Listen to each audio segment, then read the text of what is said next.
Jose Berrios looks for revenge against the Orioles as he takes on the team that lit him up on opening day. It's Game 2 between Toronto and Baltimore at Camden Yards. Hi, everyone. Thanks so much for tuning in today. I'm Ben Schulman alongside Chris LaRue. Show Ali is our host. Nick Blackmore is our producer. And Tom Young is our technical director. You're listening to Blue Jays Baseball, brought to you by the local family-owned Crown Rust Control Centers in Lévis, Quebec, and West Quebec City. Crown is proud to be Canadian-owned and operated since 1986, so protect your vehicle from rust today at your local Crown Rust Control Center or visit crown.com. Crown, Canada's #1 rust protection. Blue Jays starters look to get back on track after the Orioles put 5 up on Bowden and Francis yesterday. The Blue Jays led early but fell in the opener of this abbreviated 2-game set. Berrios now comes back against Cade Povich, the young lefty who made his major league debut last year against Toronto. We'll have first pitch, lineup standings, more on the other side. You're listening to Blue Jays Baseball, streaming at sportsnet.ca on the Sportsnet app and the Sportsnet Radio Network. Knock all your summer projects out of the park with Home Hardware, the official home improvement retailer of the Toronto Blue Jays and your DIY partner in making your dream home a reality. From gardens to garages, back decks to front doors, refreshes and renos, we're here to help you cover all your bases and make every summer project a home run. Visit any of our 1,000+ home hardware and building center locations, where we're proud to be locally owned and genuinely Canadian. Barry, do you ever wonder why we fly north every year? Obviously, it's because of Armstrong bird food. I thought it was because of the weather or migration or something. Oh, Steve, you need to spread those wings and open your eyes, partner. Truth is, it's the seeds, the nuts, the berries, the good stuff. Armstrong's got it all. So all this time, you've been chasing snacks? Bingo! You think I'd flap these wings thousands of miles for anything else? Armstrong, Canada's premier bird food. The reason birds fly north. Find Armstrong at Canadian Tire, Home Hardware, and other fine retailers. Or learn more at armstrongbirdfood.com. At Crown Rust Control Center, protection runs deep. Because every Crown Rust Control Center is owned by a local family who cares beyond business. Your Crown Rust Control Center is 100% committed to their product, to you, to their community, which is your community. Protecting you and what matters to you is equally important as protecting your vehicle. Did you know spring's the best time of year to protect your vehicle from rust? For a special spring offer, find your local family-owned Crown Rust Control Center at crown.com. Embrace the power. Start your engine. And speed of the NTT IndyCar Series on Sirius XM. Battle the start-finish line. Alexander Rossi goes to P1. Hear every thrilling moment of the 2025 IndyCar season, including the greatest spectacle in racing, the Indy 500. The green flag flies. They reach the yard of bricks. The season rolls on Sunday afternoon at 4:30 Eastern with the Acura Grand Prix of Long Beach. Live on IndyCar Nation Channel 218 and the Sirius XM app. Fantasy Sports Radio is helping you win whichever fantasy sport you play. Right now on Channel 87 and always on the Sirius XM app. Work.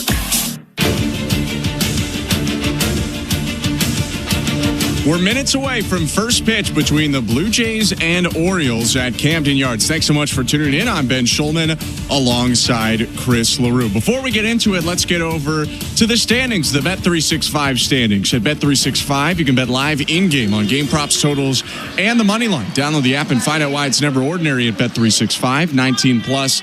Play responsibly, Ontario only. As the slate of games gets started today, the Yankees lead the American League East at 8-6. The Blue Jays are 8-7. Boston is 7-9 on win percentage ahead of Baltimore and Tampa Bay, who are both 6-8. Warm-up's about to get underway. I'm Ben Schulman alongside Chris LaRue. Chris, who's in the lineup today, starting with the visiting Blue Jays? Well, for the Jays, leading off is Bo Bichette. He's at shortstop. Batting second is Vladimir Guerrero Jr. He'll be at first base this afternoon. Batting third is Anthony Santander. He's in right field. In the cleanup spot is George Springer. He's DHing. Batting fifth is Andres Jimenez. He's at second base. Behind the dish, batting sixth, is Alejandro Kirk. Batting seventh is Ernie Clement. He'll be at third base. Batting eighth is Miles Straw in center field. And batting ninth in left field is Davis Schneider. On the mound for the Toronto Blue Jays is Jose Berrios. For the Baltimore Orioles, leading off is Gunnar Henderson. He's at shortstop. Behind the dish, batting second is Adley Rutschman. Batting third is Ryan O'Hearn. He's DHing this afternoon. Batting in the cleanup spot is Jordan Westberg. He'll be at third base. In center field, batting 5th is Cedric Mullins. Hitting 6th is Canadian Tyler O'Neill. He's in right field. In left field is Heston Kjerstad. He's hitting 7th. Hitting 8th is Ryan Mountcastle. He's at first base. And batting 9th at second base is Jackson Holliday. On the mound is lefty Cade Povich. 25-year-old Southpaw Povich in his second major league season. He's 0-1 with a 3.48 ERA in 10 1/3 innings pitched, although that ERA might represent a slightly better start than what it's actually been for Povich, who's allowed a 378 opponent's batting average so far, third worst in the majors among starters with 2 appearances. Yeah, if you look at his numbers, he gave up 12 base hits in his 6 innings, just 1 earned run, but 4 runs in total in his last start on April 6th. No walks, though. That's a big thing. He's around the strike zone. If you're the Blue Jays, you have to be ready to swing the bat. Left-hander is getting loose. The Orioles out of the all-oranges that they wore yesterday. They're in all-white uniforms today. White jersey, white pants, orange font with a black trimming around it. And Povich, the lefty, just wrapping up his warm-ups. About to start the first inning, which is brought to you by Armstrong Bird Food. Armstrong Bird Food, the reason birds fly north. Feeding Blue Jays since 1986. Visit ArmstrongBirdFood.com. Blue Jays in their royal blues with gray pants, and Bo Bichette up to the plate to lead this game off. Povich, the lefty, abbreviated wind in the offering is low, ball 1. Time of the first pitch today, 1:36 Eastern, 14 degrees, a little bit of wind, but mostly sunshine on the field at Camden Yards. The 1-0. Called strike, 1-1.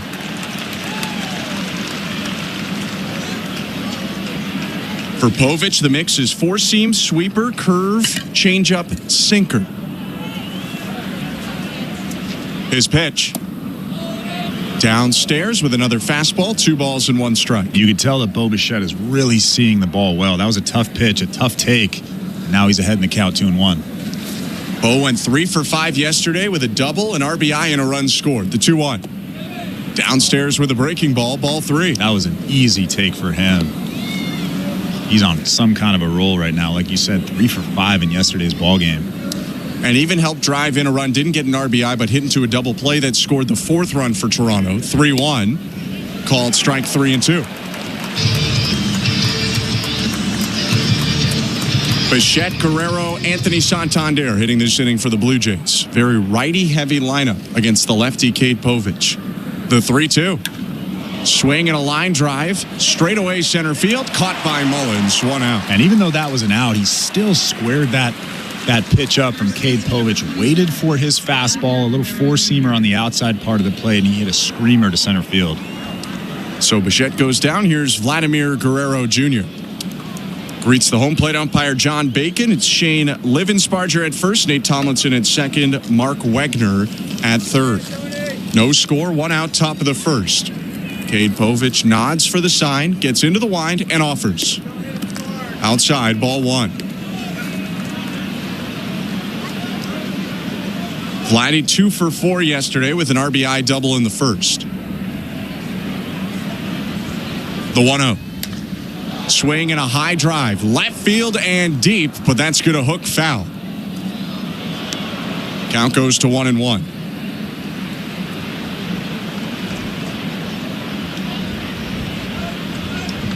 I'm assuming that was a changeup that didn't move, but that was registered as a 4-seamer at 84 for Cade Povich, who more lives in the low 90s. 1-1. Outside with a change, 2 balls and 1 strike. Yeah, that's the changeup there. You can see just a little bit of tail to it. I think he cut that previous pitch. Said it was a 4-seam fastball, but that velo tells me that was a changeup. 2 balls and 1 strike, 1 out, top of the first. Povich offers. Guerrero hammers another one deep down the left field line. If it's fair, it's gone, but it's foul again. And it's 2-2 as he's teed off twice on Povich, but can't keep it fair. Yeah, Vladimir Guerrero Jr. is all over Povich right now. Just a hair out in front of that slider.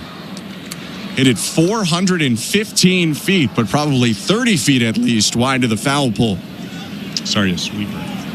I can't get out of my own head with the slider thing. The slider, the sweeper. The 2-2.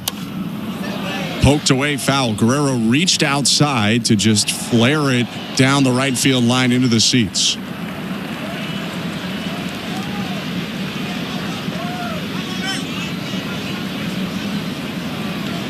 2 balls and 2 strikes. No score, top of the first. Vladdy batting with 1 out. Another 2-2.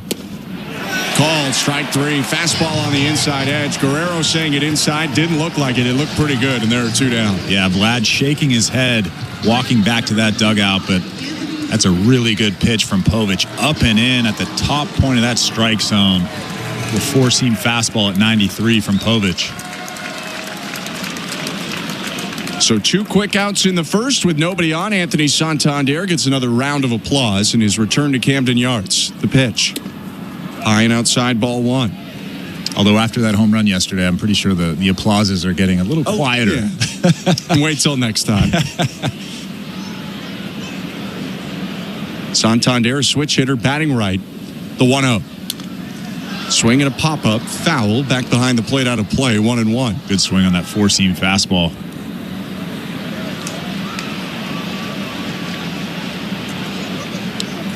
Santander's, of course, seen a lot of Povich, being his teammate last year. For the Blue Jays, this is their 3rd time facing off with Cade Povich. His 1-1. Hit back foul again, 1-2. Povich made his major league debut at Rogers Center on June 6th last year. Gave up 6 earned runs in 5 1/3. Vladdy had a 3-run homer. And then he pitched against them again on the 29th of July. 6 runs allowed, 3 earned in 4 1/3. The 1-2. Popped up right side. Back of first. Long run for Mountcastle into foul territory, and he can't make the over-the-shoulder grab. It falls down, foul, and another life for Santander. It was almost a miracle that Mountcastle got to that baseball. I actually thought he caught it. I couldn't see with his body in the way, but what an attempt from Ryan Mountcastle way down that right field line. I almost thought that Tyler O'Neill would come running in, but it's O'Neill's ball if they're playing straight up, but O'Neill shifted toward right center because of the right-handed pull power of Anthony Santander was too far away. Mountcastle spits into his glove and rubs it around, waiting for Santander to get back in the box. Blue Jays right fielder today steps in. 1-2 count, 2 out, space is empty. The pitch from Povich. Called, strike 3. Fastball at the knees. Got him 2 strikeouts and a 1-2-3. Top of the first for Cade Povich. No score as we go to the bottom half. You're listening to Blue Jays Baseball. Brought to you by your local family-owned Crown Rust Control Center. Streaming at sportsnet.ca and the Sportsnet Radio Network. Timber Mart. Locally owned, proudly Canadian. Your home team advantage with the right materials and the right price. Project know-how that's brought together a wealth of plans and solid advice. Trust your team at your locally owned Timber Mart. Timber Mart always has plans to help you with your plans. Your home, your cottage, your garage, whatever needs your attention first, check the most visited spot on our website for ready-to-order plans to get the job done with Canada's Building Centre. Visit timbermart.ca. At Crown Rust Control, protection runs deep because every Crown Rust Control Center is owned by a local family who cares beyond business. Your Crown Rust Control is 100% committed to their product, to you, to their community, which is your community. Protecting you and what matters to you is equally important as protecting your vehicle. Did you know spring's the best time of year to protect your vehicle from rust? For a special spring offer, find your local family-owned Crown Rust Control Center at crown.com.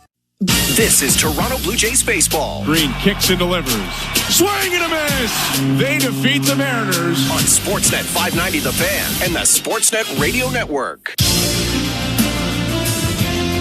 Welcome to the Timber Mart broadcast booth. I'm Ben Schulman alongside Chris LaRue. Bottom of the first inning, no score. Jose Berrios on the hill, about to make his 4th start of the year. He pitches to Gunnar Henderson. Called strike. Berrios 1-1 this year with a 4.58 ERA in just under 18 innings. That earned run average inflated by his opening day start against Baltimore. Right on left, the 0-1. Slurved down low, 1 ball, 1 strike. Gave up 6 runs to Baltimore in 5 innings on opening day. Since then, he's given up 3 earned runs in 12 2/3. His 1-1. Slurve again in the dirt. 2 balls, 1 strike. And if you go back to that first start against the Orioles, it wasn't so much the stuff. The stuff was very good. I remember talking about it a couple of times during the broadcast. It was just the command of that sinker, the command of the slurve, and even that changeup. He floated in a couple, especially to Adley Rutschman. 2-1. Fastball hit hard on the ground through the whole right side. A base hit for Henderson. Over to pick it up, Santander. Gunnar Henderson leads off the Orioles day with a single. You mentioned the sinker, the slurve, the change. Berrios also throws a four-seamer and a cutter. And here is Adley Rutschman, who homered off him twice on opening day.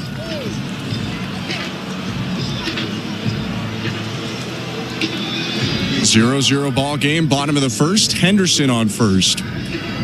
And Rutschman up, a switch hitter who will bat from the left side against Berrios. Right-hander is set, glove at his belt, and the pitch. Sinker right on the outside edge, strike one. I think if you make your pitch to Adley Rutschman, you'll get him out. But we saw in yesterday's ball game a four-seam fastball from Bowden Francis hit it out against Jose Berrios in his first start of the season. He threw a changeup, kind of floated it in there, hit it out. So if you make your pitch, I think you can get Adley Rutschman out. 0-1 is hammered foul on a line. No balls, 2 strikes. I like that pitch there, trying to bust him in with that sinker. Rutschman got to it, but could only send it deep down the right field line, and now Berrios in the driver's seat ahead, 0-2. Rutschman will ask for time. And if you're going to throw a slurve here, if you're going to throw a changeup, although I don't think he's going to throw a changeup here, but if you're going to throw either of those pitches, you have to get on top of them and either bounce them or get them below that strike zone. Open stance for Rutschman, rests the bat on his left shoulder. The 2-strike offering. Slurve is low, check swing, appeal down, and he did go, says third base umpire Mark Wegner. So down goes Adley Rutschman on his strikeout, and there's one out. And right on cue, he throws that slurve just below the strike zone. He made it look like a very hittable pitch, and then it just broke. A ton of vertical movement on that pitch, actually, really tight. Adley Rutschman very clearly swung on that pitch. Yeah, he did a good job of hiding it until you look at the slow-mo replay. One out, runner on first, and the pitch to Ryan O'Hearn. Sinker for a strike, 0-1. Adley Rutschman is a good actor. We saw that last night. We won't get into that, though. No balls and 1 strike, runner on first, 1 out. No score in the bottom of the first inning. Kirk sets up away. The 0-1 is hit away. It's fouled off to the left, 0-2. Ryan O'Hearn DHing today for the Orioles, 9 for 34 on the season. That's .265 average with 3 doubles and a homer. He is a tough guy to set down. He's walked more than he's struck out this year. Berrios peeks over his left shoulder at first, now sets. And the 0-2. Swinging a liner, right field, base hit. Henderson going around second base. He'll go to third. It's a single for O'Hearn, and it's runners on the corners for the Orioles with 1 out. Well, you could see Alejandro Kirk set up and in. So they were trying to come in with that cutter, but Jose Berrios just left it right over the middle, just kind of spun there, and it ends up being just basically a BP fastball. I think Jose Berrios is lucky that that's all Ryan O'Hearn did with it. So the Orioles knocking on the door early. They did not have a hit until the 5th inning yesterday. They have 2 hits here in the first. The infield is drawn in slightly to double play depth. Berrios looking for a ground ball here off the bat of Jordan Westberg. First and third, 1 out, no score, bottom 1. Berrios peeks at first in the pitch. Swing and a miss, good change, 0-1. Really good change up there. I'm sure that Westberg's not looking for that pitch there. 0-0. I wouldn't even mind throwing another one here just below that strike zone.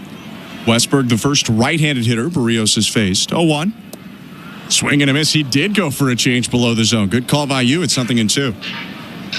And now the question is, do you throw 3 in a row? I would generally say no to that. But if you're going to throw another one here, you have to bounce it. Berrios in the set. Kirk sets up high. And the 0-2.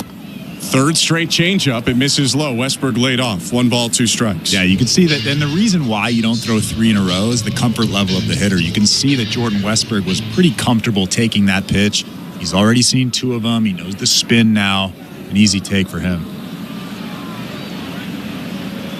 The 1-2.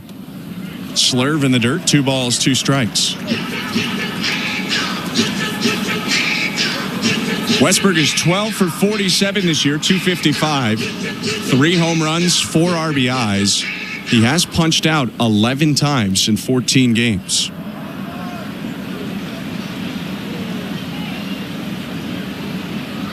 The 2-2. Called strike 3. Looked a little off the plate inside, but Berrios gets the benefit of a call from John Bacon. 2 down. Yeah, that might not have been a strike, but that was a very good pitch. A sinker on the inside part of the plate. Started on the black and kind of ran off just a little bit. I mean, that's a tough pitch to take. Either way, that's a great pitch from Berrios. Big out for Jose as the infield can back up a little bit. Still a threat. It's 1st and 3rd for the Orioles. No score. 2 outs, bottom of the 1st. Left-handed hitting center fielder Cedric Mullins up. The pitch. Ball 1.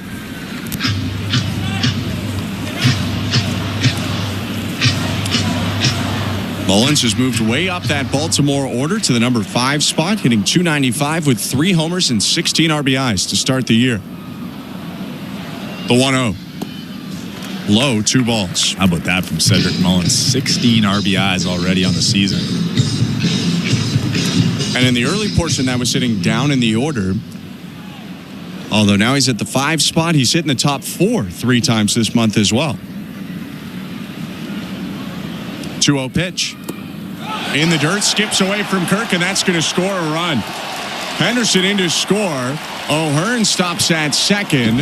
That ball went off the knee of Kirk and ran about 15 feet to the right. 1-0 Orioles. Well, it looked to me like Alejandro Kirk wasn't ready to block that baseball. Yes, it was a tough block. It was a pulled pitch from Jose Berrios, a changeup that bounced. But with that big run standing at third base, you have to be ready to drop to your knees and drop and block that baseball. And Kirk just didn't do it there.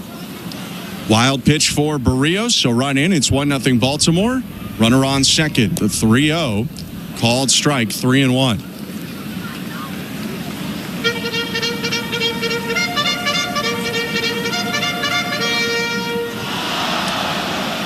Two down in the bottom of the 1st. It's Ryan O'Hearn on second. Berrios in the set, looks back at second base, kicks and fires. 3-1 is popped up, foul out of play, 3-2. Another good sinker from Berrios. That sinker's moving all over the place.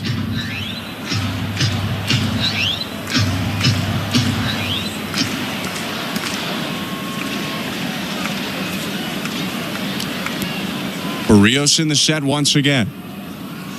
With 2 outs, his payoff pitch. Called strike 3. 3 strikeouts in the inning for Jose Berrios, but a pair of hits and a wild pitch. Score 1 for the Orioles. 1-0 Baltimore after an inning. You're listening to Blue Jays Baseball, brought to you by your local family-owned Crown Rust Control Center. Streaming on the Sportsnet app and the Sportsnet Radio Network. Because sometimes the music needs to speak for itself. Calm your commute with the instrumental channels on the Sirius XM app. From smooth jazz and epic orchestras to lo-fi beats and high-energy rock anthems. Find over a dozen instrumental channels available anytime, at home, on your phone, computer, Alexa, TV, or other internet-connected devices. Every night after the final out, the Round Trip Roundup brings you the scores, highlights, and analysis from every game across Major League Baseball, all in less than 30 minutes. Swung on and missed, strike 3 and a no-hitter. It's the perfect way.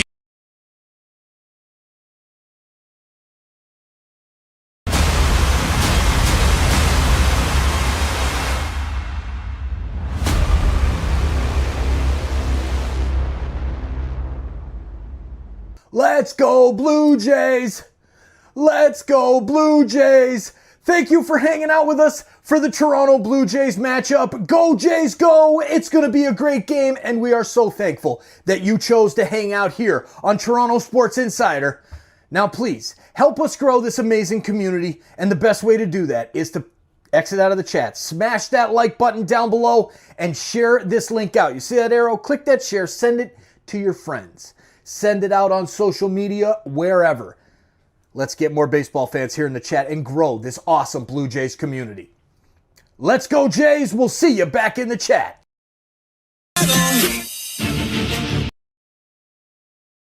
Presented by Bet365. Download the Bet365 app for today's baseball odds and find out why it's never ordinary at Bet365. 19 plus. Play responsibly. Ontario only. George Springer swings at the first pitch of the inning. It's a ground ball to third, and he's thrown out by Jordan Westburg. One down in a game that's 1-0 for Baltimore in the top of the second. I'm Ben Schulman alongside Chris LaRue. A nice first inning from Cade Povich. Lefty gets his first left-on-left and his only left-on-left matchup today with Andres Jimenez. Open stance for the lefty swinger and the pitch. Called strike. Cade Povich, born in Nevada, but went to high school in Nebraska. He's third rounder by the Twins in 2021 out of the University of Nebraska. He delivers a pitch just outside on the 0-1. It's 1 ball, 1 strike. Was part of that big deal for Jorge Lopez in 2022, traded from the Twins to the Orioles at the deadline. 1-1. Swinging bunt, headed towards second base. Glove flip from Holiday for the out. Heck of a play from the youngster. 2 down. I thought Holiday had no chance. How about that play? You don't usually see that from young guys. What a savvy play from Jackson Holiday. That ball was chopped very slowly. Got just beyond the edge of the infield grass, and Holiday didn't have time to transfer.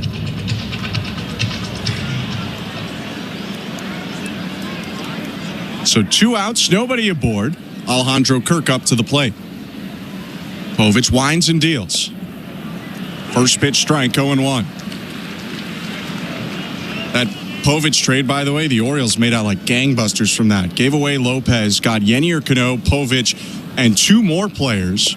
0-1 pitch is called a strike, 0-2. Lopez soon after would be let go from the Twins. Not only did they get those guys, they discovered their setup man, Felix Bautista, was pretty good. He became their closer when Lopez left.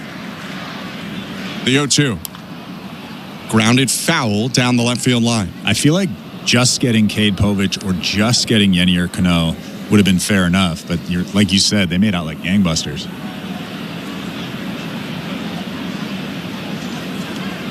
Povich has gone 5 up, 5 down so far. 2 strikeouts and a lineout in the first, 2 groundouts here in the second. 6'3" lefty staring in at Kirk. Kicks and offers.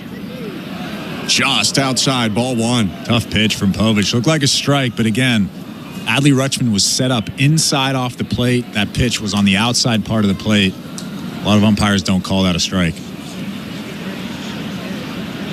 The 1-2. High, 2 balls, 2 strikes.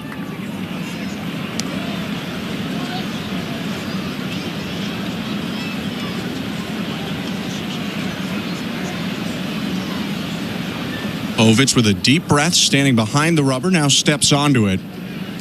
Doesn't start facing the hitter, but rather starts more like a stretch position facing the first base dugout. Lefty nods. Abbreviated wind. 2-2. Swing and a high fly ball. Deep left field. Tracking back Kjerstad at the warning track. At the wall. It's gone. Big fly. Alejandro Kirk, his first of the year. And the Blue Jays cut the deficit altogether. It's 1-1. And how about that swing from Alejandro Kirk? It was a hanging breaking ball at the bottom of the strike zone. He went down and got it.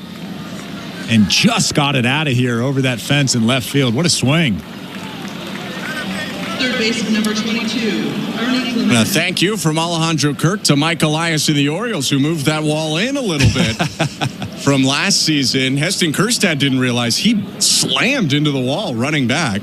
But a homer for Kirk, and now Ernie Clement swings at the first pitch and lines it into right field for a base hit. Yeah, there was a big hole on the right side. Jackson Holiday was almost shaded up the middle, and Ernie Clement hammered that thing through the right side. Another good swing. To go back to Kirk, though, it was a breaking ball that hung just a little bit, landed more at the knees than below the zone, and Kirk turned on it. Yeah, he was right on that thing. Got underneath it just a little bit, but not enough of it to get it out of here. 389 feet out to left field for Kirk. Here's Miles Straw, 2 outs. Clement on first, and the pitch inside, ball 1. It's got to feel good for him. Maybe that'll get him going a little bit. And for the Blue Jays as well, who entered today last in the majors in home runs with 7, tied with Kansas City.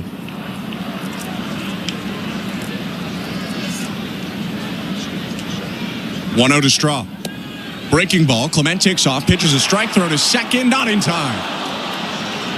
That was a close one. Brandon Hyde, I'm sure will take a look, but for now, a stolen base for Ernie Clement, his first of the year. And another perfect throw from Adley Rutschman. I thought Ernie Clement had that bag easily, but Adley Rutschman throws a seed down to second base. A good tag from Jackson Holliday, too. Getting the slow motion look right now, and he did appear to be safe. He never comes off the bag, so nothing to look at. First stolen base for Clement. He's in scoring position with 2 down. The 1-1 to Miles Straw. Inside, ball 2. I really like the aggressiveness of Ernie Clement. Just taking off right away early on in the count.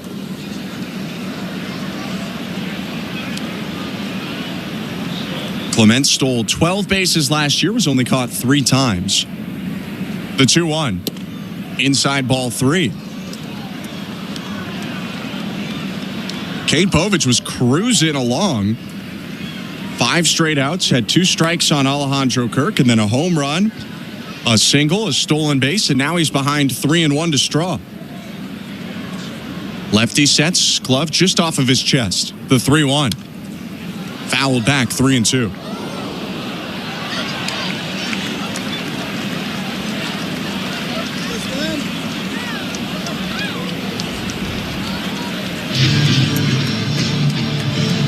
Miles Straw's had a really nice start to the year. Limited playing time, but he's 7 for 20, a .350 average. 1-1 game, 2 outs, the pitch. Hit high in the air to right field, medium depth and toward the foul line. Tyler O'Neill makes a running catch and ends the inning. The Blue Jays on the board, though. Alejandro Kirk's first home run of the season. Another single from Ernie Clement, although he's left on second. It's 1-1, middle of the second inning. You're listening to Blue Jays Baseball, brought to you by your local family-owned Crown Rust Control Center, streaming at sportsnet.ca and the Sportsnet Radio Network.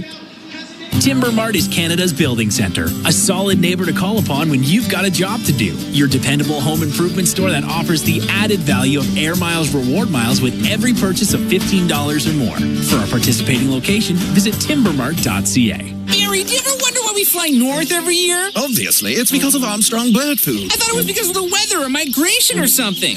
Oh, Steve, you need to spread those wings and open your eyes, partner. Truth is, it's the seeds, the nuts, the berries, the good stuff. Armstrong's got it all. So all this time, you've been chasing snacks? Bingo! You think I'd flap these wings thousands of miles for anything else? Armstrong, Canada's premier bird food. The reason birds fly north. Find Armstrong at Canadian Tire, Home Hardware, and other fine retailers. Or learn more at armstrongbirdfood.com. Enter night mode. It's a stylish Friday night in the city. Every Friday home game. No doubter. Where we celebrate everything that makes our city one of a kind. When you always feel like part of the show. On Friday, April 18th, be at the ballpark early and get your Blue Jays City Connect Bomber Jacket giveaway presented by Enercare. The first 50,000 fans will be geared up for spring nights in the city. City Connect Fridays. Night mode. Lights up. Let's go. For tickets, visit BlueJays.com. Timber Mart always has plans to help you with your plans. Your home, your cottage, your garage, whatever needs your attention first, check the most visited spot on our website for ready-to-order plans to get the job done with Canada's Building Center. Visit timbermart.ca. This is Toronto Blue Jays baseball. Jose Berrios with a trio of strikeouts to end a scoreless 6. On Sportsnet 590 The Fan and the Sportsnet Radio Network. 1-1 game, bottom of the second inning. Thanks so much for tuning in today. Ben Schulman and Chris LaRue. Jose Berrios on the hill, deals to Tyler O'Neill, and the first pitch is called a strike, 0-1.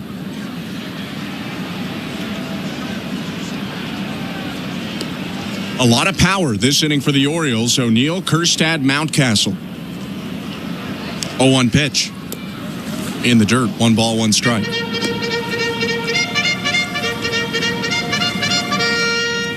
It is interesting, though. Tyler O'Neill sliding back to 6 in the order the last couple days. He's off to a nice start to the year, 1-1.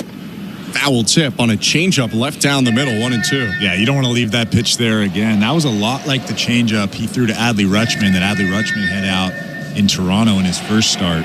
Just a little floater. It looks like he got behind it a little bit. Have to stay on top of that changeup.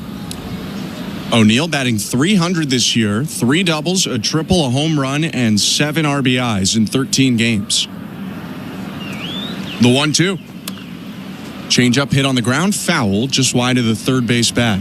He's really starting to get comfortable throwing that changeup to right-handed hitters down below the strike zone. It's a really effective pitch if you can get on top of it.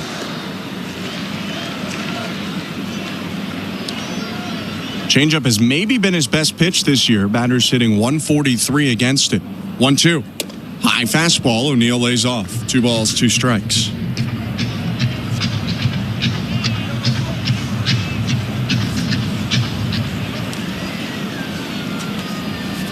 O'Neill from Burnaby, British Columbia, went to high school in Maple Ridge. 2-2. Up and in, ball 3. I like that pitch. Didn't mean to come that close to him. Obviously, Tyler O'Neill didn't like that, but it's a really effective pitch. Now you get him off the outside part of the plate. You can throw a slurve. You can throw that backdoor sinker. You can do a lot of things. 3-2. Hit high right field. Going back, Santander now angling off to his left. Backpedaling near the warning track makes the catch. 1 out. I tell you what, Jose Berrios' stuff right now, the velocity on the fastball is just a little bit down, but the movement is there, the command is there. It's a little bit early, but he looks like he's feeling that fastball right now. Funny enough, his best start of the year, although this happens sometimes, at Boston in his last start, April 7th. Probably not his best stuff day. He went 7 innings, but he only allowed 4 hits. Walked 3, struck out 2, and gave up 1 run. 1 out, bottom of the second, 1-1 game. The pitch to Heston Kjerstad. Down and away, ball 1. This third inning is brought to you by the local family-owned Crown Rust Control Centers in Lévis, Quebec, and West Quebec City. Crown is proud to be Canadian-owned and operated since 1986, so protect your vehicle from rust today at your local Crown Rust Control Center or visit crown.com. Crown, Canada's #1 rust protection. Swing and a miss at a wicked moving sinker from Berrios, and Kjerstad has even up the count with that whiff. It's 1-1. That swing right there will tell you just how good that sinker is. He swung at that pitch like it was a changeup. The 1-1. Change-up, hits softly on the ground is short, charging in Bichette, fields to his left, throws on to first, 2 outs. First baseman number 6, Ryan Mountcastle. Much tidier inning so far for Jose Berrios, who gave up the run in the first on 2 hits and a wild pitch. Gets the first 2 this inning, and now he faces Ryan Mountcastle, the first baseman and number 8 hitter in this very deep Orioles lineup.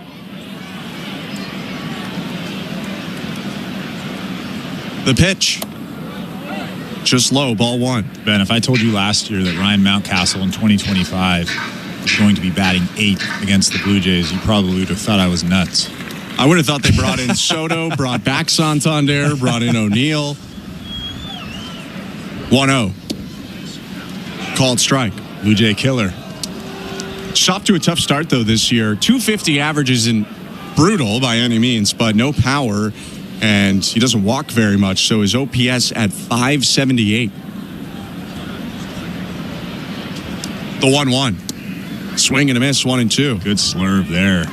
Started on the outside third and broke off. Ryan Mountcastle was way out in front of that pitch. This was supposed to be kind of a renaissance year for Mountcastle, who's hit 30 home runs before, but struggled with that deep wall in left for years. They moved it back in partway. The 1-2. Swing and a deep drive, left field.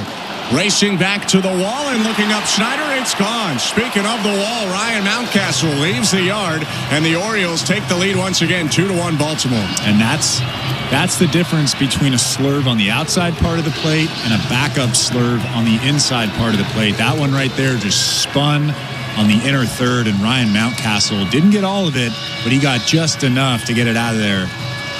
Just over that left field wall. Pretty good swing from him. It's one of those balls that probably doesn't go out last year, but will go out this year. 388 feet to left. Mountcastle got it, and the Orioles answer the Kirk homer with a solo shot of their own. 2-1 Baltimore, 2 outs, bottom of the second. Jackson Holliday hitting for the first time, takes strike 1. Already saw a nice play today in the field for Jackson Holliday, second baseman for the Orioles. 0-1. Swinging a pop-up. Just back of second base in shallow center. Bo Bichette's going to range out there and make a backpedaling catch to end the inning. Orioles strike for one with 2 strikes and 2 outs. Mountcastle leads the yard. It's 2-1 Baltimore, headed to the third. You're listening to Blue Jays Baseball, brought to you by your local family-owned Crown Rust Control Center, streaming on the Sportsnet app and the Sportsnet Radio Network. One of the best in the game at receiving the ball. He's about as good of a strike zone controller as the Blue Jays have. To a team of elite defenders, he is Captain Kirk, a game caller in unison with this pitcher. Does he ever have a...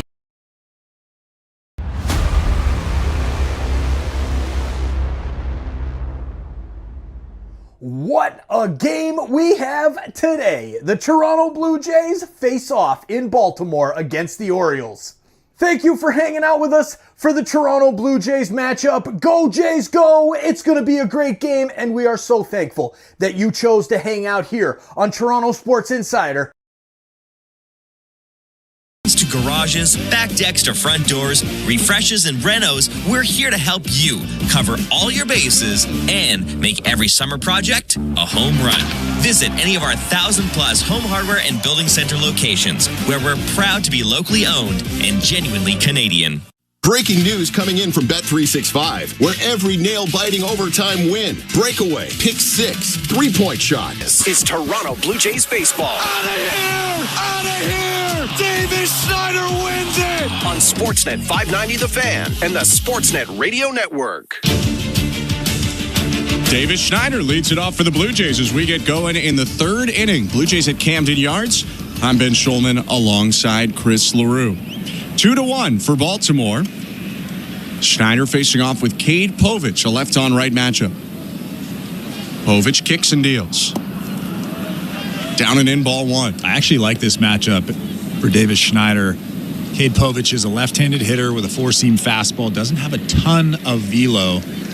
Let's see if Davis can run into one. 1-0. Outside, 2-0. Schneider 0 for 13 to start the year. 3 walks, 8 strikeouts. In his defense, not a lot of consistent playing time for Schneider. Not very many starts either. The 2-0. Hit foul back behind the plate, 2-1. And we've talked about this already a lot this season, but it's really difficult to get in a groove when you're a guy that just plays or gets an at-bat maybe once every 2 or 3 days. Davis Schneider is just going through it right now. The 2-1. Outside, 3 balls and 1 strike. A nice take from Schneider. You can go back to the cage. You can take as many swings as you want, but nothing really replicates being in a game situation. 3-1 pitch. Swing and a fly ball left center field. Charging in a ball that drops in front of Kjerstad, and that'll be Davis Schneider's first hit of the year. Got it off the end of the bat, but it works. I think Kjerstad actually thought that Davis Schneider hit that ball further and harder than he did. He got it off the end of the bat, but it was a big swing. So Kjerstad froze, took a couple of steps back, and then had to run in and wasn't able to catch that weak fly ball. But a big hit for Davis Schneider. He will take it for sure. So will the Blue Jays. Runner on first to lead off the inning, and now Bo Bichette back up. Povich from the stretch, the pitch. Fastball on the corner, strike 1.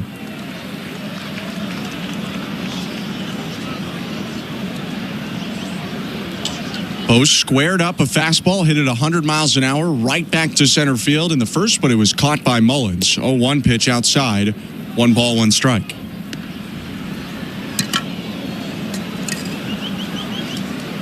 Two to 1 for the Orioles. Top of the third inning.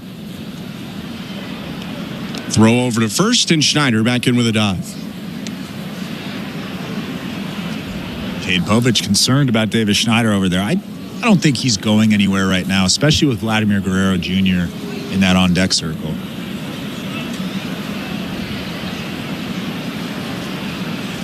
The 1-1. Swing and a miss by Bichette. Chase to breaking ball low. 1-2. Yeah, I mean, Davis Schneider, he can steal a base. He went 6 for 6 last year, but top of the order up Unlikely he would go on a lefty, too. Sun behind some clouds now. Shade on the diamond as the 1-2 comes in. Swing and a line drive. Right field headed toward the line. That's down. Picked up on a bounce by O'Neill. Schneider making the turnaround second. He'll go to third. And the Blue Jays with back-to-back singles have runners on the corners. Nobody out. Another really good inside-out swing from Bo Bichette. It was a fastball from Cade Povich trying to get it in on him and didn't get it in there enough. 93, but Bo has shown so often this season that he can just rip those hands through and hit it the other way. What a swing. 2 on for the Blue Jays in the top of the third, trailing 2-1. Vladimir Guerrero Jr. about to step up.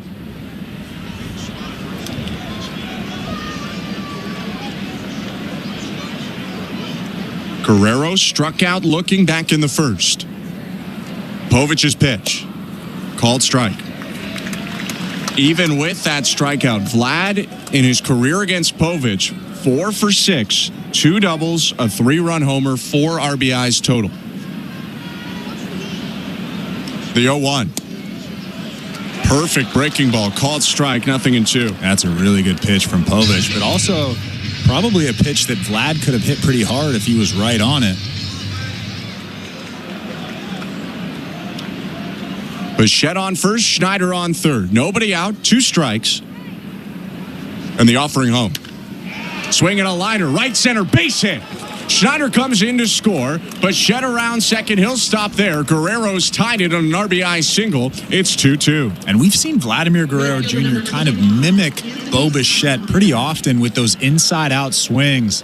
This time he kind of gets handcuffed by that fastball. A pretty good pitch from Povich, but he's able to just hit it pretty weakly into right field. But a lot of people would say, oh, he got jammed and he didn't mean to do that, but I'm pretty sure he's trying to go the other way. A good swing from Vladimir Guerrero Jr. David Popkins talking about different clubs for different shots. Blue Jays needed a single there. Vlad delivered. 2-2 in the top of the third. A third inning that's brought to you by the local family-owned Crown Rust Control Centers in Lévis, Quebec, and West Quebec City. Crown is proud to be Canadian-owned and operated since 1986.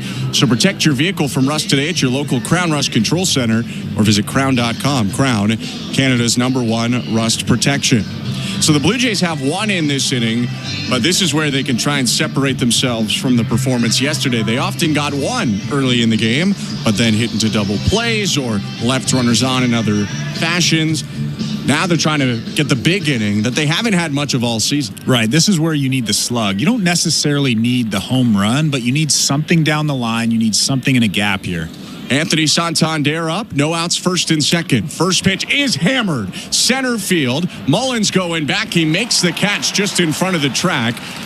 Tagging from second, Bichette will advance to third. Good swing, but it's a loud out. Runners on the corners now, 1 down. A good job from Bo Bichette actually getting back to the base. He's already in scoring position, but he got back to the base quickly when he saw Cedric Mullins was camped underneath that baseball, and he ends up at third base.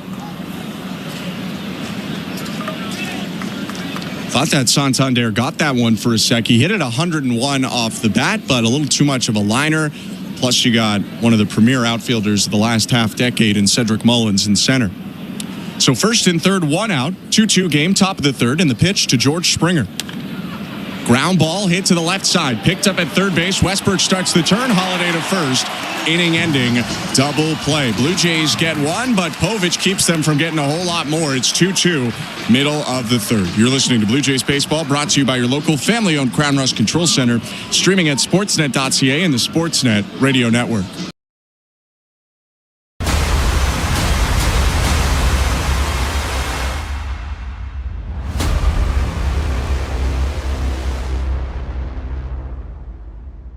Hey, you! Yeah, you! I'm talking to you! Thanks for hanging out with us for the Toronto Blue Jays game. We really appreciate you being here, chatting it up every single game. We're live 1 through 162 right here on Toronto Sports Insider. You won't miss any of the action, every pitch, every home run, every big play by our Blue Jays, whether it's at the Dome or on the road. We're here, and we're hanging out together, cheering them on. Now let's get back to the baseball. Thank you for hitting that subscribe button and turning on the bell. And welcome to this awesome community. Now keep it classy and we'll see you back in the chat.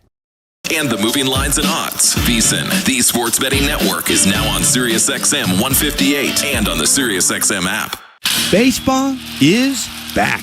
It's former general manager Jim Duquette, and every Sunday on the front office, we have you covered on everything happening across Major League Baseball. That's right, Duke. It's former big league GM Jim Bowden. Injuries, extensions, promotions, demotions, and trades. We'll have you covered on all the news. We'll bring you the front office perspective as the season heats up. Front office with Jim Duquette and Jim Bowden, Sundays at 10 a.m. Eastern on MLB Network Radio, Channel 89, and on the SiriusXM app. Fantasy Sports Radio is helping you win whichever fantasy sport you play. Right now on Channel 87 and always on the SiriusXM app. Network.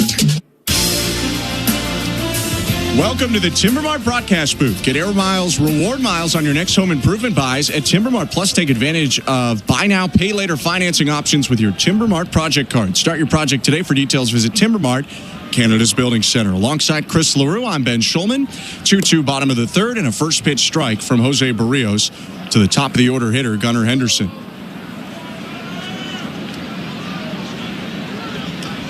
Henderson with a single back in the first inning. Shot a ground ball through the right side. 0-1. Just below the knees. 1 ball, 1 strike. And coming into this ball game, Gunnar Henderson had 12 strikeouts in his 29 at-bats this season. That tells me that when you get ahead, when you get a quick strike on him, you can expand the zone. The 1-1. Slurve crushed to right center. Santander racing back, and he can't make it, diving onto the warning track. Henderson off to the races around second. He's burning for third, and it'll be a leadoff triple for Gunnar Henderson. Actually, a pretty good swing from Gunnar Henderson on a tough slurve, but I thought Anthony Santander had a pretty good beat on that baseball. A little bit awkward out there in right center. But nonetheless, pretty good contact from Gunnar Henderson. Berrios hung the slurve, left it in the power zone, and Santander nearly got to that ball, reached out for it, and then stumbled onto the track. But he's out in right today because it's a DH day for George Springer on his Sunday. So some trouble to work with here for Jose Berrios. Runner on third, nobody out. Adley Rutschman up, and the corners are in. Pitch. Hit on the ground. Picked up at second base. The throw to the plate. Not in time. Henderson hesitated for a moment despite the deep grounder. Jimenez went to the plate. And the throw was across Kirk's body. He tried to tag Henderson in time. Couldn't. So a run comes in to score. It's 3-2 Baltimore. And Rutschman safe at first on a fielder's choice. Normally, I would say take the out at first base. But that was a really, really good play from Andres Jimenez. He almost had Gunnar Henderson at home plate. If he makes that throw and that throw takes Alejandro Kirk on that third base side of home plate, they have him at home plate, I think. Henderson really hesitated before going, and that's what made it close. And now the first pitch hit on the ground by O'Hearn. It's picked up at second by Jimenez, and the throw over to Bichette for the out. That'll be a fielder's choice for O'Hearn, who replaces Rutschman on first. 1 down, 3-2 Orioles. I think Gunnar Henderson actually hesitated at third base because it looked for a moment like Vladimir Guerrero Jr. was going to catch that baseball, and he was in off of first base. When it got past Vladimir Guerrero Jr., he decided to go home, and that's why Andres Jimenez actually had a chance to get him at home plate. 1 out, runner on first, 3-2 Orioles, and the pitch is inside to Jordan Westberg, 1-0.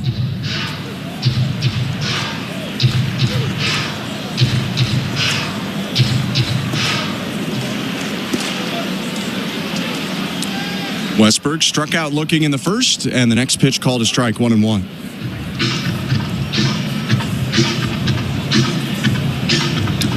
So the Orioles now with runs in each of the first 3 innings, same as what the Blue Jays did yesterday.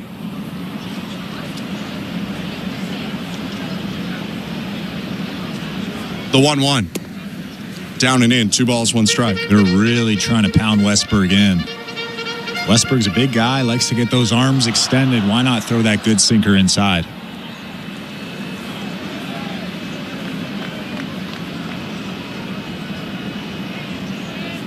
Two-one pitch. changeup at the knees, strike 2. How about that? Behind in the count, a fastball count, you just flip in that changeup. That tells me that he has really good command of that changeup. Pretty comfortable throwing that thing this afternoon. 2-2. Changeup low, full count. That changeup there, out of the hand, it was a ball. So obviously, most big league hitters see that and they just lay off of it right away. If you're going to get a swing from any big league hitter, it has to look hittable. It has to look like a strike out of the hands, and then you let it dive below the strike zone. Runner on first is O'Hearn, 1 out, bottom of the 3rd. Berrios peeks at the runner and pitches home, and the 3-2 hit on the ground foul. It's been an interesting year for the cleanup hitter Jordan Westburg. 3 home runs in the series against the Blue Jays in 4 games. But since, not including that strikeout in the first, he's hit 176 with no extra base hits.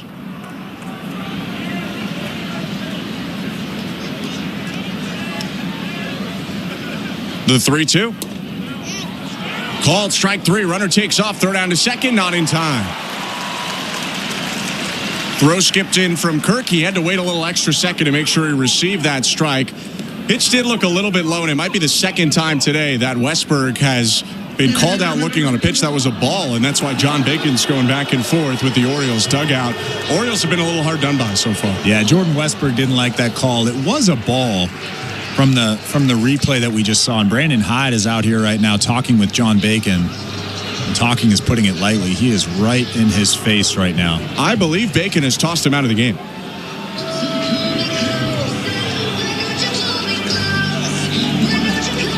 That is it's a pitcher's pitch. It's a really good sinker that starts in the strike zone and then just dives out of it. It's a tough pitch as a hitter to swing at. And it's a tough pitch for an umpire not to call a strike. So I don't know how I feel about this call. Brandon Hyde is done. Presumably, bench coach Robinson Chirinos is taking over now. First-year bench coach for the Orioles. 2 down, runner on second. The pitch to Cedric Mullins is outside ball 1. Well, Robinson Chirinos is a bench coach already. I feel like he was playing just a couple of years ago. He was for the Orioles. He was the backup catcher to Adley Rutschman in 2022, his final major league season. 1-0. Mullins takes it down and away 2-0. Blue Jays fans may remember him from his long time with the Texas Rangers. He was one of the Ranger catchers both of those years that Toronto played Texas in the playoffs. 2-0.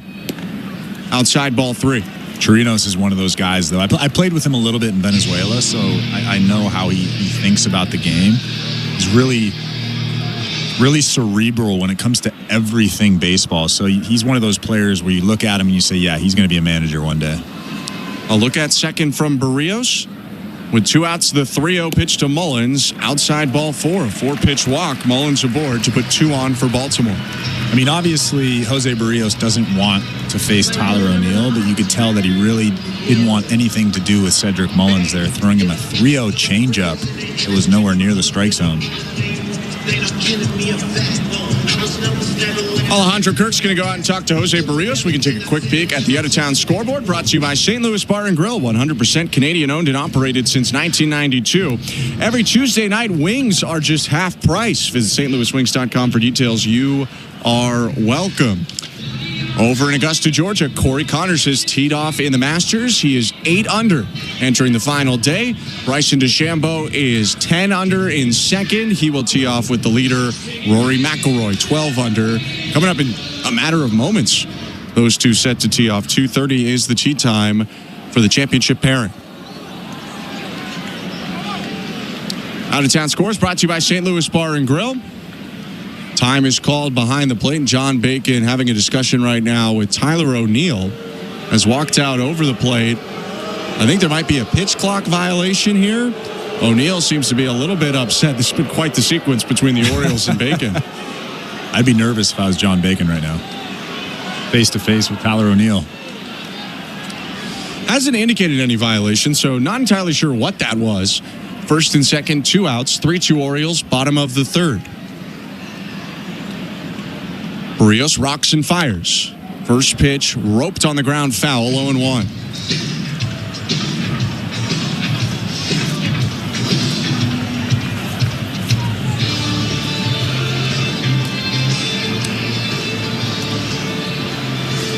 BC native Tyler O'Neill, an alumni of the Langley Blaze, shares that with the former Blue Jay Brett Laurie. 0-1. Fastball low, snap throw to first by Kirk. Mullins back in with a head first dive. And again, I don't love that play with 2 outs from any catcher, not necessarily Alejandro Kirk. The back pick attempt from catchers, you usually don't get that guy at first base. The risk probably outweighs the reward. So I like to keep that ball in my pocket if I'm a catcher. Snap throw over to second, and Berrios has picked off O'Hearn to end the inning. Why have your catcher pick off when your pitcher can do it? Berrios ends the frame, but the Orioles do get one after the leadoff triple from Henderson. He comes in on a fielder's choice. We'll wait a second here as the Orioles dugout takes a look. They're not going to challenge, so that'll do it for the third. 3-2 Baltimore as we head to the fourth. You're listening to Blue Jays Baseball, brought to you by your local family-owned Crown Rust Control Center, streaming on the Sportsnet app and the Sportsnet Radio Network. The future starts now with a 2025 WNBA draft on SiriusXM NBA Radio. Paige Beckers with her third triple of the game. Monday night at 7 Eastern. Hear every pick and exclusive interviews from the next generation of women's basketball stars. To hear my name called, it was like fresh air. Don't miss the 2025 WNBA draft live from New York City. Monday night at 7 Eastern on NBA Radio, Channel 86, and the SiriusXM app. Fantasy Sports Radio is helping you win your fantasy leagues right now on Channel 87. Out of here! Yohei Ohtani connect. From in-season fantasy baseball management to daily fantasy basketball to getting you ready for the NFL Draft, Fantasy Sports Radio is here to help you dominate. We begin our quest for another championship right now. Winning is everything. It's it. It's all there is. Fantasy Sports Radio, your home for fantasy sports. Channel 87 and on the SiriusXM app.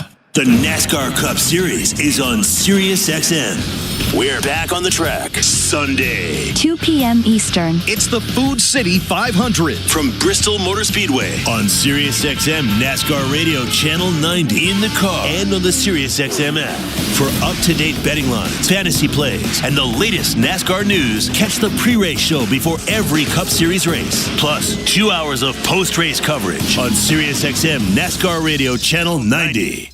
Hi, this is Alexa. Did you know you can listen to this game on devices with Amazon Alexa? Download the SiriusXM app, then tell me to play the Blue Jays on SiriusXM.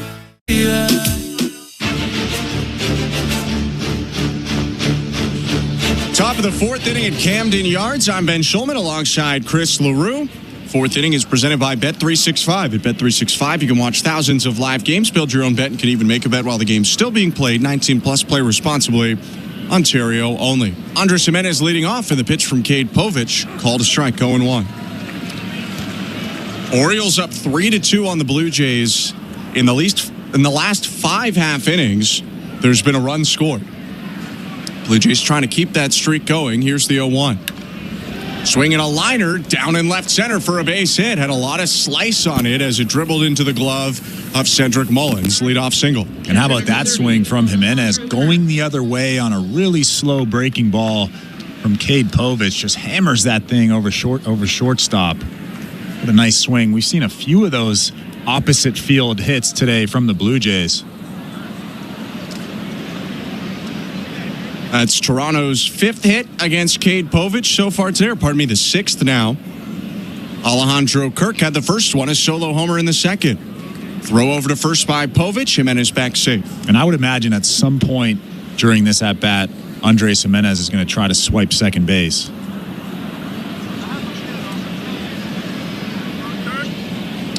Povich set, looking at Jimenez. First pitch. Breaking ball lands into Kirk, 0-1. That would have been a good pitch to do it on. A slow breaking ball, 77 from Povich.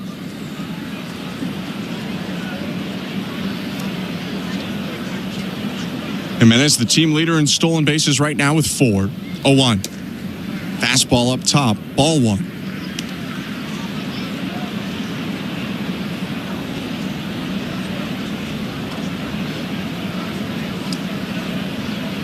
Good to see Alejandro Kirk hit a deep fly ball.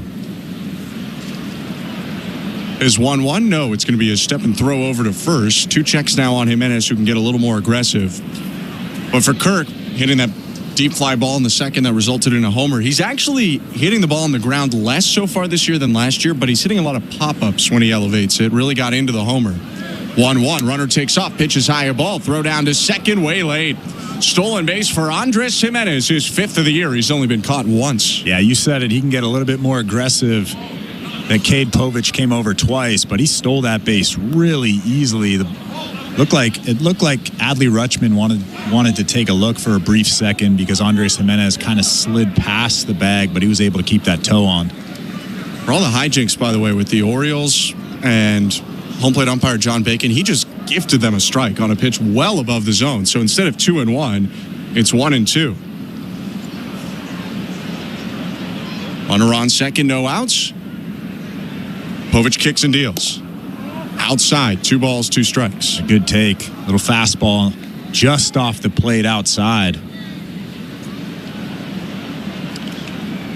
At a minimum, the Blue Jays would like Kirk to hit something that can advance Andres Jimenez to third. Well, Kirk's really good at going the other way, so I'd imagine, especially with Jackson Holliday shaded towards second base, he's almost behind second base, keeping Andres Jimenez close. I would imagine he'll try to go the other way. 2-2. In on the hands, a little looping liner bounces near second, picked up by Holliday, who tosses to first, and up to third goes Jimenez. It was not hard contact at all, but it works out as he advances the runner with 1 out. Yeah, if you're not going to get a base hit in that situation, that's best case scenario. Move that guy along, and now you're at third base with less than 2 outs. It's Ernie Clement's job to either hit a fly ball or something hard into the outfield. Infield in for the Orioles. 3-2 for Baltimore. 1 out, top of the 4th. The pitch to Clement. Popped up, foul, first base side. Mountcastle leaning on the camera well. That goes into the first couple rows of seats. This 4th inning is presented by Bet365. At Bet365, you can watch thousands of live games, build your own bet, and can even make a bet while the game's still being played. 19 plus, play responsibly, Ontario only. Ernie with a single to right field and a stolen base in the 2nd inning. It was his 4th hit this year in 32 at-bats. The 0-1. Ball hit on the ground to third. The throw to the plate. Jimenez is caught in a rundown. Rutschman has it. Throws back to third. Being chased by Westberg. He tags him on the back. All the way up to second goes Clement. But Jimenez was going on contact there, and it got hit right to the third baseman. Yeah, as soon as that ball hits the ground, Jimenez was going, and that's just a tough play. I feel like even if he tries to go back to third base, Jordan Westberg would have been able to tag him there with where that ball was hit, but that's just a tough play for the Toronto Blue Jays. That's the importance you mentioned in elevating the ball in that situation. Now 2 outs. Clement went all the way up to second on the fielder's choice. 3-2 Orioles and Miles Straw at the plate.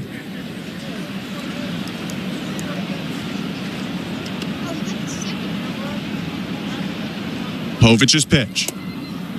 Outside, ball 1. And when you get in those situations like Andres Jimenez was, a little pickle between third and home plate, you have to try to stay in that rundown as long as possible. Give that guy at first base a chance to get to second base. He did a good job. 1-0 is popped up by Straw.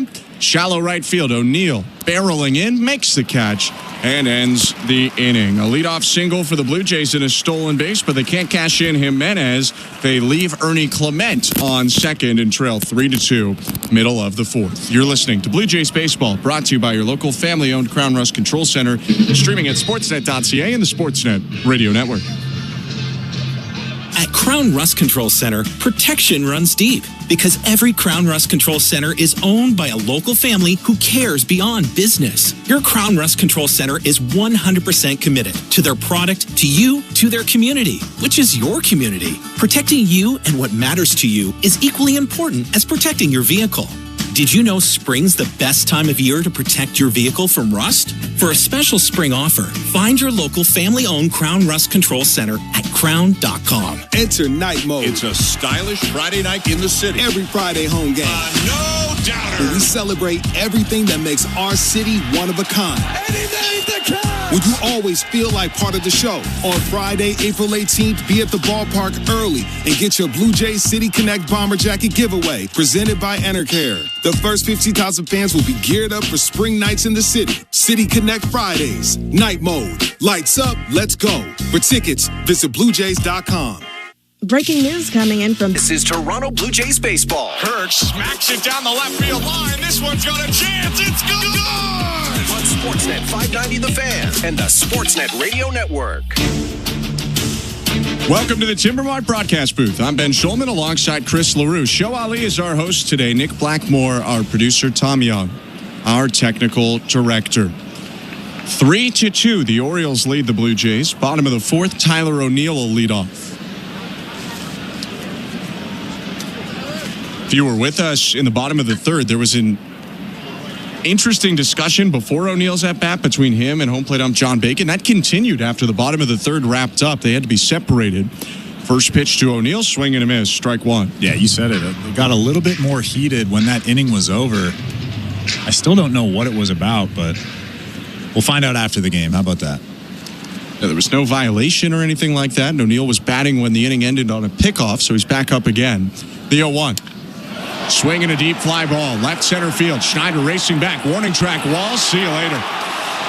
Solo home run for Tyler O'Neill, and the Orioles are in front 4-2. What a swing from Tyler O'Neill. That's what happens when you leave those pitches. That one right there was a hanging changeup on the inner third.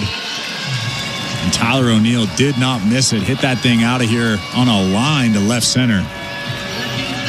398 feet for O'Neill's second home run of the season. The Orioles continue to tee off on the Blue Jays. I mentioned this yesterday. The Blue Jays entered this series with the best rotation ERA in the majors. The Orioles were slumping massively. But when they play against the Blue Jays, they rake. First pitch outside to Kjerstad, 1-0. And that's why that right-on-right changeup is such a good pitch, but it's also a scary pitch to throw. If you get behind it and you push that ball, it just becomes a floating changeup, which essentially is a BP fastball.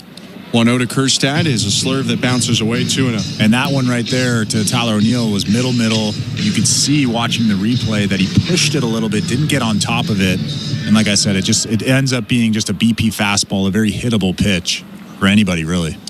Berrios is now allowed to run in all 4 innings he's pitched. Nobody out. His 2-0 to Kjerstad. Swing and a miss. Just for the context of how the Orioles hit against the Jays compared to anyone else, and this is not factoring in their 4 runs that include 2 homers today. Coming into today, 12 home runs against the Blue Jays for Baltimore this season and an .833 OPS. 2-1 to Kjerstad, high ball 3. Against everyone else, they had hit only 2 home runs and had a .593 OPS. They did not do this type of stuff against the Boston Red Sox, who have one of the worst staff ERAs in the American League. They did not do it against the Arizona Diamondbacks either. The 3-1 to Kjerstad, swing and a miss. Good changeup, 3-2. How about that pitch? 3-1 changeup outside off the plate. Kjerstad was obviously geared up for something hard there. Berrios looking to bounce back after the homer. Is 3-2. Swing and a miss, strike 3, went back to the change low, got Kjerstad to chase. 5th strikeout for Jose. I always say if you can throw it 3-1, you can throw it 3-2, and he did exactly that. But that one right there looked like a strike, looked like a hittable pitch. And Kjerstad just swings over the top of it. Ryan Mountcastle about to head up to the plate. We'll peek at the St. Louis Bar and Grill out-of-town scoreboard in a sec. 4-2 Orioles, 1 out, bottom of the 4th. The pitch. Mountcastle lines it, and on a hop, it gets through Bichette into left field. Base hit for Mountcastle, who tattooed that ball to shortstop, 106 off the bat. I think you woke him up. You woke up a sleeping giant, Ryan Mountcastle, with 2 pretty good swings here in this ball game.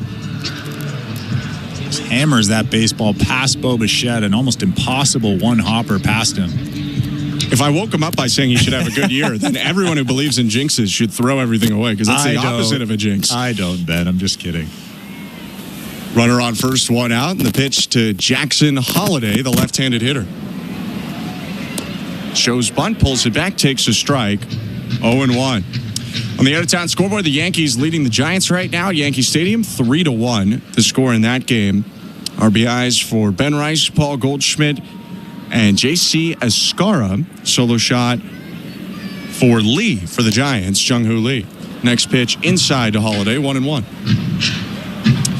Next team the Blue Jays will face are the Atlanta Braves tomorrow in Toronto, and right now they are trailing the Tampa Bay Rays 3-0.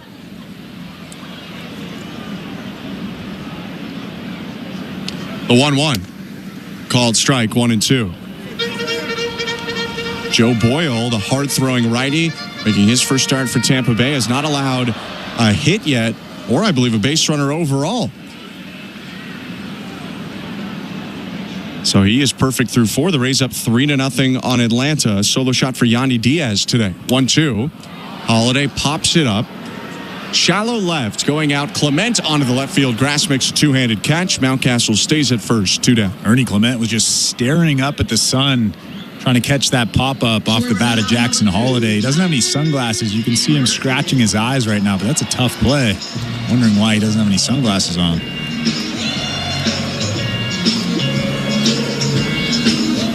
Clement back into the infield, and the top of the order back up. Our out-of-town scores were brought to you by St. Louis Bar and Grill. Attention back on the Blue Jays with the top of the order up for Baltimore. Gunnar Henderson's 2 for 2 today. Berrios kicks and offers and starts him off with strike 1. Single in the first, triple in the third for Gunnar Henderson.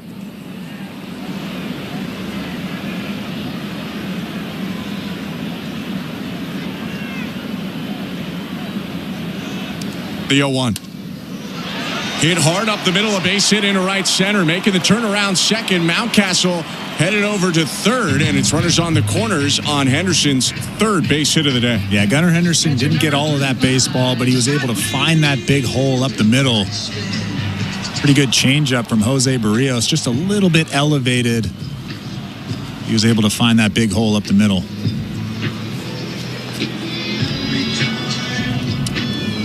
Tough day for Berrios. 4 runs allowed, 70 pitches with 2 outs in the bottom of the 4th. First and third, 2 outs. And surprisingly, through all the Orioles offense so far, not much involvement from Adley Rutschman. 0 for 2. He did have an RBI fielder's choice in the third. Rutschman, though, came into today 15 for 25 against Berrios. He takes the first pitch. It's a strike, 0-1. It's a big out for Jose Berrios with that 5th run standing at third base right now, and a tough hitter standing in that batter's box. 9-1-2 about to come up for the Blue Jays. Schneider, Bichette, Guerrero. Rutschman taking some practice swings outside the lefty box. The switch hitter waiting a moment, now steps back in. 4 home runs Rutschman has hit against Berrios. 2 of them came on opening day. The 0-1. Pitch outside, 1 ball, 1 strike.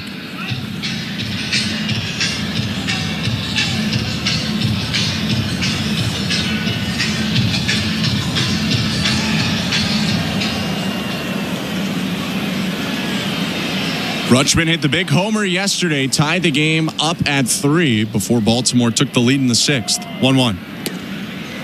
Fastball for a strike, 1-2. How about that pitch? At the top corner of that strike zone. Adley Rutschman didn't like it, but that's about as good as it gets, up and away. I think if you're Kirk and if you're Adley Rutschman, the 2 guys catching today, probably thinking, well, that was pretty similar pitch to ball 1. So what, is that a strike or is that a ball? Because that was almost an identical pitch. Hey, John Bacon's having a tough day. At least Brandon Hyde thinks so.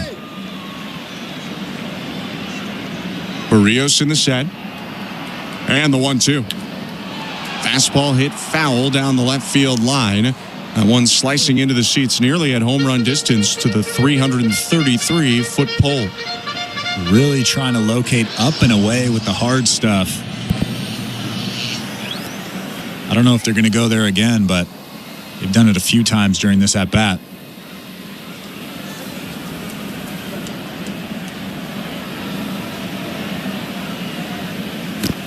Big pop for Rutschman a couple years ago. Hit homers from both sides in the home run derby. The 1-2. High fastball is lifted into foul territory, third base side. Clement runs out of room. That one 5-6 rows into the seats. And Clement again, no sunglasses, squinting up at that sun. If I'm standing in that Blue Jays dugout, I'm yelling at him, hey, do you want some sunglasses? I got some on me right now. Well, it was interesting. Jackson Holliday earlier had sunglasses on and took them off. Yeah, some guys just don't wear them.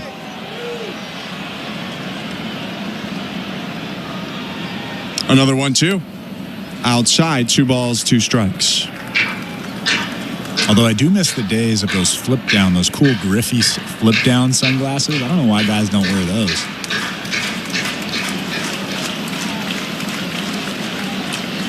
Berrios checks over at first. Runners on the corners. 2 outs, bottom of the 4th. The 2-2. Change up, hit on the ground to second. Jimenez has it, throws on to first, and ends the inning. Solo shot from Tyler O'Neill adds to the Orioles' lead. They picked up 2 more hits, but left both of them on. It's 4-2 Baltimore after 4. You're listening to Blue Jays Baseball, brought to you by your local family-owned Crown Rust Control Center, streaming on the Sportsnet app and the Sportsnet Radio Network. From shifting tariffs and trade policies, we're seeing more turmoil in global stock markets, to ongoing stock market volatility. It's a very confusing time if you're trying to figure out what happens next. To SiriusXM Business Channel for in-depth, around-the-clock coverage of the financial markets, economic developments, and key business trends impacting your investments. We're live at the New York Stock Exchange. Whether you're a seasoned investor or trying to better understand what's moving the economy, SiriusXM brings the business world to you. Starting at Channel 112 and on the SiriusXM app. Fantasy Sports Radio is helping you win your fantasy leagues right now on Channel 87. Out of here! Yo-hey, Ohtani Connect! From in-season fantasy baseball management to daily fantasy basketball to getting you ready for the NFL Draft, Fantasy Sports Radio is here to help you dominate. We begin our quest for another championship right now. Winning is everything. It's all there is. Fantasy Sports Radio, your home for fantasy sports. Channel 87 and on the SiriusXM app. Wake up! Wake up, everybody! This is Steve Phillips from the leadoff spot on MLB Network Radio. Join me and former Major League Baseball players Eduardo Perez and Xavier Scruggs as we react to all the latest news and scores across baseball and have plenty of fun along the way. Steve, you were so right about that. I don't know if anybody else thinks we're funny, but I think we're funny. Why are you putting us or we into this? The leadoff spot, weekdays at 7 a.m. Eastern on MLB Network Radio, Channel 89, and on the SiriusXM app. The Blue Jays are in flight, leading 3-0. Blue Jays fans, this is Ross Atkins, and you're listening to Blue Jays Baseball on Sirius XM. And the Sportsnet Radio Network. Welcome to the Timbermart broadcast booth. Ben Schulman and Chris LaRue. Blue Jays in Baltimore, game 2 of the series, trailing 4-2 as we start the top of the 5th. First pitch to Davis Schneider is the curveball for strike 1. Schneider had his first hit of the year in his first at-bat, dunked a ball into shallow left, and came around to score. The pitch, outside, 1-1. Yeah, Davis Schneider is officially on the board at hitting .071 with that single earlier on in the ball game, but I like this matchup, like I said earlier. The 1-1, called strike 1 and 2. The path to being with the team the whole year for Schneider is to hit lefties. That's his job. He was more of a regular player in his time with the Blue Jays each of the last 2 seasons. The 1-2. Well outside, 2 balls, 2 strikes. But when he was at his best, 2023, he did the majority of his damage off left-handed pitching, batted over .320 against them. 2-2 offering. Outside, ball 3. Not a bad pitch from Povich. A curveball that was just off the plate outside, but a good eye from Davis Schneider. He's actually had some good at-bats recently, just really hasn't come up with much. Schneider will ask for time after Povich looked at him for a while. And that's the tough thing when a guy plays as infrequently as Schneider. Even when he starts, he often only gets 2 at-bats, and he's pinch hitting a lot coming off the bench cold. Payoff pitch. Down low, ball 4. Second time aboard for Davis Schneider today as he takes a walk. He was right on that curveball. You could see him bending the legs, following the trajectory of that break. Pretty good at-bat. Another good at-bat from Davis Schneider. This would be a great time for the Blue Jays to get something going. Third time through the order now. Bo Bichette is up. He's 1 for 2 today with a line out and a single. A look at Schneider and the pitch. Low ball 1.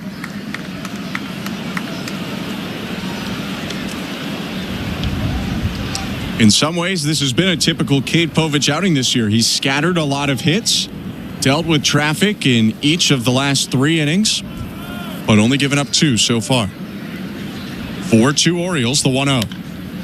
Hit on the ground at third. Backhanded stop Westberg. Spins, throws to second 1. Toss over to first. Not in time. Fielder's choice. And pretty good from the Orioles to make that even close to a double play look. Yeah, that was a really nice play from Jordan Westberg at third base.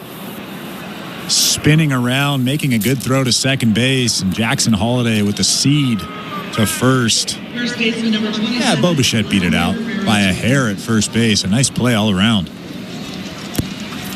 It's big for the Blue Jays to avoid that double play. They hit into 5 double plays yesterday, which it's early, but matches the most any team has had this season. 4-2 Baltimore. Bichette on first. 1 out top of the 5th, and the pitch to Vladimir Guerrero Jr. Swing and a miss. Big hack. 0-1. He was all over that changeup there. It was an inside changeup down and in. You can tell what Vlad wants to do with that pitch.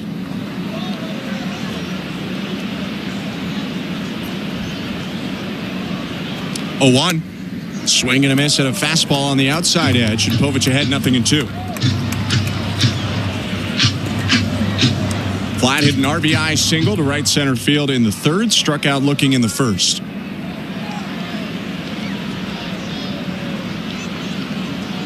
Oh, 2. Down and away, ball 1.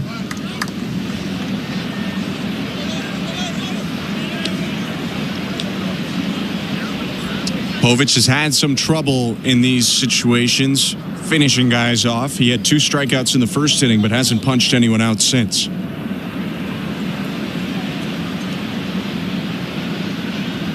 Lefty kicks and deals.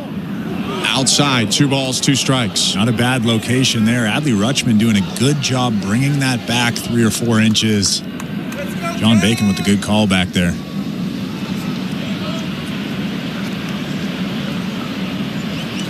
Guerrero adjusting his batting gloves and hand protectors, steps back in. Digs in his right foot, looks out to Povich, taps the plate twice, and brings the bat above his right shoulder. The 2-2. Down and in, ball 3 from 0-2 to 3-2.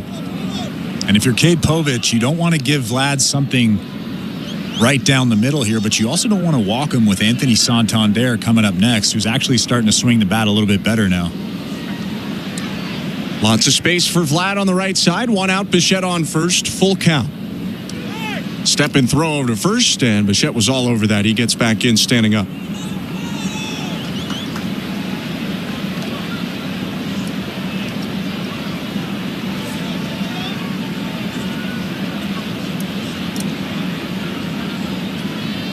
Vladdy ready again, and Povich set. 3-2. Hit on a line just over the mound. Off the glove of Holliday, rolling into shallow center. Everyone is safe.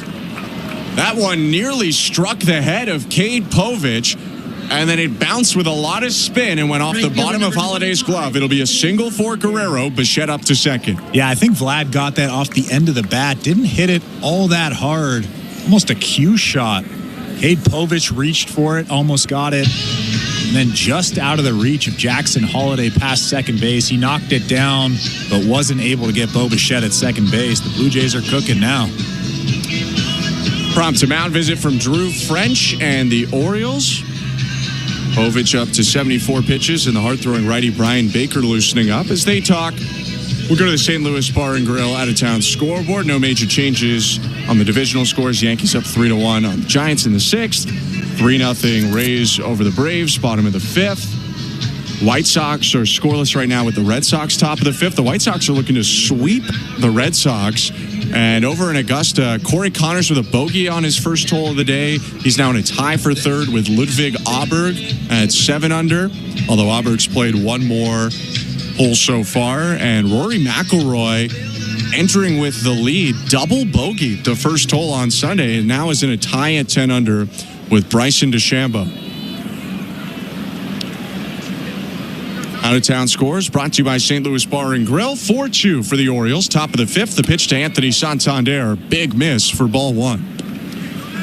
Guerrero on first. Bichette on second and 1 out. Santander chatting with Adley Rutschman for a moment. Now looks out to the pitcher, Povich. The 1-0. Foul tip into the glove, 1-1. Big swing from Anthony Santander, but a good pitch from Povich. Four-seam fastball up and in. Not much you can do with that.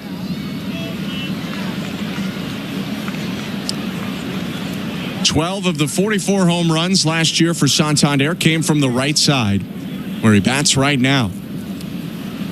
The 1-1.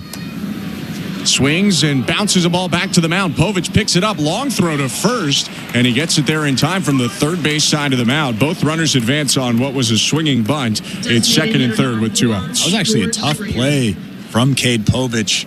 Going towards the third baseline, he fielded that baseball and almost fading away through that ball to first base. It looks like Cade Povich's day is going to come to an end here after that out. They will not let him face George Springer. It's going to be Brian Baker in the game, and the pitching change brought to you by Home Hardware, the official home improvement retailer for the Toronto Blue Jays. Locally owned, genuinely Canadian. Second and third, 2 down, 4-2 Baltimore, top of the fifth. Let's go to our host today, Show Ali. Thanks very much, Ben. Let's do a quick check of the St. Louis Bar and Grill out-of-town scoreboard. One more check at the Masters, the final round on right now. A heavyweight final pairing with Rory McIlroy and Bryson DeChambeau. Corey Connors and Patrick Reed, the other pairing going right before. Corey Connors bogeying the first hole, so he's at 7 under. McIlroy was enjoying a 2-stroke lead on DeChambeau, but that lead gone after just one hole. He double bogeys the first hole, and DeChambeau just birdied the second hole, so he is now at 11 under to McIlroy's 10 under. On Ludwig Aberg at 7 under alongside Corey Connors, both of them at 7 under. Over in the NHL, we have 9 games in the calendar tonight. That includes 2 games going on right now. Islanders at Devils, Flyers at Senators. For the Devils game, it's currently 1-0 Islanders in the third period, though the Islanders have already officially missed the playoffs. The Devils have not only locked up a playoff spot, they are locked up into a first-round matchup with their division rival, Carolina Hurricanes. And Flyers Sens, Philly is enjoying a 2-1 lead in the third period, which is underway right now. The Flyers, of course, have long been eliminated from playoff contention, while the Senators have locked down a playoff spot themselves. The seeding for Ottawa still up in the air. They enter play today 6 points back of both the Panthers and Lightning in the Atlantic Division, and 4 points ahead of Chris Leroux's Montreal Canadiens, who are in that second wildcard spot. So with 3 games to go, including today, some things to be figured out in Ottawa. And later on tonight, the Leafs will be in action against the Hurricanes. That game will be in Carolina. Puck drop goes just after 5 Eastern, 2 Pacific. It'll be on our flagship station, Sportsnet 590 The Fan in Toronto. Joe Bone and Jim Ralph will have the call after the game. JD Bunks and Sam McKee will have Leafs talk on the radio, on Sportsnet's YouTube page, and on Sportsnet Plus. If the Jays game runs long, we will join Joe and Jim in progress. Blue Jays baseball is brought to you by Crown Rust Protection. Let's get back to the action. Brian Baker on the mound in relief of Cade Povich. Here's Ben and Chris. Thank you, Show. Second day in a row that the Blue Jays face Brian Baker. Second and third, 2 down, 4-2 Orioles, and the pitch to George Springer. Inside at 98, ball 1. Hard-throwing righty has a fastball, a slider, and a change. He threw a curveball last year, hasn't tossed it yet this year. Springer 0 for 2, 2 ground balls, 1-0. Swing and a miss, 98 elevated. He stumbles across the plate and shakes out his left hand violently. It's 1-1. Yeah, I'm not sure what he did there.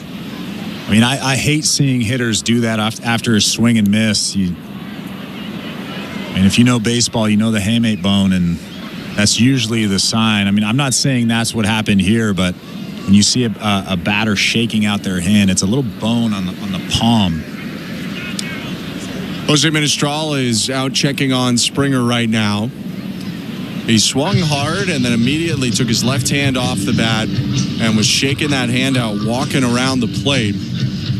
Some obvious concern for the Blue Jays, with Springer being one of their more integral players.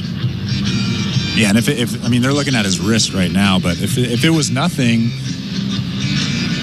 you probably would see George Springer kind of wave off Jose Menestral and John Schneider, but they're really taking a look at this wrist. Springer now gripping the bat, going to take a practice swing.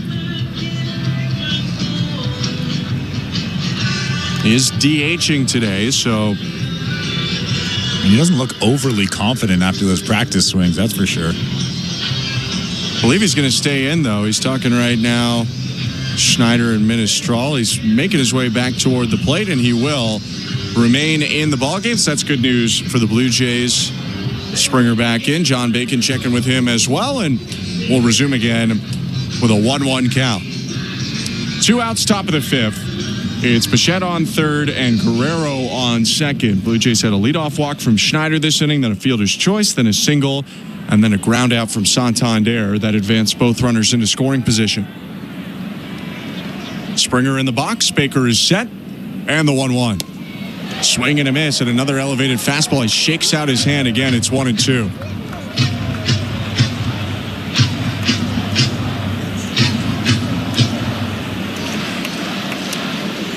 Springer entered today the batting average qualified leader at 400 in the American League.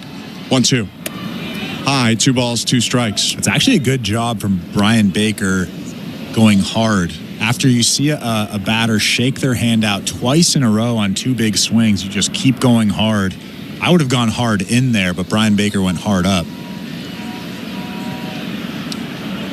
It's 2-2.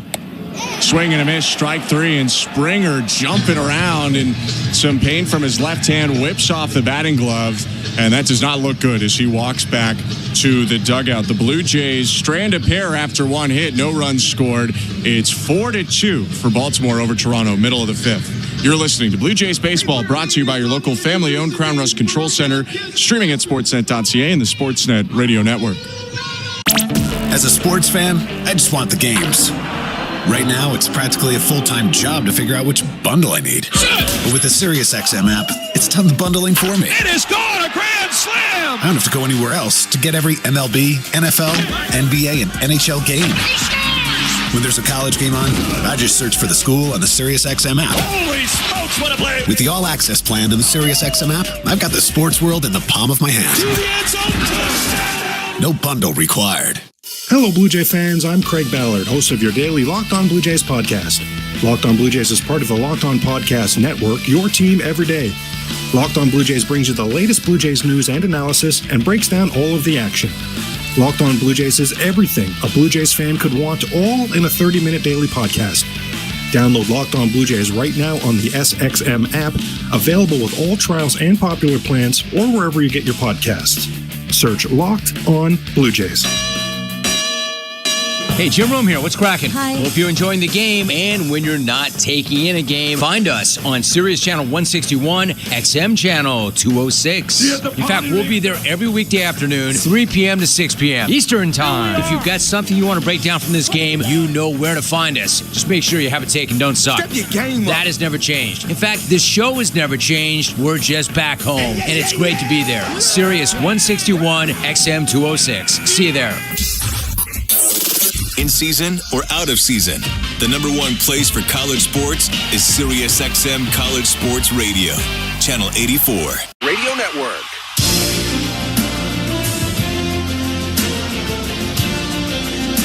Blue Jays Baseball is presented by Crown Rust Protection. I'm Ben Schulman alongside Chris LaRue. Hope you're having a good Sunday, and thanks so much for tuning in. 4-2 the Orioles over the Blue Jays. Jose Berrios back out, and his pitch to Ryan O'Hearn is low ball 1. Some concern after the end of the top of the 5th. George Springer shaking his hand out on 1 swing, and then a second swing and a third. Race right down the clubhouse steps Well, the dugout steps into the clubhouse. So Hearns swings at the 1-0, hits it on the ground to second. Jimenez up with it, throws to first. 1 out. And, of course, for the Blue Jays, that's not what you want to see. We won't know much about it, especially because Springer is the DH, so we wouldn't see if they made any change until he's up the next time. And last inning, I said it looks like a hamate bone injury. To be perfectly clear, I have no clue what is happening with George Springer right now. That's just what I see when I see a batter kind of shake out that wrist and then go running up to the training room. Pitch now to Jordan Westberg. Outside ball 1. For what it's worth, that is the injury that you often get when you're not hit by a pitch, but rather just from wear and tear and swinging. It happened in spring training to Francisco Alvarez, catcher for the Mets. 1 out in the 1-0 to Jordan Westberg. Called strike. On the diamond, though, the Blue Jays looking for their first scoreless frame here. Jose Berrios has given up a run to the Orioles, 1 run specifically in each of the first 4 innings.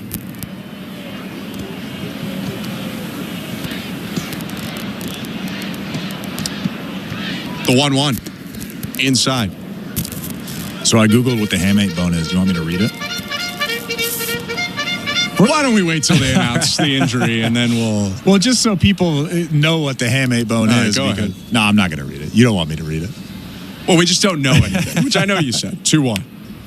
Hit on the ground softly, cutting off the shortstop. Bichette is Clemente at third. Spinning throw in the dirt. Nice pick on the backhand side by Guerrero. Good defense from third and first on that play. 2 down. What a play from Vladimir Guerrero Jr. ranging to his right. Little short hop pick. Pretty good play from Ernie Clement, too. Spinning around, throwing that baseball. Both sides. What a play. Vladdy had to go full stretch to keep that one in, holding himself up with his right hand on the dirt. Berrios with some claps. He's trying to get a 1-2-3 inning.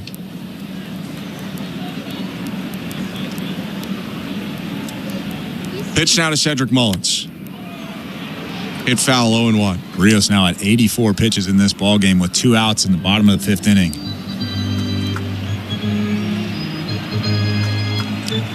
Blue Jays bullpen is active. Nick Sandlin is throwing. Right on left with 2 outs. The 0-1 to Mullins. Swing and a miss. 0-2. Nice changeup. Like a strike on the outer third and then just dove below that strike zone.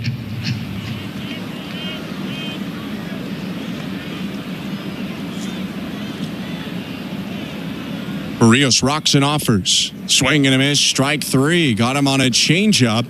6 strikeouts for Berrios in his first scoreless frame of the day. We go to the 6th, 4-2 for the Orioles. You're listening to Blue Jays Baseball, brought to you by your local family-owned Crown Rust Control Center, streaming on the Sportsnet app and the Sportsnet Radio Network.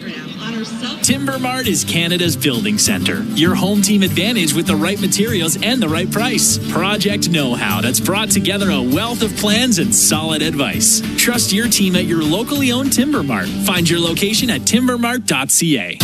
One of the best in the game at receiving the ball. I mean, he's about as good of a strike zone controller as the Blue Jays have.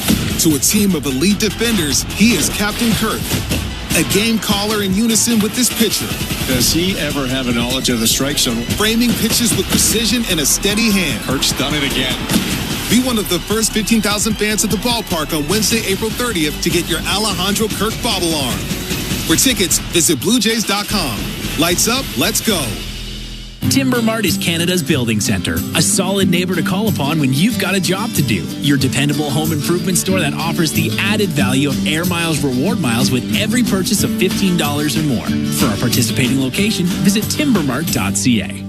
Law & Order Thursday on City TV. We're charging him with manslaughter. 3 Law & Orders on one epic night. It was premeditated. It was planned. Law & Order at 8. He told me to is not a legal defense against murder. SVU at 9. Covering his ass, I'd start thinking about your own. Followed by the new season of Law & Order Toronto Criminal Intent at 10. Nothing justifies murder. How about we start with the truth? Law & Order Thursday, all new, 8/7 Central on City TV. Hey, this is Kevin Gosman. You're listening to Toronto Blue Jays Baseball on the Sportsnet Radio Network.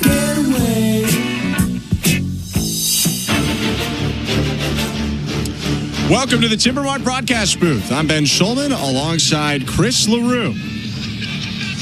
Orioles 4, Blue Jays 2, top of the 6th inning, and a pitching change for the Orioles. Brought to you by Home Hardware, the official home improvement retailer of the Toronto Blue Jays, locally owned, genuinely Canadian. Left-hander Keegan Aiken is on the hill. He'll go left on left with Andres Jimenez to start off the 6th.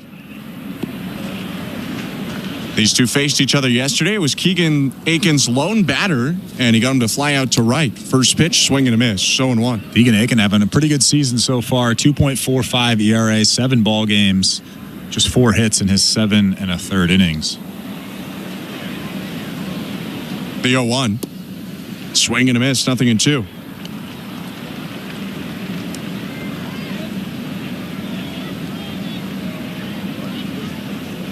Blue Jays with runs in the 2nd and 3rd have not scored since. They have left 3 runners on between the 4th and 5th. 0-2. Just outside, 1 ball, 2 strikes. Keegan Aiken wanted that pitch. That was off by about a half a ball outside. See Adley Rutschman trying to frame that pitch. A good take from Andres Jimenez. Blue Jays second baseman is 1 for 2 today with a single and a stolen base. Swings at the 1-2 and hits it back foul.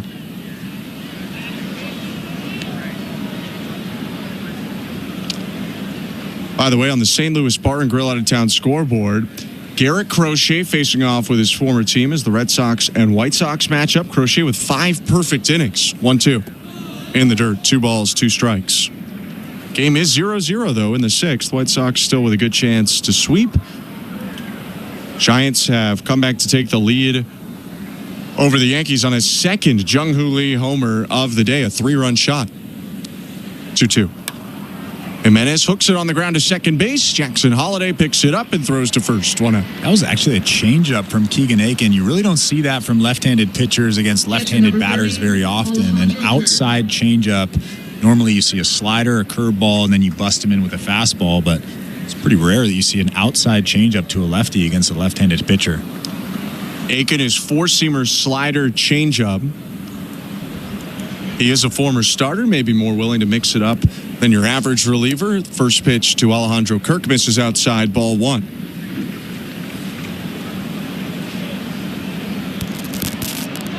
Aiken is the 3rd Oriole pitcher in this game. Cade Povich started. Brian Baker finished off last inning. And the next pitch called a strike, 1-1.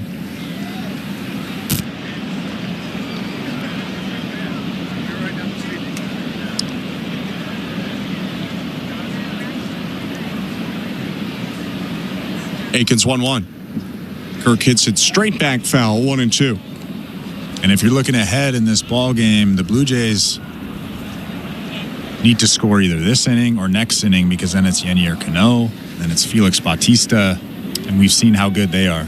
Might not be Bautista. He does not throw many back-to-backs right now. Well, there you go. From Tommy John. But the point still holds, especially with the high-leverage guys. 1-2 pitch hit on the ground, foul. Still 1-2. I mean, you might be asking then to get hits off of Cano and Gregory Soto and Sir Anthony Dominguez. Gregory Soto is just a little bit more hittable than Felix Bautista. If Felix Bautista doesn't come into this ball game, Blue Jays will be very excited. Almost everyone on the planet's a little more hittable than Felix Bautista. 1 out, base is empty. 4-2 Orioles, top of the 6th. And the pitch.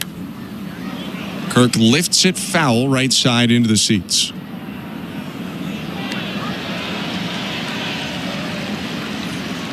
How about that catch? No glove, barehanded catch.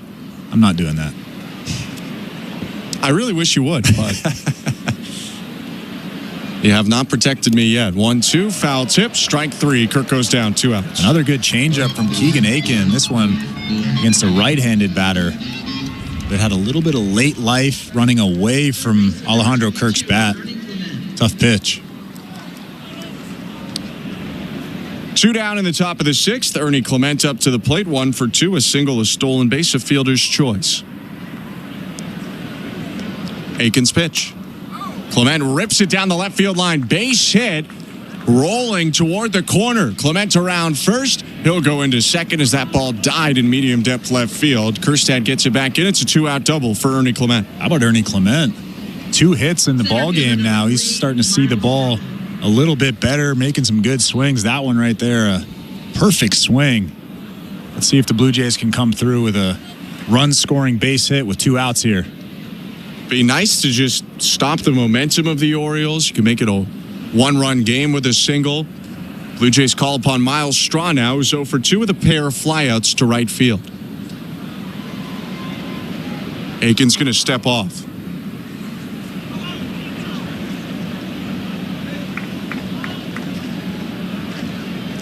Clement takes his lead off second base. 2 down. Looks toward Aiken, who's set, staring back at him. First pitch to Straw. Check swing liner foul into the Orioles dugout, 0-1.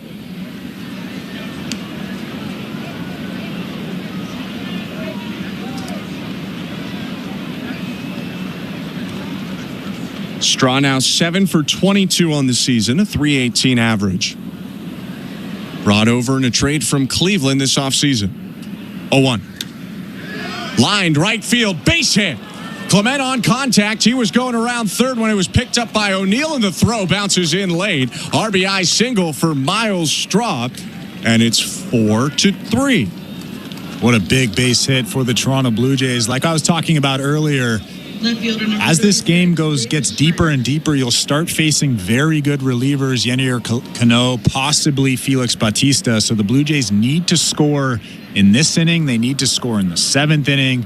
A huge base hit for Miles Straw there. For Straw, it's his first RBI as a Blue Jay. He's on first. Davis Schneider up to the plate, 1 for 1, a single and a walk.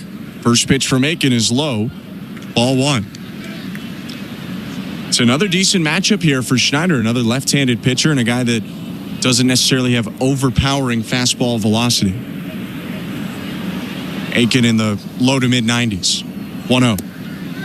Misses downstairs with the change, 2-0. And Davis Schneider's actually looked pretty good, pretty comfortable in that batter's box recently.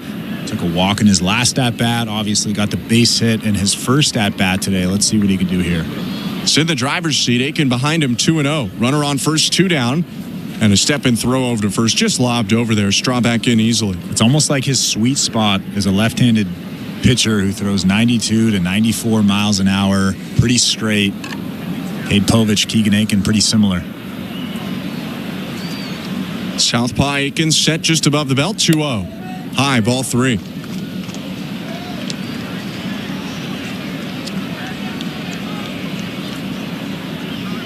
If you're Aiken, you pretty much got to get in the zone here. You put 2 on for the top of the order. Bo Bichette is due up next. 3-0 pitch. Up and in, ball 4. Not a close miss either. A 4-pitch walk. Schneider's on for a 3rd time today. And the Blue Jays bring the tying run into scoring position with 2 outs in the top of the 6th. Yeah, like you said, that's just a bad walk there. That was Keegan Aiken's last batter, but you definitely do not want to walk Davis Schneider to get to Bo Bichette in that situation.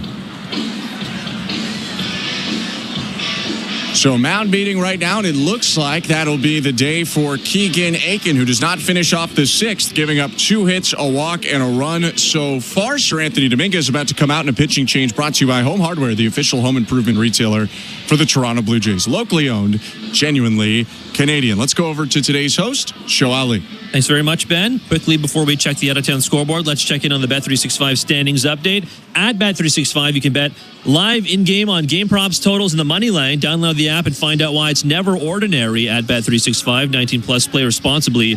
Ontario only. Entering play today, the Yankees had reclaimed the top spot in the division at 8-6. The Jays are 8-7 right now, so half a game back. The Red Sox had dropped to 7-9 following a pair of losses to the White Sox. The Orioles improved to 6-8, and the Rays yesterday narrowly losing to the Braves, so they entered play today at 6-8 as well.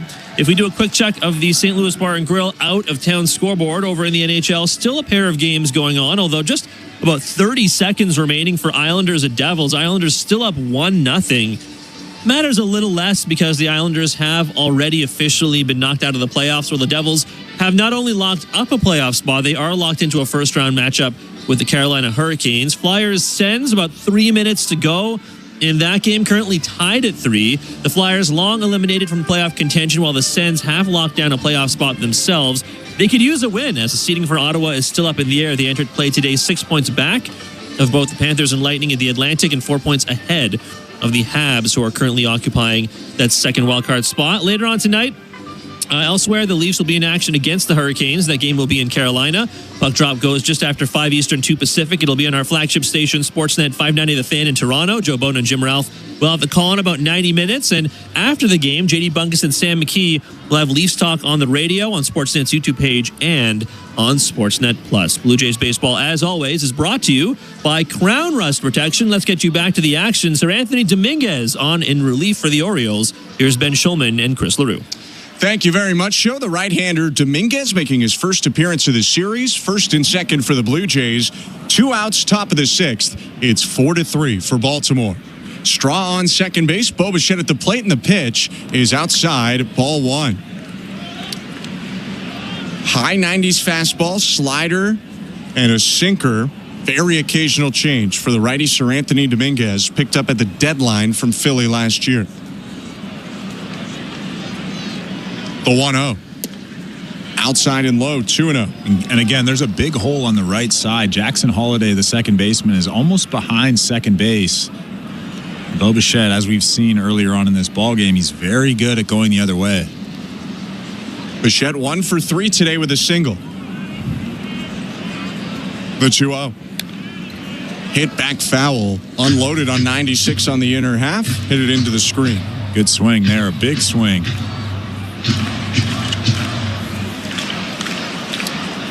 Dominguez has not allowed a run of his own so far this year, at least an earned run of his own in 5 2/3. Only given up 1 hit, but he has walked 6. The 2-1.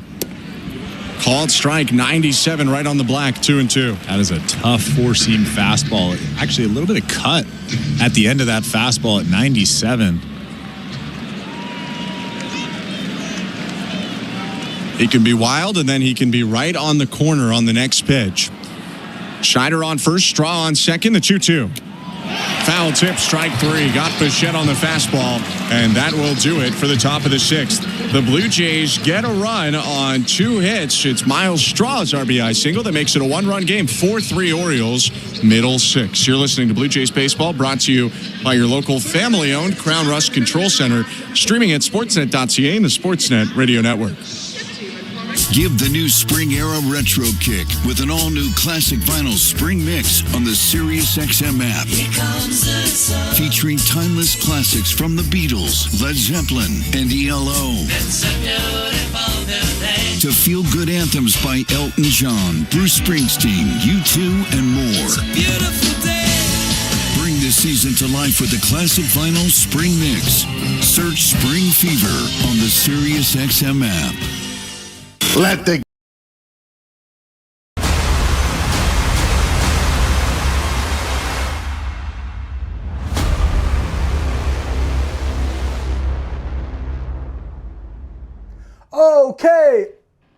Okay, Blue Jays, let's play ball. Oh yeah, let's go Blue Jays. Thank you for hanging out with us today here on Toronto Sports Insider. Now's the time of the show. Please let us know, where are you watching from? Where is Blue Jays Nation gathering from all over the world here on Toronto Sports Insider?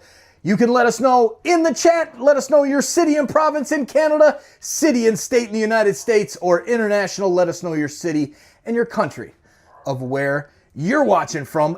And you can click the link in our website, torontosportsinsider.com. Check out all of our awesome merchandise, as well as all of the features on our website. We have a bunch of cool stuff, like a schedule for all of the Toronto sports teams and when they're playing and when we'll be live here on Toronto Sports Insider. As well, please click the live viewer tab on our website and put yourself on our map and find out where the rest of the world is watching the Blue Jays from. We just recently crossed over 1,000 page views, and we just launched this less than a month ago. Thank you, insiders. Thanks for letting us know where you're watching from. Now let's get back to the baseball. Come on, Vladdy. Come on, Bo. Come on, boys. Let's get some runs. And he sidearms in the first pitch. It's hit off the handle, a pop-up right behind the mound, and Sandlin makes the grab over the shoulder. It hit the palm of his glove hand, and I think he got it with the bare hand up against his chest. I don't think I've ever seen that before. A pitcher going over the shoulder, bobbling it a little bit, and then coming down with the baseball. That is a tough play. Like I've said a couple times, most pitchers aren't as athletic as position players, so that is an almost impossible play for pitchers to make. Heck of a play from Sandlin. Now he deals with one out to Heston Kjerstad. Called strike. He went back there because it was one of those shallow pop-ups that was going to land in between Sandlin and Andres Jimenez. Tyler O'Neill can run. That could have easily been an infield single, but instead it's a pop out to the pitcher. Now the 0-1 to Kjerstad is hit foul off to the left, 0-2. Yeah, I think if that ball drops, if Nick Sandlin let that ball drop and gave Andres Jimenez a chance to pick that ball up and throw to first base, they might not have got Tyler O'Neill at first.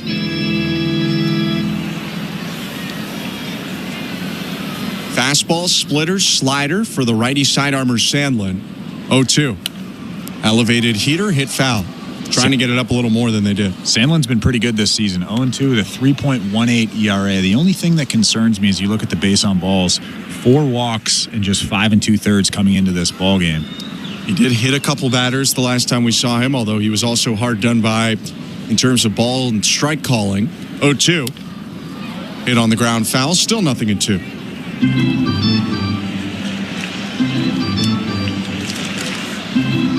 While he's one of their trusted guys, they did also ask him to come into some pretty big spots, especially in Boston. Back-to-back days, he was asked to save games in extra innings when he only had 1 career save prior. 0-2 in the dirt, 1-2. And he split those save opportunities 50-50. Saved the first one, did not save the second one. Yeah, when you come into big situations like that, a lot of times those base on ball probably can be inflated because you're pitching around guys. You're trying to make the perfect pitch. So I take that back. I'm not concerned about that. The 1-2.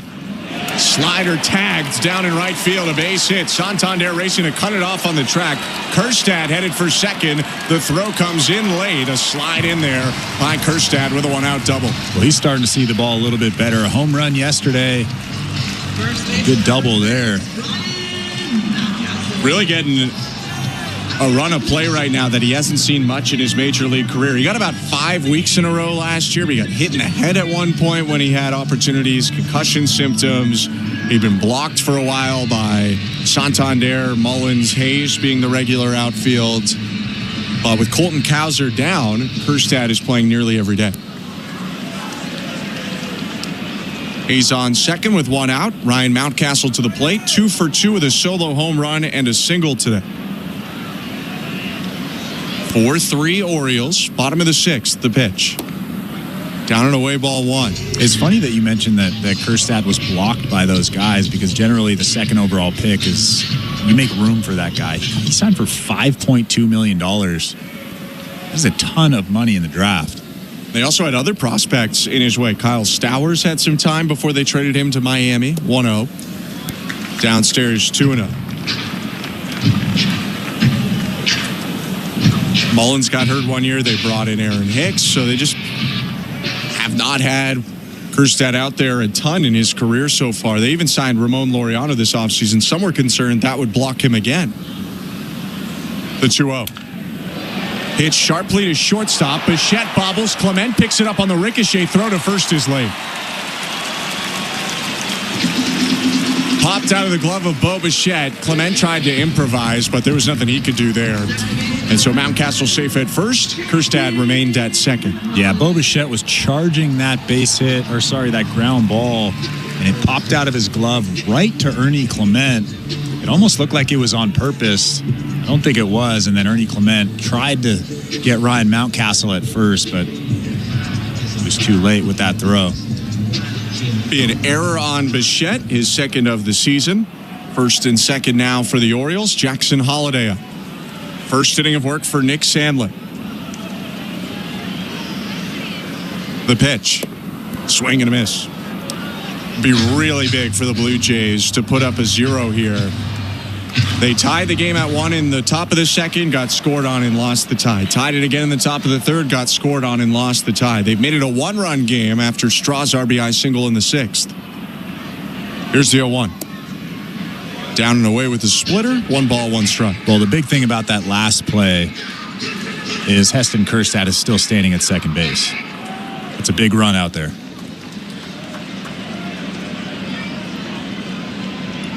Right on left pitch to Jackson Holliday.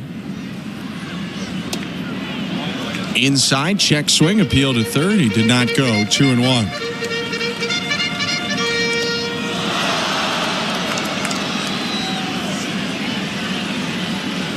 Four to 3 for the Orioles. Mountcastle on first, Kjerstad on second, 1 out, bottom 6.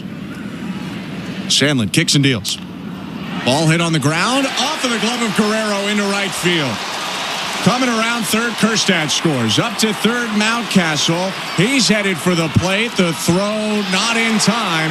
And 2 runs come in on what looks like another error for the Blue Jays. Safe at second is Jackson Holliday. It's 6-3. Well, I think what happened there is Vladimir Guerrero Jr. was turning, thinking about throwing to second base before he caught that baseball, and just wasn't able to come up with it. That is a big couple of runs for the Baltimore Orioles. Guerrero played it off to his side like he was going to spin and throw, and really this inning should be over, and instead there's still only 1 out and 2 runs have come in for the Orioles. Yeah, that ball wasn't really hit all that hard. A very makeable play. I bet if nobody's on base, Vladimir Guerrero Jr. makes that play 10 out of 10 times. Regardless, the 2-run score, Nick Sandlin out of the ballgame. 6-3 Orioles. Runner on second, 1 out. Pitching change brought to you by Home Hardware, the official home improvement retailer for the Toronto Blue Jays. Locally owned, genuinely Canadian. Here's today's host, Show Ali. Thanks very much, Ben. Let's do a quick check of the St. Louis Bar and Grill out-of-town scoreboard. We'll start at the Masters, where McIlroy and DeChambeau are going back and forth. Earlier, DeChambeau had taken a 1-stroke lead on Rory. It was DeChambeau at 11 under, Rory at 10 under. Right now, McIlroy 12 under, DeChambeau 9 under. So things in that championship pairing going back and forth. They're just on the wrapping up the 4th hole, headed to the 5th. So again, we'll continue giving you checks of the Masters throughout the afternoon. Over in the NHL, 9 games on the calendar tonight. So that Islanders-Devils game did go final. Was a 1-0 win for the Islanders in New Jersey. The other game was Flyers-Sens. That game's still going on right now. The Senators taking that game to overtime in the nation's capital. Still tied at 3 in overtime right now. Of course, the Senators, while they have locked down a playoff spot, the seeding for Ottawa is still up in the air.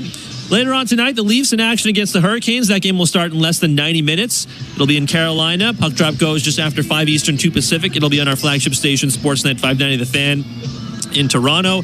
Joe Bone and Jim Ralph will have the call, and after the game, JD Bunkis and Sam McKee will have Leafs talk on the radio, on Sportsnet's YouTube page, on Sportsnet Plus. We also have an all-Canadian matchup later tonight as well. Oilers at Jets will go at 7 Eastern, 4 Pacific. You can watch that one on Sportsnet West later on. Elliot Friedman reporting yesterday that Edmonton preparing for the possibility that defenseman Matthias Ekholm may not return this season. He had returned on Friday after missing 7 games with an undisclosed injury, but had played just 2 shifts before he was forced to exit early after aggravating an existing ailment. So we'll continue to monitor that as the regular season winds down around the NHL. Blue Jays baseball, as always, is brought to you by Crown Rust Protection. Let's get you back to the action. Brendan Little now on the mound in relief of Nick Sandlin. With the call, here's Ben Schulman and Chris LaRue. Thank you very much. Show 6-3 for the Orioles over the Blue Jays. Back-to-back errors committed first by Bichette and then by Guerrero. Not only prevented this inning from ending, but added 2 runs to the total of the Orioles. And now Brendan Little, just trying to keep the Blue Jays in it, takes on the top of the order hitter. Left on left he goes with Gunnar Henderson. 1 out, Holiday on second. The pitch, low ball 1. You look at the last 2 losses for the Blue Jays and then the game today, which is not lost nearly yet. It's bottom of the 6th, but they're down 6-3. Uncharacteristic defense from Toronto, a team that usually plays pretty mistake-free. 1-0. Swinging a fly ball center field. Miles Straw's got a beat on it, and he makes the catch in left center, tossing into third to keep Holiday at second base, 2 down. There have been some developments offensively, Chris, to start the year. Certainly coming up with a lot of hits, but This team is still predicated on pitching, preventing the other team from scoring runs, and they just can't make plays like this consistently and win games. Yeah, if you look at Vladimir Guerrero Jr., who's normally pretty solid over there at first base, he's just making plays that he doesn't normally make. Specifically yesterday when he dropped that ball that didn't bounce, that's a very makeable play that you should be making 10 out of 10 times as a big league first baseman. First pitch to Adley Rutschman, switch hitter turned around to bat right, takes high, ball 1, 2 outs, 6-3 Orioles, bottom 6. And then the error in this inning where it's a very makeable ground ball, but he's just thinking too far ahead. He's thinking, I got to throw this ball to second base. 1-0, outside 2-0. And doesn't come up with the ground ball. I always say you catch the baseball first and then you make the play after that. And I know that Vlad knows that, but he's good enough to make that play and know that in that specific, that's a play that he makes 100 out of 100 times if nobody's on base, right? Right. So it's just a big play that he needs to make, and I'm sure he will going forward. The 2-0.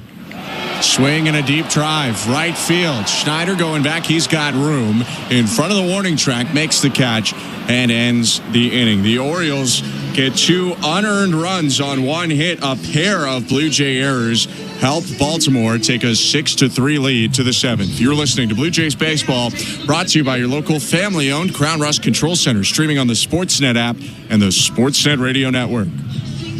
At Crown Rust Control, protection runs deep because every Crown Rust Control Center is owned by a local family who cares beyond business. Your Crown Rust Control is 100% committed to their product, to you, to their community, which is your community. Protecting you and what matters to you is equally important as protecting your vehicle. Did you know spring's the best time of year to protect your vehicle from rust? For a special spring offer, find your local family-owned Crown Rust Control Center at crown.com. Sportsnet Plus is the streaming home of the Blue Jays. Oh, what a catch! Stream over 150 Blue Jays games all season long. You won't see this anywhere else. Including pre- and post-game coverage with Jamie and Joe on Blue Jays Central. One of the best in the game right here. Watch all the Blue Jays action wherever you are, at home or on the go. Don't you love baseball? Plans start from $24.99 a month. We are good to go. Subscribe at sportsnetplus.ca.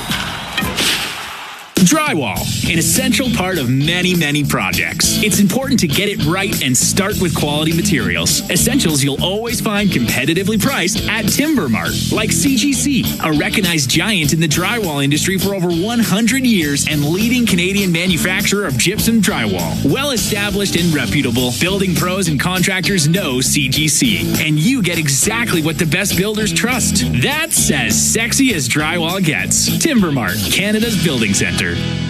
This is Toronto Blue Jays baseball. Springer started right, coming in, leaps and makes the catch full stretch. On Sportsnet 590 The Fan and the Sportsnet Radio Network. The 7th inning is brought to you by Home Hardware, the official home improvement retailer for the Toronto Blue Jays. Locally owned, genuinely Canadian. 6-3, the Orioles lead the Blue Jays. Top of the 7th, Vladimir Guerrero Jr. leading off, and the pitch from Sir Anthony Dominguez misses inside, ball 1.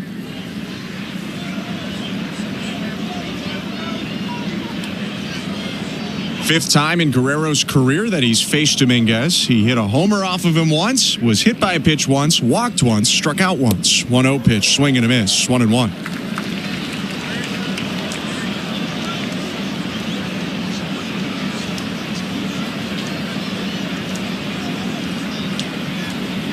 Dominguez entered last inning, struck out Bo Bichette with 2 Blue Jays on base, 1-1.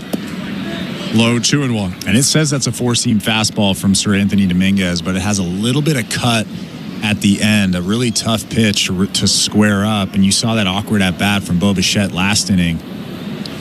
And he's got a sinker that works the opposite way in toward a right-handed hitter, 2-1. Hits off the glove of Rutschman, probably in the zone, but it hit the glove of Rutschman and hit John Bacon, so he was under duress trying to decide strike or ball. He went with ball, 3-1.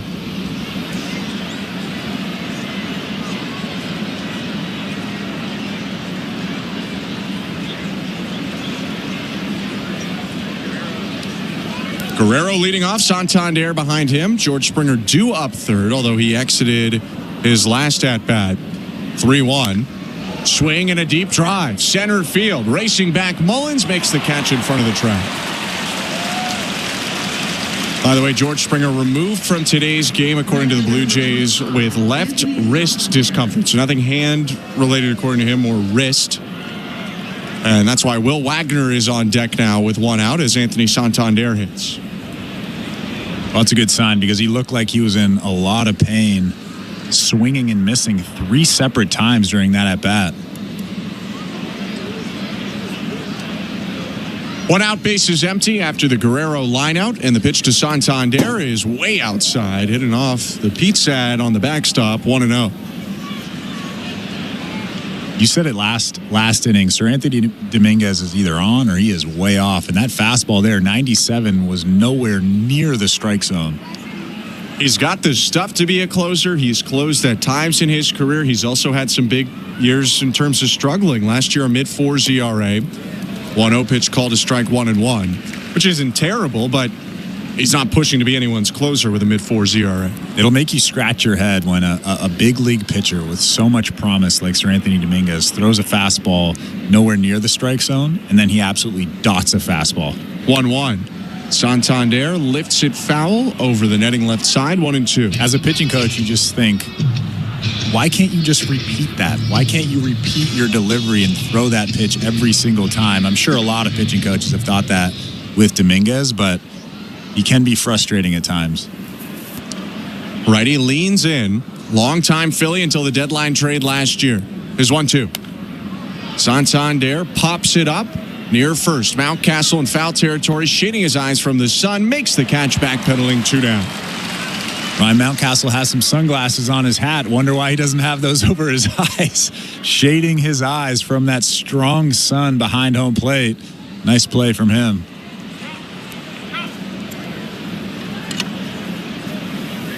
It's been a good day overall for Mountcastle today. Pinch hitter now for the Blue Jays with Springer out of the game. Will Wagner slots into the DH spot, trying to keep this top of the 7th going. 6-3. Baltimore leading Toronto. 2 outs. Base is empty.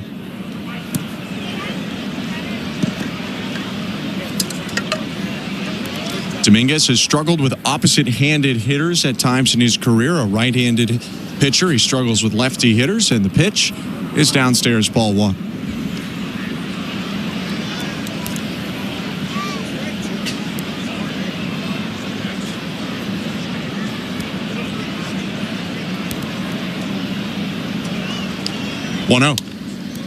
Popped up left side. Third baseman Westberg waved off by Henderson. The shortstop makes the catch and ends the inning. 6-3 at the 7th inning stretch for the Orioles. You're listening to Blue Jays Baseball, brought to you by your local family-owned Crown Rust Control Center, streaming at sportsnet.ca and the Sportsnet Radio Network. Barry, do you ever wonder why we fly north every year? Obviously, it's because of Armstrong Bird Food. I thought it was because of the weather or migration or something. Oh, Steve, you need to spread those wings and open your eyes, partner. Truth is, it's the seeds, the nuts, the berries, the good stuff. Armstrong's got it all. So all this time, you've been chasing snacks? Bingo! You think I'd flap these wings thousands of miles for anything else? Armstrong, Canada's premier bird food. The reason birds fly north. Find Armstrong at Canadian Tire, Home Hardware, and other fine retailers. Or learn more at armstrongbirdfood.com. Knock all your summer projects out of the park with Home Hardware, the official home improvement retailer of the Toronto Blue Jays and your DIY partner in making your dream home a reality. From gardens to garages, back decks to front doors, refreshes and renos, we're here to help you cover all your bases and make every summer project a home run. Visit any of our 1,000+ home hardware and building center locations where we're proud to be locally owned and genuinely Canadian. Let's see some talent. Tuesdays on City TV. The stage is set for incredible performances. I think you're friggin' amazing. The judges are looking for the next $1 million act. You devastated the stage. That will leave you speechless. You make me laugh. You leave me in awe. That was amazing. All new Canada's Got Talent. Tuesdays 8/7 Central on City TV. Or stream it on City TV Plus. This is Toronto Blue Jays baseball. That ball is gone. Third home run in 4 batters for the Blue Jays. On Sportsnet 590 The Fan and the Sportsnet Radio Network. Welcome back to Blue Jays Baseball. Show Adley with you. The Blue Jays trailing the Orioles 6-3 as we head to the bottom of the 7th at Camden Yards in Baltimore. Quick check of the St. Louis Bar and Grill out-of-town scoreboard. Just over an hour, maybe an hour and 20 minutes. The Leafs will be in action against the Hurricanes. That game will be in Carolina. Puck drop will go just after 5 Eastern, 2 Pacific. It'll be on our flagship station, Sportsnet 590 The Fan in Toronto. Joe Bone and Jim Ralph will have the call. And after the game, JD Bunkus and Sam McKee will have Leafs Talk on the radio, on Sportsnet's YouTube page, and on Sportsnet Plus. Pre-game will begin at 4:30 p.m. Eastern with Ailish Forfar and Justin Cuthbert. And, of course, if the Jays game, Jays Talk, if it runs long, we will join Joe and Jim in progress. We also have an all-Canadian matchup later tonight. Oilers at Jets will go at 7 Eastern, 4 Pacific. You can watch that game on Sportsnet West later on. Two teams in Canada elsewhere headed to the playoffs, but Elliot Friedman reporting yesterday that Edmonton preparing for the possibility that defenseman Matthias Ekholm may not return for the rest of the year. He had returned on Friday after missing 7 games with an undisclosed injury, but played just 2 shifts before he was forced to exit early after aggravating an existing ailment.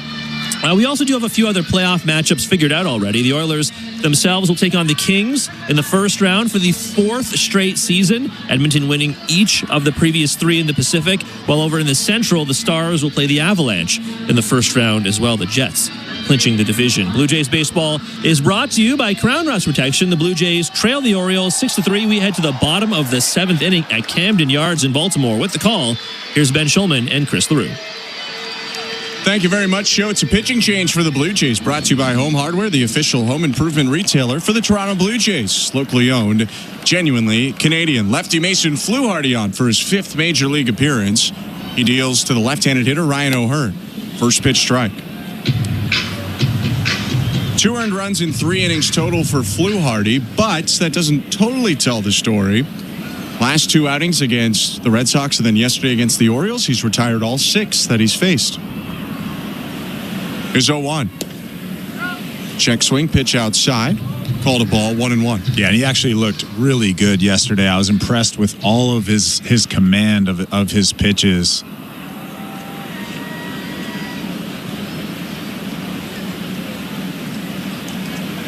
The 1-1.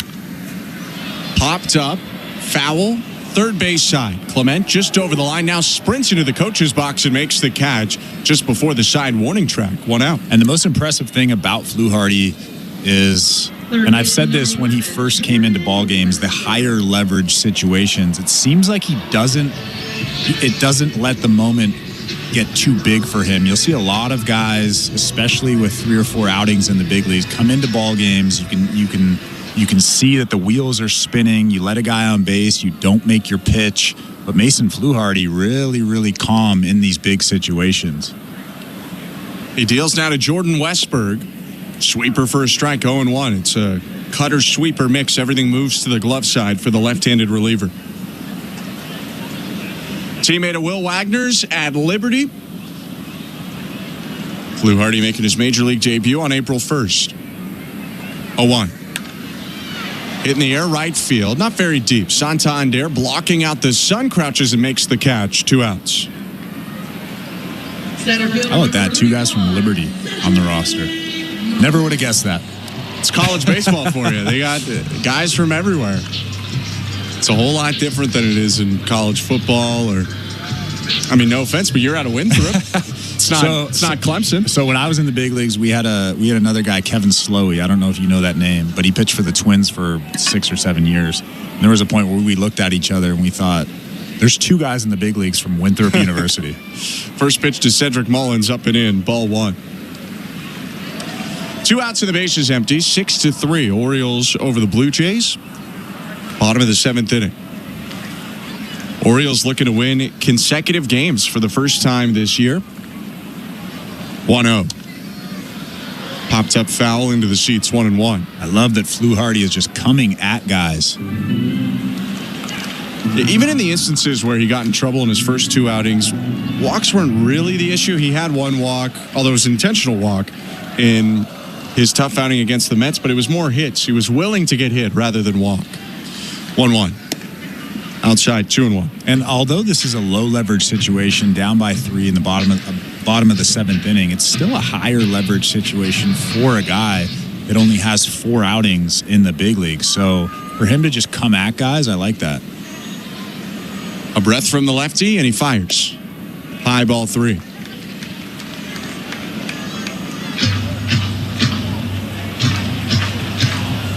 Cedric Mullins is 0 for 2 today. Pair of strikeouts and a walk. The 3-1. Down and away, ball 4. Right on cue. There's a base on balls for Mason Fluharty. That's a tough result because he loses a left-on-left matchup by walking Mullins and now goes up against a hard-hitting righty swinger, Tyler O'Neill, who hit his second home run of the season in the 4th, both of his homers against the Blue Jays.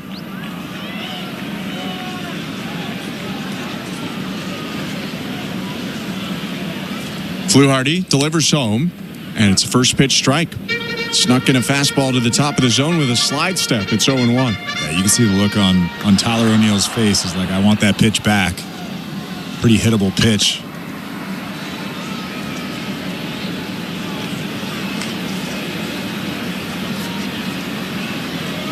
The 0-1. High and outside. 1 ball, 1 strike. 3-year deal for O'Neill with the Orioles, but he does have an opt-out after year 1. So if he had a big season, he could re-enter the market. The 1-1. Hit on the ground, foul, 1-2.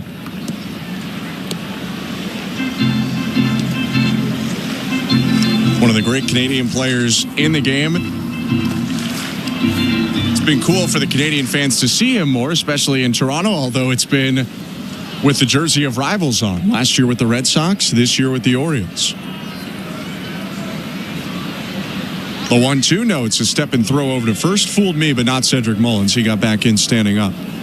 Yeah, I've said this a few times over the last few weeks or so, but Tyler O'Neill is one of the proudest Canadians that I know, just because he'll play for Team Canada whenever he can. The 1-2.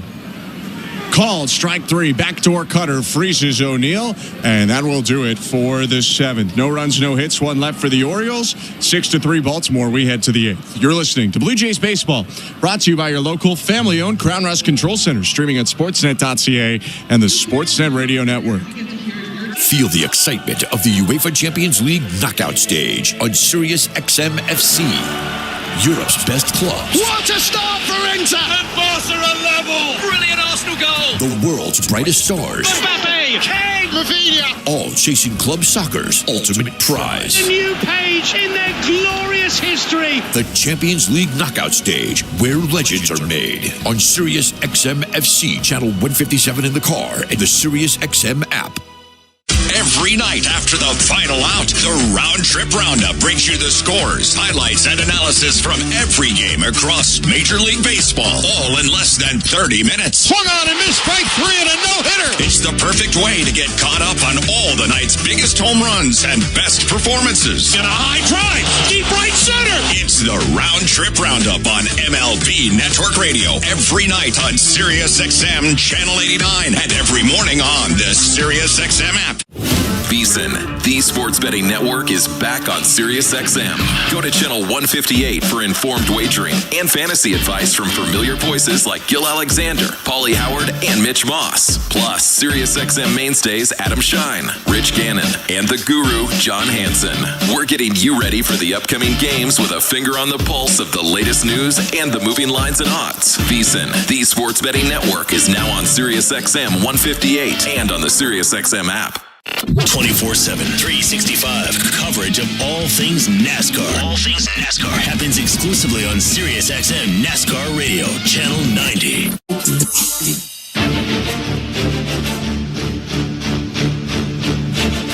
This copyrighted broadcast is presented by authority of Rogers Blue Jays Baseball Partnership and may not be reproduced or retransmitted in any form, and the accounts and descriptions of this game may not be disseminated without the express written consent of Rogers Blue Jays Baseball Partnership or the Sportsnet Radio Network. 6-3, the Orioles lead the Blue Jays.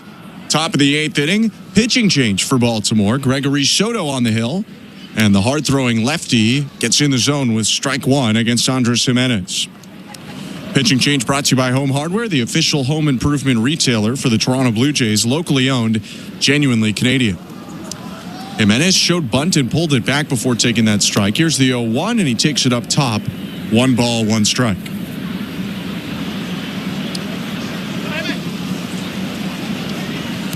So far, the Blue Jays seeing a lot of relievers they saw yesterday. Soto appeared in yesterday's game, 1-1. Hit back foul on the slider, 1-2. Good swing by Andres Jimenez. A tough slider from Soto after that 98-mile-an-hour fastball. Coming back with that slider. The fact that Jimenez was right on it's pretty good.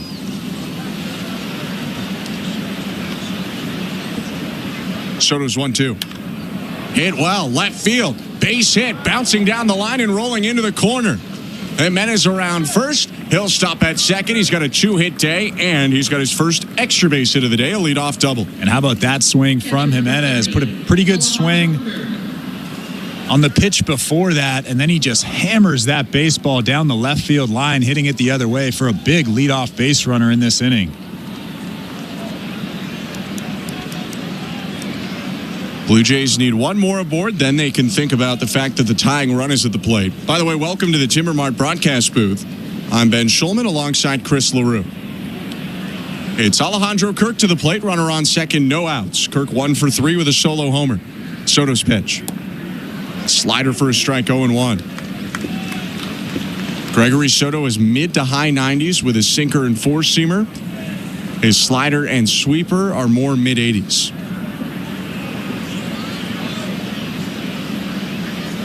The 0-1.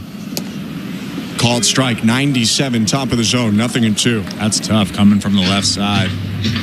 96 to 99 with that fastball. Although it doesn't run much, it still has a lot of life through the zone. 55 career saves for Soto, who closed for 2 years with Detroit. He looks at second, and the 0-2. In the dirt, skips away from Rutschman, and Jimenez will take off for third base. Wild pitch for Gregory Soto, who's somewhat like Sir Anthony Dominguez, who was in before him, can be effectively wild a lot of the time. He'll spray it all around, and then he'll burn you with 98 on the corner. Well, when you have an upper 90s fastball, it's a lot easier to be effectively wild. Yeah, you don't see a lot of 91 guys spraying it around. Soto's 1-2. High and outside, 2-2.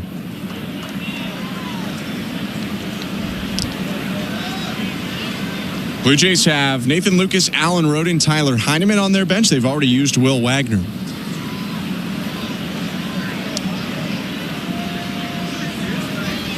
Two-two pitch. Swatted to the right side, foul out of play. That pitch was high and outside by a decent margin, and Kirk got up there to hit it away. Well, good job just making contact with that baseball. Looked like he was just trying to foul it off. Good job from Kirk.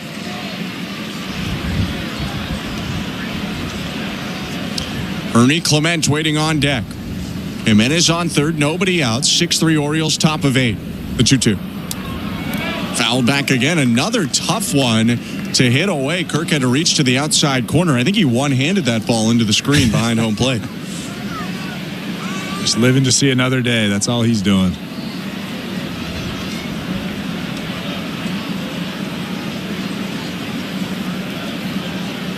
Soto rocks and deals. And this one's popped up foul again into the seats. You can tell that Alejandro Kirk is trying to go the other way, really pushing that barrel towards right field. The infield is playing him a bit to the pole, maybe not as drastically as they have been at other times, but the second baseman, Holiday, is up the middle. 2-2. Roped left field, base hit, bouncing toward the warning track in the left field corner. Jogging home, Jimenez. Kirk into second base, an RBI double, and it's 6-4. A tough slider down and in, but Alejandro Kirk hammers that thing into the corner in left field. What a swing. 86 down and in, little flat swing. Blue Jays are cooking. Kirk entered this game with 1 extra base hit in the season. He has 2 extra base hits in this ball game, and he'll be lifted now for Tyler Heineman, who pinch runs and can also play for him defensively behind the plate. It's a lot easier to score runs when you hit 2 doubles in a row. Got to get that slugging percentage up if you're the Toronto Blue Jays. So Heineman in at second. The tying run comes to the plate now. Ernie Clement, who's got 2 hits of his own today, including a double. A run scored and a stolen base. Soto just allowed his first run of the season. Lefty's pitch to Clement.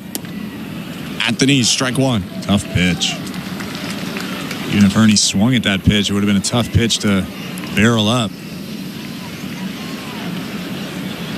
Blue Jays with 11 hits now today to 8 for Baltimore. They out-hit the Orioles but lost to them yesterday. 0-1 pitch in the dirt, 1-1. Yennier Cano is now warming up in that Orioles bullpen, a tough righty. As we mentioned earlier, we don't know if Felix Bautista is available today. Typically has not been going back-to-back for the Orioles to start the year. 1-1 pitch, hit on the ground to deep short, backhanded by Henderson. The throw to first bounces, and it's not in time. Clement beat it out straight. It was picked by Mountcastle, but Ernie hustling his way to an infield single. Well, it was a really nice play from Mountcastle at first base, but I mean, Ernie Clement hustling down that line. I didn't think Gunnar Henderson... I mean, that was a normal, easy play for a shortstop. It seemed like it took his time, made a one-hop throw, but Ernie Clement hustling down that line. And he definitely got in there on the second look. Easy. Yeah, he's safe at first base. Way to go, Ernie Clement. Third hit of the day for Ernie. Like you said, there's no error, no bobble. Just a little too casual from Gunnar Henderson, not knowing the speed of the runner, perhaps. Now it's first and second. The tying run on first base, and Miles Straw is up. He hit an RBI single back in the 6th. 6-4 for the Orioles. No outs, top of the 8th. Soto's 16th pitch. Straw squares to bunt and pulls it back. Pitch was high. Snap throw to second. Heineman back in with a dive. And now there's nobody out in this inning. You have the tying run at first base. It seems like John Schneider is deciding to try to bunt him over, or bunt both those guys over. Yeah, that was a sacrifice show more than it was a bunt for a base hit show. First baseman Mountcastle way in. Straw squares again and pulls it back again. Soto misses inside, and he might pitch Straw into a count where he starts swinging away. It's 2-0. Yeah, and if Miles Straw is going to bunt again, I'm not sure if he's going to bunt here 2-0. I would say yes if I was John Schneider. But if I'm Miles Straw, I'm trying to bunt that to the third base side. So you're forcing the third baseman to come in and field that baseball. Squares again. The 2-0 is put down to the third base side. Westberg picks it up. Throw on to first. Just in time. Both runners advance as Straw does the job well. It was Holiday, the second baseman, covering the bag. And it's second and third now for the Blue Jays with 1 out. And you can't do it any better than that.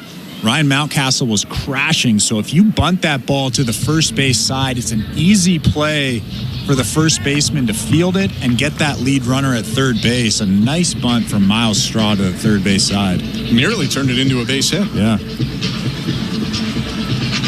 So the Blue Jays in a position now as Drew French talks to Gregory Soto where a single could tie up the ballgame. They have a lot of speed on second base, and Ernie Clement, decent speed with Heineman on third as well. 1 out, top of the 8th. A fly ball would make it a 1-run game, but they're looking for a base hit. And the batter to be is Davis Schneider. Davis Schneider, a single in this ball game and 2 walks. He's seeing the baseball a little bit better.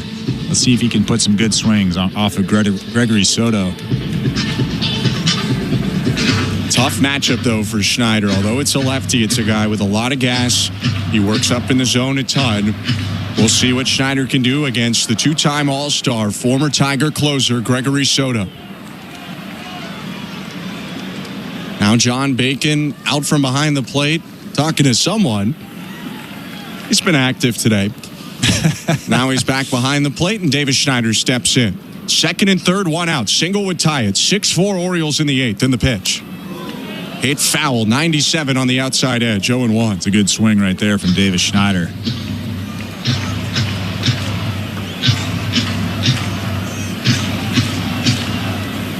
Schneider picked up his first hit of the game in the 3rd inning today. Or first hit of the season, I should say. The 0-1. Hit on the ground softly up the middle. Coming to the plate is Heineman. The throw from second over to first to get the out. It went Holiday to Mountcastle. Moving up to third base is Ernie Clement, and it's 6-5 on an RBI ground out from Schneider. Yeah, the most important thing in that situation is you at least score one run. So good job from Davis Schneider. As Robinson Chirinos comes out to the mound. He's going to make a pitching change with the top of the order about to come up. They'll go to Yenier Cano in a 6-5 game. Tying run on third. Bo Bichette set to hit next. Let's go over to today's host, Show Ali. Thanks very much, Ben. Let's do a quick check of the St. Louis Bar and Grill out-of-town scoreboard. We've checked a lot on the NHL, and of course, at the top of the hour, Leafs Hurricanes will go on the Sportsnet Radio Network with Joe Bone and Jim Ralph. But let's check in on the NBA. Haven't done that so far today. It's the final day of the regular season, which means that all 30 teams are in action. In the Western Conference, spots 4 through 10 in the playoff field were all up for grabs. The East, meanwhile, a little more stable. Most spots in the top 7 were largely set. The Raptors, of course, we know this. They're not going to be making the playoffs. They are 30-51 on the season. They are taking on the Spurs in San Antonio right now. Neither team is making the playoffs, but still, end of the first quarter, the Raptors are up 35-32 on the Spurs. We had spoken about this earlier in the week, but of course, as the season progressed, we were monitoring the Raptors draft lottery odds. Well, no matter the result today, they have been locked in officially to having the 7th best lottery odds. So they have a 31.9% chance at a top 4 pick, a 19.7% chance at the 7th pick exactly, and actually a 34.1% chance at the 8th overall pick. That's all from our pal Blake Murphy. The draft lottery itself will go in just about a month, Monday, May 12th. Elsewhere in the NBA, some news out of Portland as well, as ESPN Shams Charania reporting the Blazers have reportedly extended head coach Chauncey Billups. He was finishing up his 4th and final guaranteed season of his contract today. The Blazers were 35-46 entering today's season finale against the Los Angeles Lakers. Blue Jays baseball brought to you by Crown Rust Protection. Let's get you back to the action. Here's Ben Schulman and Chris LaRue. Thank you very much, Joe. Righty Yenier Cano is in the ballgame for the Baltimore Orioles. His job, keep the tying run from scoring. It's a runner on third and Ernie Clement. It's 6-5 for the Orioles. And with 2 outs in the top of the 8th, Bo Bichette set to hit. This pitching change is brought to you by Home Hardware, the official home improvement retailer for the Toronto Blue Jays. Locally owned, genuinely Canadian. Bichette 1 for 4 today with a single in the third. He grounded into a double play yesterday facing Cano. Righty's pitch. Hit on the ground, and that hit the foot of Bichette. So although Cano went after it in fair territory, that's a foul ball. It's 0-1. I believe if that wasn't a foul ball, Yenier Cano would have probably let that go foul. But because it hit Bo's foot, obviously he just picks it up and reacts the way he did. Yenier Cano having a nice start to his year. 5 scoreless innings, 2 hits, no walks, 6 strikeouts. Has not allowed a run yet. But neither did Gregory Soto, and he gave up his first in this inning. First 2. 0-1 to Bichette. Lined foul right side. Sinker left over the heart of the plate. Bo had a good hack, but couldn't keep it fair. 0-2. That's still a tough pitch. Mid-90s with a ton of run on it from the righty. Sinker change, slider, 4-seamer for Yenier Cano. Mid to high 90s with his fastballs. Here's 0-2. Lined, left field, base hit. In to score Clement. Bo Bichette stops at first, and he has tied this game with an RBI single. It's 6-6 in the 8th. What a swing from Bo Bichette. Goes down and gets that slider below the strike zone from Yenier Cano. Gets the barrel to it and ties this ball game up. Blue Jays were down 6-3 when this inning started. They have scored 3 on 4 hits and made it a 6-6 game. Vladimir Guerrero Jr. to the plate. 2 outs, runner on first. Cano's offering. Outside by a lot. Ball 1. I mean, I wouldn't mind if Bo Bichette tries to steal this bag here. I know that a ball in the gap down the lines, you're probably scoring anyways, but I'm taking off here. Bo was thinking about it and stopped right before the pitch. He jumped early, so he had to stop himself from stealing. Turn and throw over to first, and a dive back in from Bichette. You'd imagine if Cano wasn't thinking about doing it, Rutschman probably told him on the pitch comm to throw over there after Bo's early jump. Guerrero at the plate, 2 for 4 today. Extra base hit could give the Blue Jays the lead with 2 outs. The 1-0. Sinker at the knees. Beautiful pitch. Strike 1. Yeah, that's a really nice sinker from Yennier Cano. Orioles were potentially asking him for a 4-out save coming in, depending on Felix Bautista's availability. 1-1. Grounded foul, 1-2. Obviously not in line for a save at this point, surrendering the inherited run from Soto. But now he's just trying to keep it tied. 6-6, 2 outs, top of the 8th.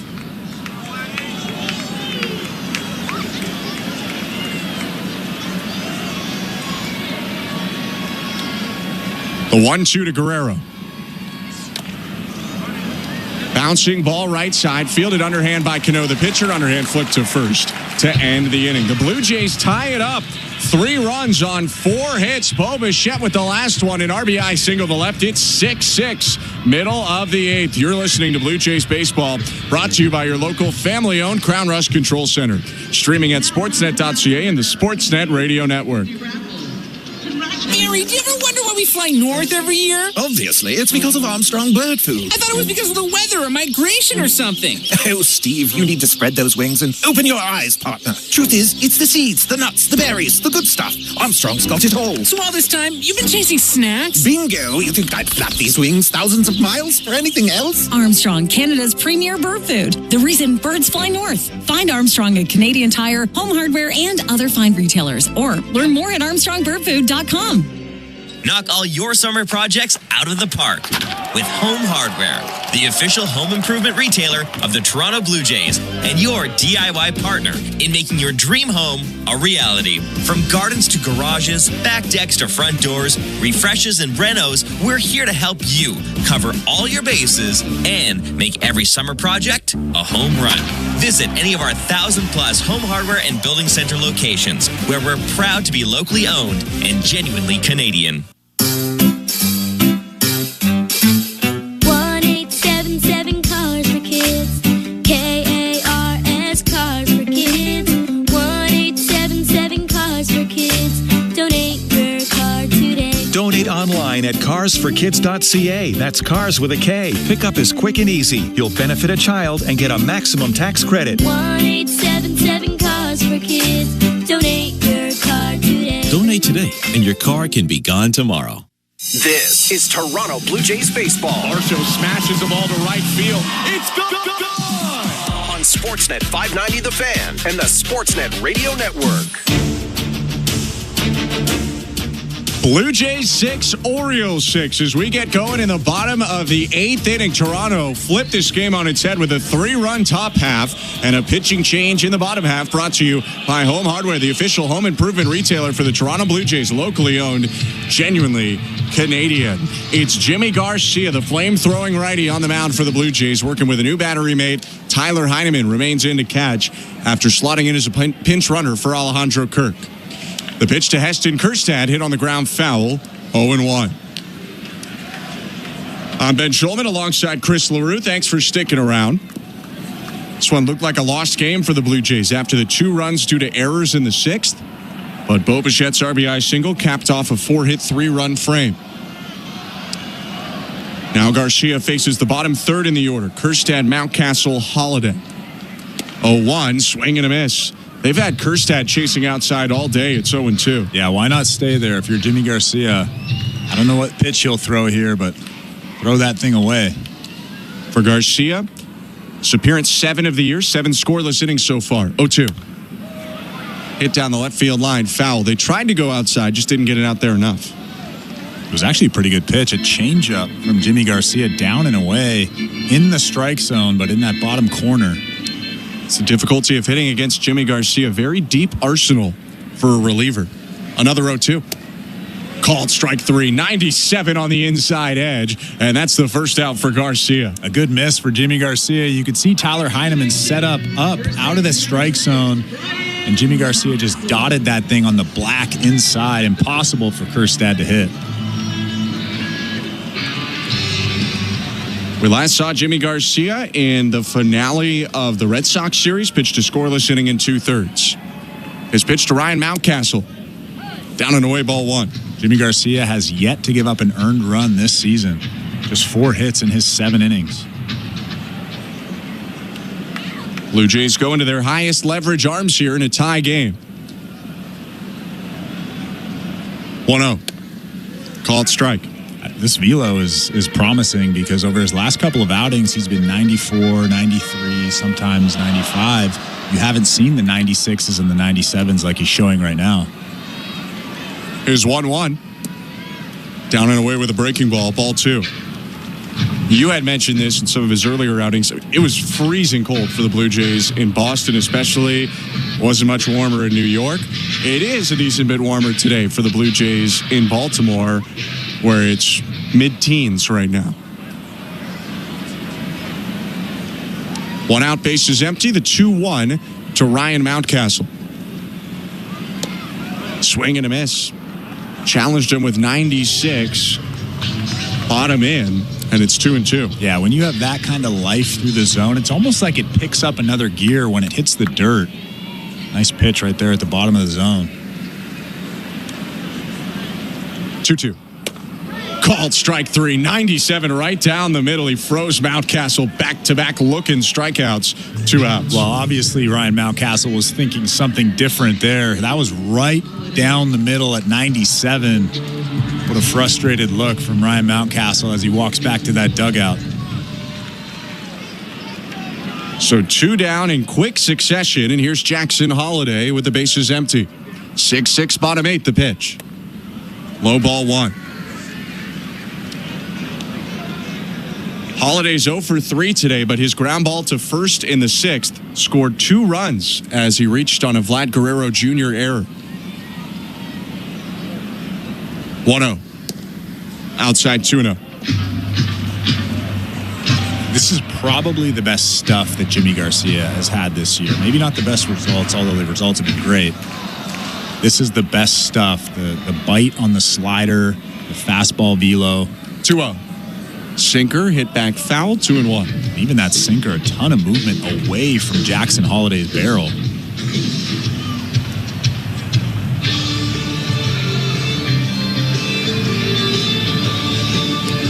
Jimmy Garcia, as important as a closer in the Blue Jay pen, sometimes he's setting up like this in the 8th, but often he's coming into tricky situations and stranding runners. The 2-1. Swing and a miss. Beat him with 95, 2-2. This kind of stuff is why the Blue Jays brought him back after trading him away at the deadline on a 2-year, $15 million contract. He rocks and offers. Just outside. Good take by Jackson Holliday. Full count. Well, they're obviously trying to stay away from Jackson Holliday. They don't want him to get those hands through and potentially barrel something up in this tight ball game. You also don't want to lose him, though. Top of the order on deck in Gunnar Henderson. Holliday asks for time. Garcia steps off for a second. Just throw a little sinker away. When in doubt, throw that good 95-mile-an-hour sinker.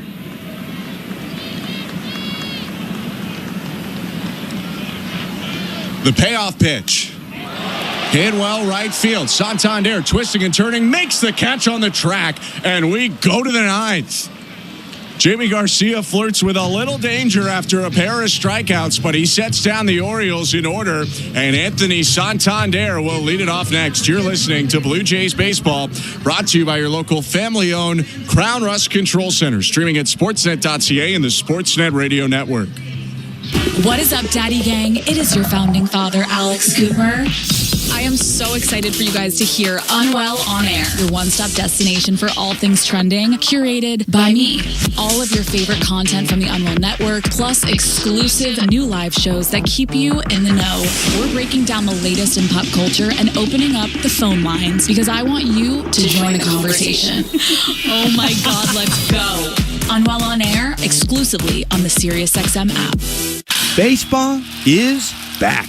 It's former General Manager Jim Duquette, and every Sunday on the front office, we have you covered on everything happening across Major League Baseball. That's right, Duke. It's former Big League GM Jim Bowden. Injuries, extensions, promotions, demotions, and trades. We'll have you covered on all the news. We'll bring you the front office perspective as the season heats up. Front Office with Jim Duquette and Jim Bowden, Sundays at 10 a.m. Eastern on MLB Network Radio, Channel 89, and on the SiriusXM app. Fantasy Sports Radio is helping you win your fantasy leagues right now on Channel 87. Out of here! Go hey, Ohtani Connect! From in-season fantasy baseball management to daily fantasy basketball to getting you ready for the NFL Draft, Fantasy Sports Radio is here to help you dominate. We begin our quest for another championship right now. Winning is everything. It's it. It's all there is. Fantasy Sports Radio, your home for fantasy sports. Channel 87 and on the SiriusXM app. Fantasy Sports Radio is helping you win whichever fantasy sport you play. Right now on Channel 87 and always on the SiriusXM app. Sportsnet Radio Network. Ninth inning, Blue Jays in Baltimore, 6-6 the score between the Blue Jays and the Orioles. I'm Ben Schulman alongside Chris LaRue. Anthony Santander leads it off against his old teammate, Yennier Cano. The pitch. Swing and a pop foul out of play, 0-1. And Yennier Cano is back out there after throwing 8 pitches in the top half of the 8th inning. Defensive change for the Orioles. Ramon Laureano into left field. Heston Kjerstad has been taken out. The 0-1. Called strike. Wicked moving changeup. 0-2.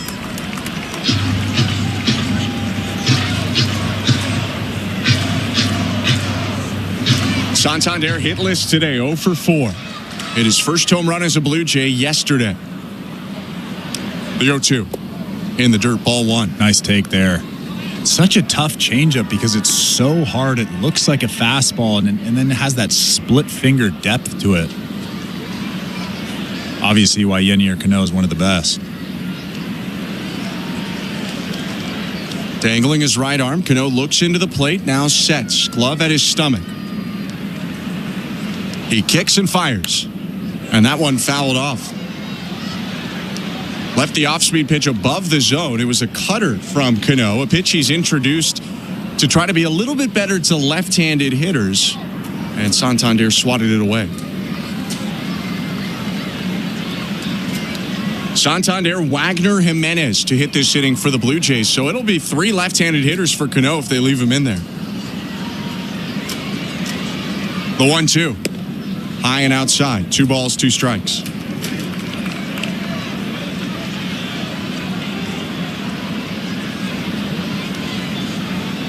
Action in both bullpens. Matt Bowman, the righty for the Orioles, loosening up. Jeff Hoffman, the closer for the Blue Jays, loosening up. Jimmy Garcia has a sweatshirt on in the Blue Jay dugout.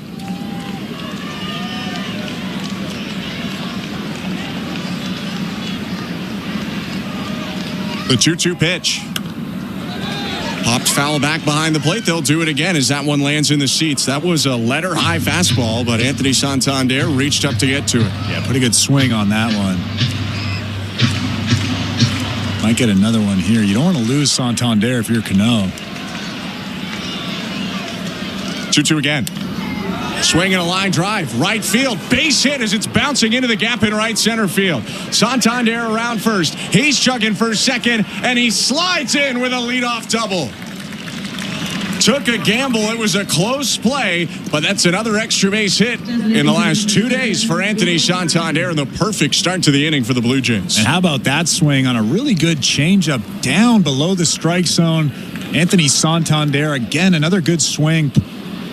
Chugging around first base. What a big double to lead off this inning. Number 38, Nathan Lucas. Santander lifted now for Nathan Lucas, who will pinch run representing the go-ahead run in this game.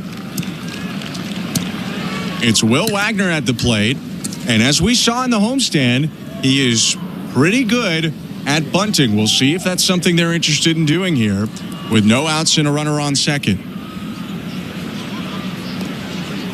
Could let guys swing away. You have 3 shots to hit a single here. Lucas has the speed to score on any single to the outfield. Cano in the set. Looks at second. One more peek, and he offers home. Wagner squares to bunt, pulls it back, pitches strike. Lucas taken off for third, throw back to second. Now they throw to third, and they get him. Nathan Lucas was straying far off the bag, thought Wagner was going to put the bunt down, and he is picked off. Catcher to shortstop to third, 1 out. Yeah, that just can't happen. John Schneider's looking at this play in the dugout, but especially as a pinch runner, your job is to be a good base runner out there, and he just gets caught in no man's land. A good job by Adley Rutschman throwing to second base. Pretty heads up. No challenge, 2-6-5 pickoff. Now Wagner swinging away with 1 out, takes up top, ball 1.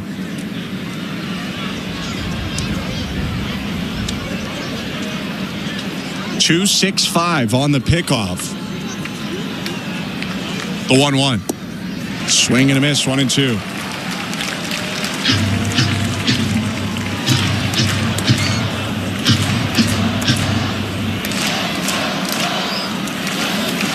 Camden Yards much louder than it was after the Santander double. 1-2 pitch. Hit on the ground, a broken bat roller, picked up on the backhand side by Mountcastle, the first baseman. He flips to first, 2 down.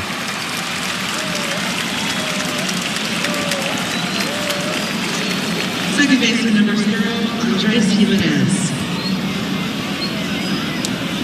So the Blue Jays looking for another big swing. Leadoff double, but back pick from Adley Rutschman. Got the pinch runner, Nathan Lucas, caught in between. He was tagged out, ground out, so there's 2 down and the base is empty.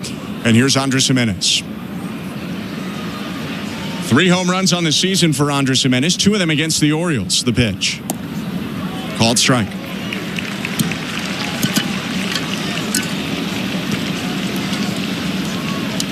Looking ahead to the bottom of the 9th, it'll be the top 3 in the Oriole lineup. Henderson, Rutschman, O'Hearn. 0-1. In the dirt, 1 ball, 1 strike.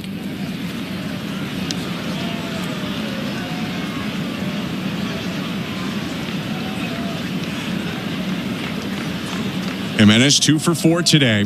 Started off the 3-run 8th with a double to left field. Faces a 1-1.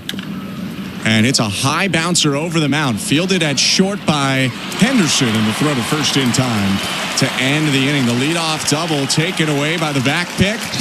No runs for the Blue Jays. Nobody left. Middle of the 9th inning, it's 6-6. Blue Jays will try to get to extras when we come back. You're listening to Blue Jays Baseball, brought to you by your local family-owned Crown Rust Control Center, streaming at sportsnet.ca and the Sportsnet Radio Network. Of all the things that TimberMart can lend a hand to build, community ranks among the most important. And with the TimberMart Local Leaders Initiative, we strive to recognize those dedicated to making their hometowns a better place to live, work, and play. From now to June 25th, you can vote to select our grand prize winner. They'll receive a $10,000 grant to support their outstanding initiative as TimberMart's Local Leader of the Year. To vote, visit local-leaders.com. TimberMart, Canada's building center. Mary, do you ever wonder why we fly north every year? Obviously, it's because of Armstrong bird food. I thought it was because of the weather or migration or something. Oh, Steve, you need to spread those wings and open your eyes, partner. Truth is, it's the seeds, the nuts, the berries, the good stuff. Armstrong's got it all. So all this time, you've been chasing snacks? Bingo! You think I'd flap these wings thousands of miles for anything else? Armstrong, Canada's premier bird food. The reason birds fly north. Find Armstrong at Canadian Tire, Home Hardware, and other fine retailers. Or learn more at ArmstrongBirdFood.com. This is Toronto Blue Jays baseball. Fastball painted at the bottom of the zone, and that's back-to-back strikeouts. On Sportsnet 590 The Fan and the Sportsnet Radio Network. Welcome back to Blue Jays Baseball. Show Ali with you. The Blue Jays and Orioles tied at 6 as we head to the bottom of the 9th inning at Camden Yards. We do have a very quick edition of Jays Talk Light coming up next. We'll be on the radio until the top of the hour, after which point Leafs Hurricanes will follow, but you will have a limited time to send us your texts and give us your calls. 590-590, name and location is the People's Text Line. We'll see. We'll see if we do some more for the podcast listeners afterwards. So still send us your texts again, 590-590, name and location. Blue Jays Baseball, as always, is brought to you by Crown Rust Protection. Jays and O's tied at 6 as we head to the bottom of the 9th inning. Jeff Hoffman on in the bottom of the 9th at Camden. Here's Ben Shulman and Chris LaRue. Thank you, show. Jeff Hoffman trying to prevent a Blue Jays talk and send the Blue Jays to extra innings against the Orioles. It's a 6-6 game. Top of the order coming up, and this pitching change brought to you by Home Hardware, the official home improvement retailer for the Toronto Blue Jays. Locally owned, genuinely Canadian. He deals to Gunnar Henderson. First pitch strike with the splitter, 0-1. Hoffman has allowed only one earned run this year in 7 1/3 innings, walked 1, struck out 9. Last time we saw him, it was this situation against the Red Sox. He pitched the Blue Jays to extras, 0-1. Fastball popped up foul into the seats, 0-2. That's an electric fastball from Jeff Hoffman. Biggest thing about him is he comes into ball games and he absolutely just fills up the strike zone. The only outing he had a walk in was the 2-inning outing, his last one against Boston. The pitch. High and outside, 1 ball, 2 strikes. And in fact, that was an intentional walk, so he's really walked none and struck out 9. Fastball, slider, splitter for Hoffman. Is 1-2 to Henderson. Swing and a miss, strike 3. Caught him on the splitter. There's 1 down. Such a good pitch. Looked like a strike and then just dove below the strike zone. And Gunnar Henderson's seeing the ball really well now. He's 3 for 4, 3 for 5 now in this ball game, but a big first out for Jeff Hoffman. He's got 3 big hurdles to clear. That's the first one. The second one, perhaps even taller. Adley Rutschman, who absolutely mashes against the Blue Jays, but is 0 for 4 today. Right on left, Hoffman's pitch.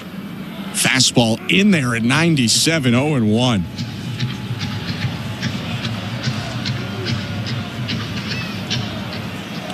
Hoffman, the 5th reliever that the Blue Jays have used today as they've picked up Jose Berrios after a tough start. Next pitch, splitter on the outside edge, called strike, 0-2. Went Berrios, Sandlin, Little, Fluharty, Garcia, Hoffman. The bullpen is not allowed an earned run, 2 unearned runs after a bunch of errors were committed when Nick Sandlin was in. 1 out and the base is empty. 6-6 game, bottom of the 9th. Hoffman sets. And the 2-strike offering. Broken bat liner, right field, hooking. It's a fair ball just inside the line and bouncing into the corner. Rutschman up to second base. He'll stop there with a 1-out double. Well, that actually wasn't a bad pitch. Adley Rutschman broke his bat on that double down the right field line, but got just enough to keep it fair. It's a big base hit in this inning. Rutschman is going to come out of the ball game now, just like the Blue Jays did in the top half. It'll be a pinch runner. Jorge Mateo is in the spot of Rutschman.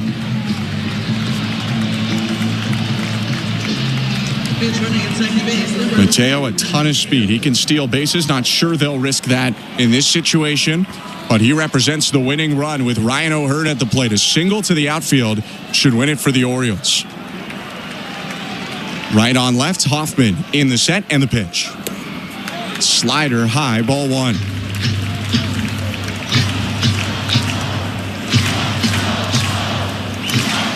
Hoffman faced the Orioles twice in the season opening series. 2 scoreless innings with only 1 hit allowed. Here's 1-0. Line drive right field. It's going to hook foul. Slider in on the hands, and all O'Hearn could do was turn it around into the netting. And that's the winning run standing on second base. With that open base at first base, if you're Jeff Hoffman, you don't have to give Ryan O'Hearn something that he can drive here. You can even just pitch around him if you really want to. 6-6 game, bottom 9. And the 1-1. Splitter low, 2 balls, 1 strike. Hoffman does pitch around him. The next batter is a right-handed hitter, Jordan Westberg.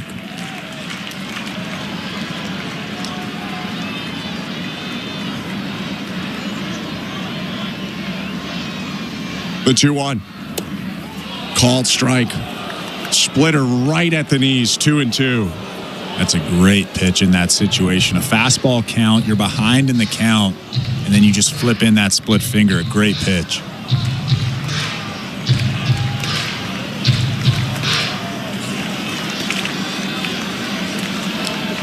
Hoffman in the set, glove below his belt to look at second, and he deals home.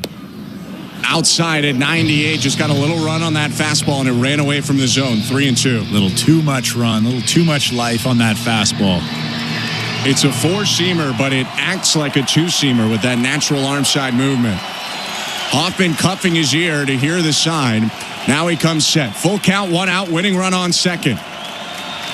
The 3-2. Swing and a miss, strike 3. Elevated 97 to get him. There are 2 down. Well, how about that? Ryan O'Hearn, you could tell he was expecting something slower, maybe a split finger in that situation. And Jeff Hoffman just blows his doors off with that fastball at the top of the strike zone. What a pitch. 2 down. Still 1 more huge out to get. Jordan Westberg up 0 for 4 today, a right-handed hitter. Mateo on second, the pitch. Swinging a fly ball. Shallow right center field. Everyone charging. And Santander slides in. Pardon me, Lucas with the play. And that'll send us to extras. Lucas in trouble in the top of the 9th. Saves the game in the bottom of the 9th with a sliding catch. And we go to free baseball at Camden Yards. 6-6 is the score. You're listening to Blue Jays Baseball, brought to you by your local family-owned Crown Rust Control Center. Streaming on the Sportsnet app and the Sportsnet Radio Network. Enter Night Mode. It's a stylish Friday night in the city. Every Friday home game. No doubter. Where we celebrate everything that makes our city one of a kind. Anything that counts. Would you always feel like part of the show? On Friday, April 18th, be at the ballpark early and get your Blue Jays City Connect Bomber Jacket giveaway presented by Enercare. The first 50,000 fans will be geared up for spring nights in the city. City Connect Fridays. Night Mode. Lights up. Let's go. For tickets, visit BlueJays.com. At Crown Rust Control Center, protection runs deep because every Crown Rust Control Center is owned by a local family who cares beyond business. Your Crown Rust Control Center is 100% committed to their product, to you, to their community, which is your community. Protecting you and what matters to you is equally important as protecting your vehicle. Did you know spring's the best time of year to protect your vehicle from rust? For a special spring offer, find your local family-owned Crown Rust Control Center at crown.com. Hey, this is Chad Green. You're listening to Toronto Blue Jays Baseball on the Sportsnet Radio Network. Welcome back to Blue Jays Baseball. Show Ali with you. The Blue Jays and Orioles tied at 6 as we head to the top of the 10th inning at Camden Yards. Extras in Baltimore. Quick check of the St. Louis Bar and Grill out-of-town scoreboard at the Masters. Rory McIlroy and Bryson DeChambeau still at the top of the leaderboard. McIlroy now sitting at 13 under. DeChambeau, Auberg, and Rose all sitting at 9 under, although DeChambeau's still a few holes back of Auberg and Rose. Canada's Corey Connors, meanwhile, is sitting at 8 under. He is tied with Patrick Reed. Blue Jays Baseball is brought to you by Crown Rust Protection. The Jays and O's tied at 6 as we head to top 10 at Camden Yards. Automatic runner time. Here's Ben Schulman and Chris LaRue. Thank you very much, Joe. New pitcher is Matt Bowman. Automatic runner on second, Andres Jimenez. And the pitch to Tyler Heineman in a 6-6 game. Hit down the third base line. It's going to go foul, 0-1. This pitching change is brought to you by Home Hardware, the official home improvement retailer for the Toronto Blue Jays, locally owned, genuinely Canadian. New catcher into the game for the Orioles is Gary Sanchez, and we're only here because of the heroics of Nathan Lucas. Sliding catch in shallow right center, saved the game, sent us to the 10th. Now Heineman hitting for the first time. He was a pinch runner in the 8th. Switch hitter bats left, the 0-1.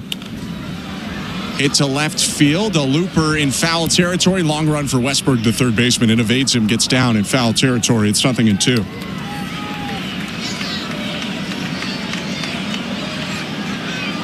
Matt Bowman didn't break camp with the Orioles, but quickly was called up. If you remember, Albert Suarez did not look himself in his outings against the Blue Jays to open the season. He went on the injured list, and Bowman can be a swingman, longman kind of guy, but he's pitching right now in a high-leverage role, trying to keep the Blue Jays off the board. Heineman trying to hit something to the right side, and Gary Sanchez saying, step off the mound, waving his hand at Bowman, so Bowman steps off. And Bowman's been pretty good. 1.42 ERA in 5 ball games this season. 6 1/3 innings, 4 hits, just 1 earned run. The 0-2. Hit foul off to the left. Tyler Heineman's also had a pretty nice start to the year. He's 9 for 18 to begin his season. A double, a homer, 2 RBIs. Blue Jays would love a hit, but they would settle for something that could advance the runner. Yeah, in these extra innings now, you have to score that guy from second base somehow. 0-2.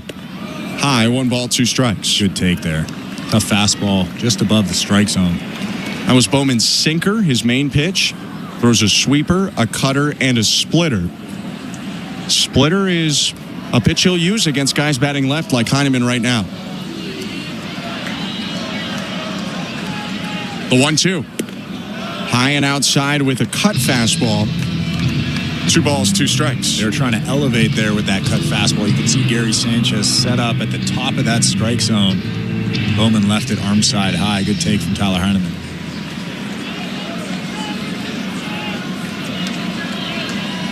Righty set, closed setup. His 2-2. Hit in the air, a pop-up in foul territory, third base side. Playable for Westberg. He'll make the catch, and that will not advance the runner. 1 out. Yeah, that's not what you want in that situation. You at least want to move that runner from second to third. Good thing for the Blue Jays. There's still a guy in scoring position with less than 2 outs. That'll bring Ernie Clement up to the plate, who legged out an infield single in the 8th inning to go to 3 for 4 on the day, and that was huge. He came in to score as the tying run in this game on Bichette's single later in the 8th. Jimenez on second with 1 out. And the pitch. Lined left field, base hit for Clement. Andres Jimenez to third. He'll stop there as the left fielder Laureano gets it back in quickly. But the Blue Jays have first and third now with 1 out. That's a good call from Carlos Fabulous, the third base coach, keeping Andres Jimenez at third base. It would have been a close play at home, but with just 1 out, that's a good call, keeping him at third base. Ramon Laureano has one of the best outfield arms in all of baseball. He rifled that back into Westberg, the cutoff man. Go-ahead run on third, an insurance run on first. Miles Straw up to the plate. Blue Jays bench only has Alan Rodin remaining, and he's swinging on deck right now, potentially to sub in for Davis Schneider. Bowman's pitch. Straw shows bunt and pushes it down the first baseline. It's foul. They were looking for the safety squeeze there, but he pushed it foul. It's 0-1.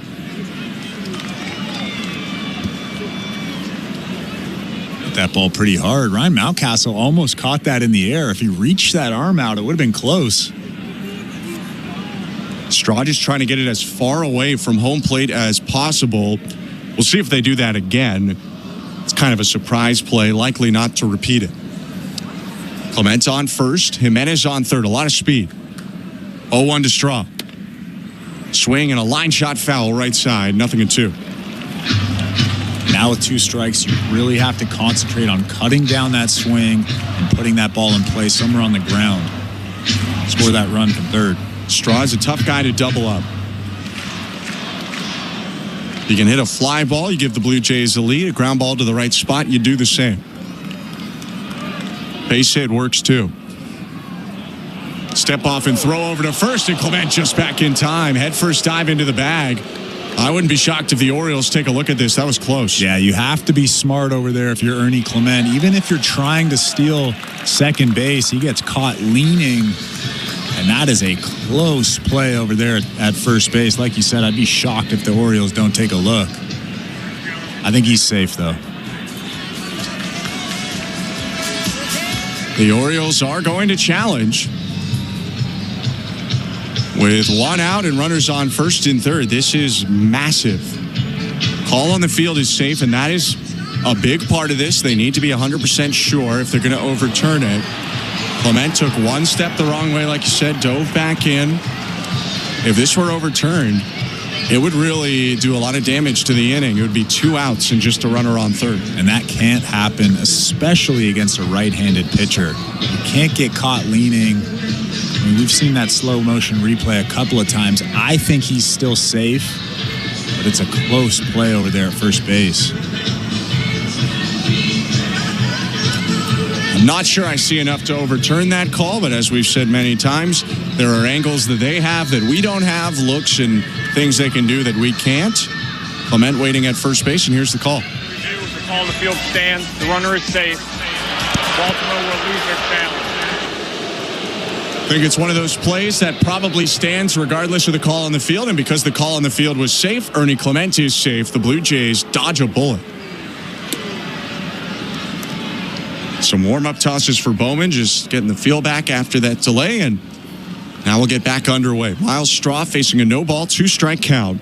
Andres Jimenez on third, Ernie Clement on first, 6-6 with 1 out in the top of the 10th.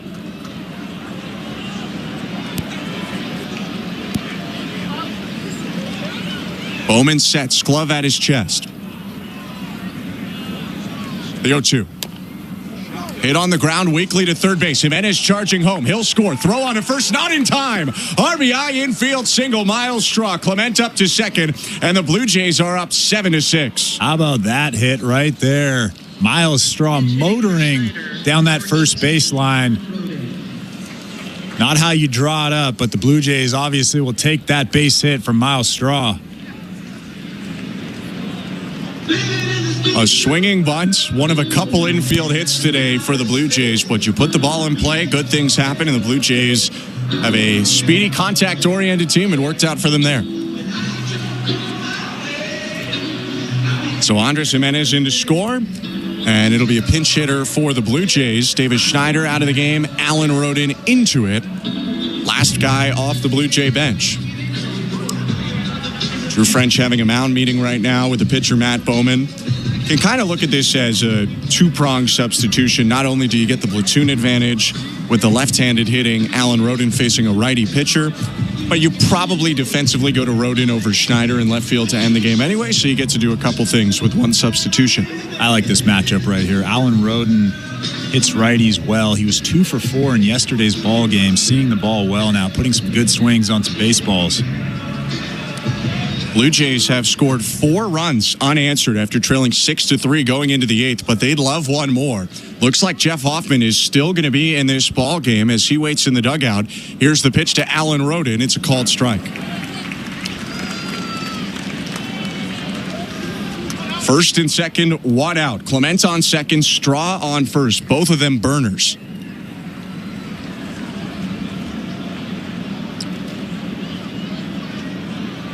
The 0-1 to Rodin. Swing and a bouncing ball back to the mound. Fielded Bowman. Throws to second for 1. Snap throw over to first. Not in time. Fielder's choice. Henderson did a decent job on the transfer there. Got it in and out quickly. But they won't get the double play. It's runners on the corners. Straw was set down on the 1-6 put out. And here comes Bo Bichette. I thought that was a sure double play off the bat of Alan Rodin, but he did a good job getting down that first baseline. I'm not sure that the defense could have done much more. I think it's just Rodin's speed, like you mentioned. Straw getting high fives in the dugout after his RBI single. Still 7-6 Blue Jays. A huge run standing on third base. Runners on the corners, 2 down. Bo Bichette is up, and he's 2 for 5 today. Bowman offers. Bichette takes strike 1.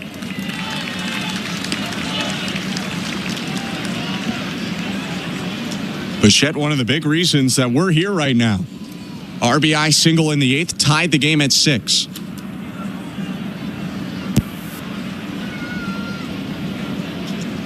The 0-1. Swing and a liner, caught at short, hit it right at Henderson, and that'll do it for the top of the 10th. The Blue Jays get the all-important 1, but they leave 2 on base. 7-6, and Jeff Hoffman looking to finish this one out. He'll be on the mound, and we'll be back in a moment. You're listening to Blue Jays Baseball, brought to you by your local family-owned Crown Rust Control Center, streaming at sportsnet.ca and the Sportsnet Radio Network. Of all the things that Timber Mart can lend a hand to build, community ranks among the most important. And with the Timber Mart Local Leaders Initiative, we strive to recognize those dedicated to making their hometowns a better place to live, work, and play. From now to June 25th, you can vote to select our grand prize winner. They'll receive a $10,000 grant to support their outstanding initiative as Timber Mart's Local Leader of the Year. To vote, visit local-leaders.com. Timber Mart, Canada's building center. Mary, do you ever wonder what we fly north every year? Obviously, it's because of Armstrong Bird Food. I thought it was because of the weather or migration or something. Oh, Steve, you need to spread those wings and open your eyes, partner. Truth is, it's the seeds, the nuts, the berries, the good stuff. Armstrong's got it all. So all this time, you've been chasing snacks? Bingo! You think I'd flap these wings thousands of miles for anything else? Armstrong, Canada's premier bird food. The reason birds fly north. Find Armstrong at Canadian Tire, Home Hardware, and other fine retailers. Or learn more at armstrongbirdfood.com. This is Toronto Blue Jays baseball. Called strike 3, change up at the knees, and there's nothing you can do about that pitch. On Sportsnet 590 The Fan and the Sportsnet Radio Network. Welcome back to Blue Jays Baseball. Show Ali with you. The Blue Jays leading the Orioles 7-6 as we head to the bottom of the 10th inning at Camden Yards. Extras continuing in Baltimore. We do have a very quick edition of Jays Talk Light coming up next. We'll do some podcast-only discussions after we get out of here. We have to make way for Leafs Hurricanes, which are coming up across the network at the top of the hour. You can listen to it via streaming once we hit the 5 o'clock Eastern to Pacific hour. But either way, once we are off the air, we will take your text at 590-590, name and location, both the good and the bad. Blue Jays Baseball is brought to you, as always, by Crown Rust Protection. Jays lead the Orioles 7-6, bottom 10 at Camden Yards. Here's Ben Schulman and Chris LaRue. Thank you, Show. Jeff Hoffman back out there. Automatic runner Jordan Westberg at second. 7-6 Blue Jays. And the pitch to Cedric Mullins gets a swing and a miss. Strike one. For the second time this week, second time in 4 days, the Blue Jays will ask Jeff Hoffman to pitch 2 innings and help them to a win. He did pretty much exactly this at Boston on the 9th. He looks at second, and the 0-1 to Mullins. Swinging a ground ball to second base. This will advance the runner, but Jimenez throws over to first, and there's one out.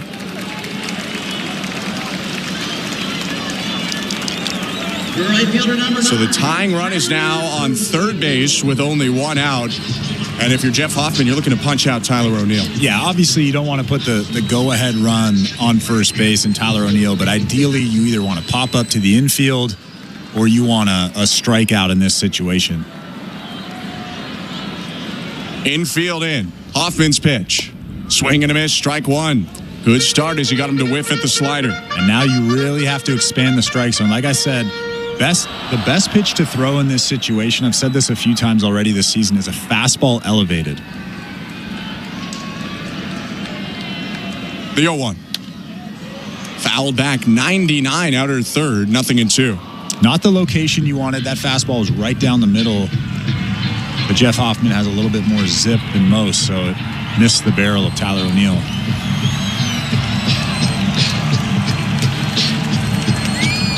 When slider, then sinker. Also has a four-seamer and a splitter. 2 strikes. Tying run on third, 1 out. Hoffman deals home. He got him. Struck him out with 98 at the top of the zone. There's 2 down. And the reason why I like the fastball elevated there is because you can either pop it up, you can foul it back.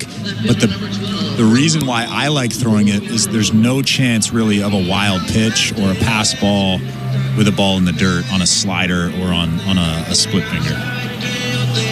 Game on the line now. 2 outs, bottom of the 10th. Ramon Laureano hits for the first time today after coming in defensively for Kerstad. Right on right the pitch. Down and away, ball 1. Laureano at one time a premier hitter in the Oakland lineup. Somewhat revived his career in the second half last year with the Braves. He can be dangerous. Westberg on third. 2 outs. Bottom of the 10th. The pitch. Fouled off the glove of Heineman. 1-1. That pitch was a little bit too good. 98, like I said, he has zip on it, so it can get past guys. But that location was just a little bit too good with that run standing out at third base. 7-6 Blue Jays. Miles Straw's RBI infield single, the difference right now. The 1-1. Down and away. 99 on the gun, but the miss makes it 2 balls and 1 strike.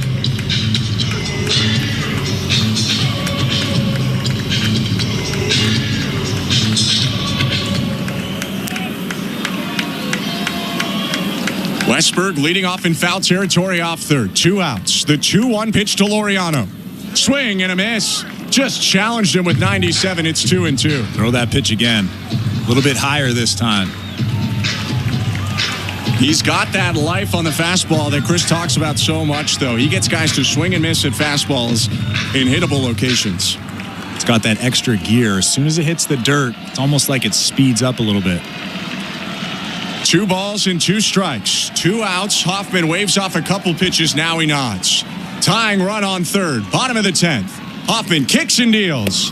He got him! Struck him out looking with a slider, and the Blue Jays come back from down 6-3 to beat the Orioles 7-6 in Baltimore. How about Jeff Hoffman throwing 2 innings at the end of that ball game? That's the best he's looked this season. His fastball was up to 99, and he was throwing strikes. What an outing from him. What a game. Blue Jays win it 7-6. We'll step aside, and when we come back, we'll wrap it up and get you over to Blue Jays Talk Light, potentially, or the Toronto Maple Leafs. We'll see. 7-6 the final score. You're listening to Blue Jays Baseball, brought to you by your local family-owned Crown Rust Control Center, streaming on the Sportsnet app and the Sportsnet Radio Network. Enter night mode. It's a stylish Friday night in the city. Every Friday home game. No doubter. Where we celebrate everything that makes our city one of a kind. Anything.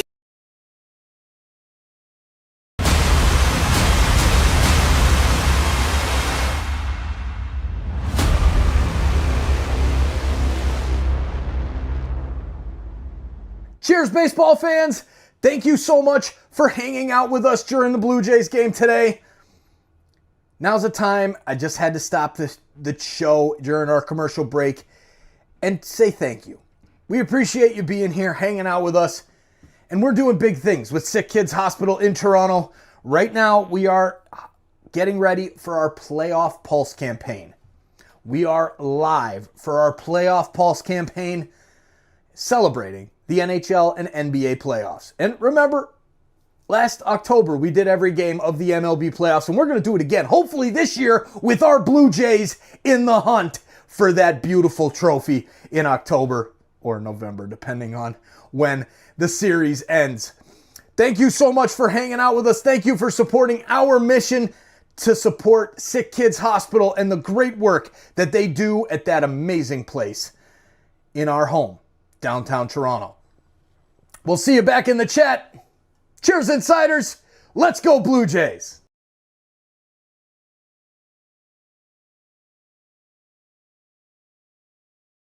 And they bought just enough time for the bats to come alive in the 8th.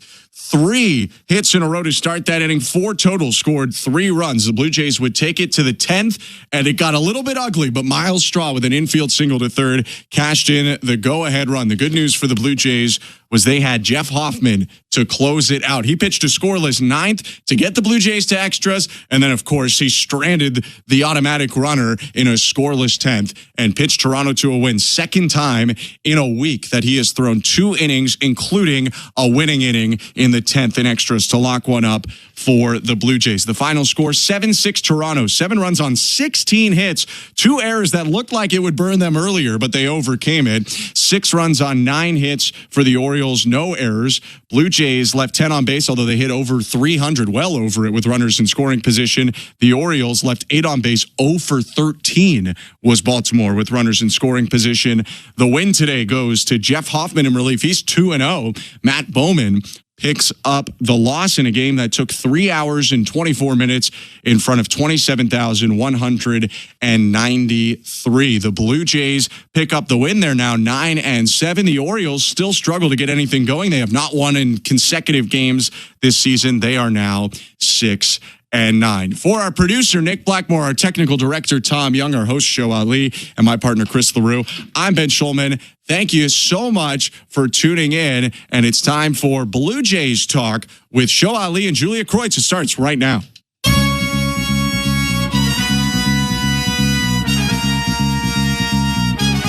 All right, Jules, a 7-6 extra innings win for us to discuss on what will be the quickest edition of Blue Jays Talk Light you've ever heard. What we're going to do, here's what we're going to do today. You can still text us at 590-590, name and location. Once we're done on the radio, we will pop over to the other side. We'll do some podcast discussions for the podcast crew. So if you still want us to read your text at 590-590, name and location, you can certainly text us, and we will get to those in the next hour or so. But love that. Let's get to some thoughts on this game really quickly. Hard not to, and you heard Ben and Chris talk about it really quickly at the end of the game here, but hard not to give all the credit in the world to Jeff Hoffman. My goodness. Filthy stuff from Jeff Hoffman. And Blair and Barker have talked about this before. And again, this is by no means no slight against Jordan Romano, but seeing someone like Jeff Hoffman give you the kind of life and heat back there, boy, that's something I feel like we haven't seen in a long time. Yeah, it just gives you a little bit of extra confidence for sure. It's becoming increasingly obvious here, Show, that Jeff Hoffman is the guy you want on the mound with the game on the line. It's been really, really impressive to see. And yeah, it's also nice when you see a little bit of flair from a usually very even keel Jeff Hoffman, and those 6-out saves certainly lend themselves well to that. It's probably not 100% sustainable to have him go for 2 innings every single time, right? You probably don't want that necessarily from Hoffman, but it is certainly nice to have that ability in the back of your pocket, especially on games like today where they were down 6-3 at one point, kind of looked like things had spiraled out of control, and they instead come back for a 7-6 extra innings win. That is Julia Kreutz. I'm Show Ali. Let's take a quick break here. On the other side, we will check the Bet365 standings update and get you over to Toronto Maple Leafs hockey. You're listening to Blue Jays Talk Light. That's Julia. I'm Show on the Sportsnet Radio Network. Gary, do you ever wonder why we fly north every year? Obviously, it's because of Armstrong bird food. I thought it was because of the weather or migration or something. Oh, Steve, you need to spread those wings and open your eyes, partner. Truth is, it's the seeds, the nuts, the berries, the good stuff. Armstrong's got it all. So all this time, you've been chasing snacks? Bingo! You think I'd flap these wings thousands of miles for anything else? Armstrong, Canada's premier bird food. The reason birds fly north. Find Armstrong at Canadian Tire, Home Hardware, and other fine retailers. Or learn more at armstrongbirdfood.com. Knock all your summer projects out of the park with Home Hardware, the official home improvement retailer of the Toronto Blue Jays and your DIY partner in making your dream home a reality. From gardens to garages, back decks to front doors, refreshes and renos, we're here to help you cover all your bases and make every summer project a home run.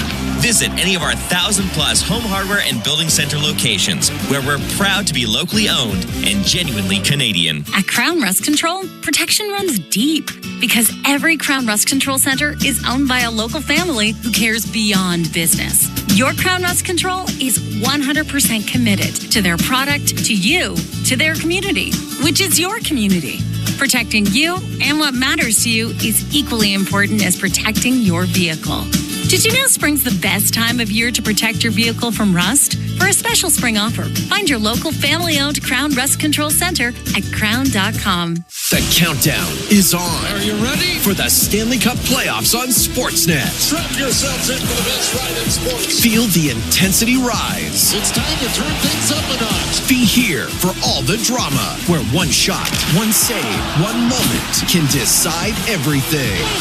See who will raise hockey's ultimate prize. Let's get this thing going. 16 teams, one champion. The Stanley Cup playoffs begin April 19th on Sportsnet. Here for the Cup.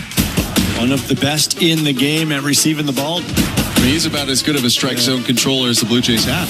To a team of elite defenders, he is Captain Kirk, a game caller in unison with this pitcher. Does he ever have a knowledge of the strike zone? Framing pitches with precision and a steady hand. Kirk's done it again. Be one of the first 15,000 fans at the ballpark on Wednesday, April 30th to get your Alejandro Kirk bobble arm. For tickets, visit BlueJays.com. Lights up, let's go. Timber Mart, locally owned, proudly Canadian.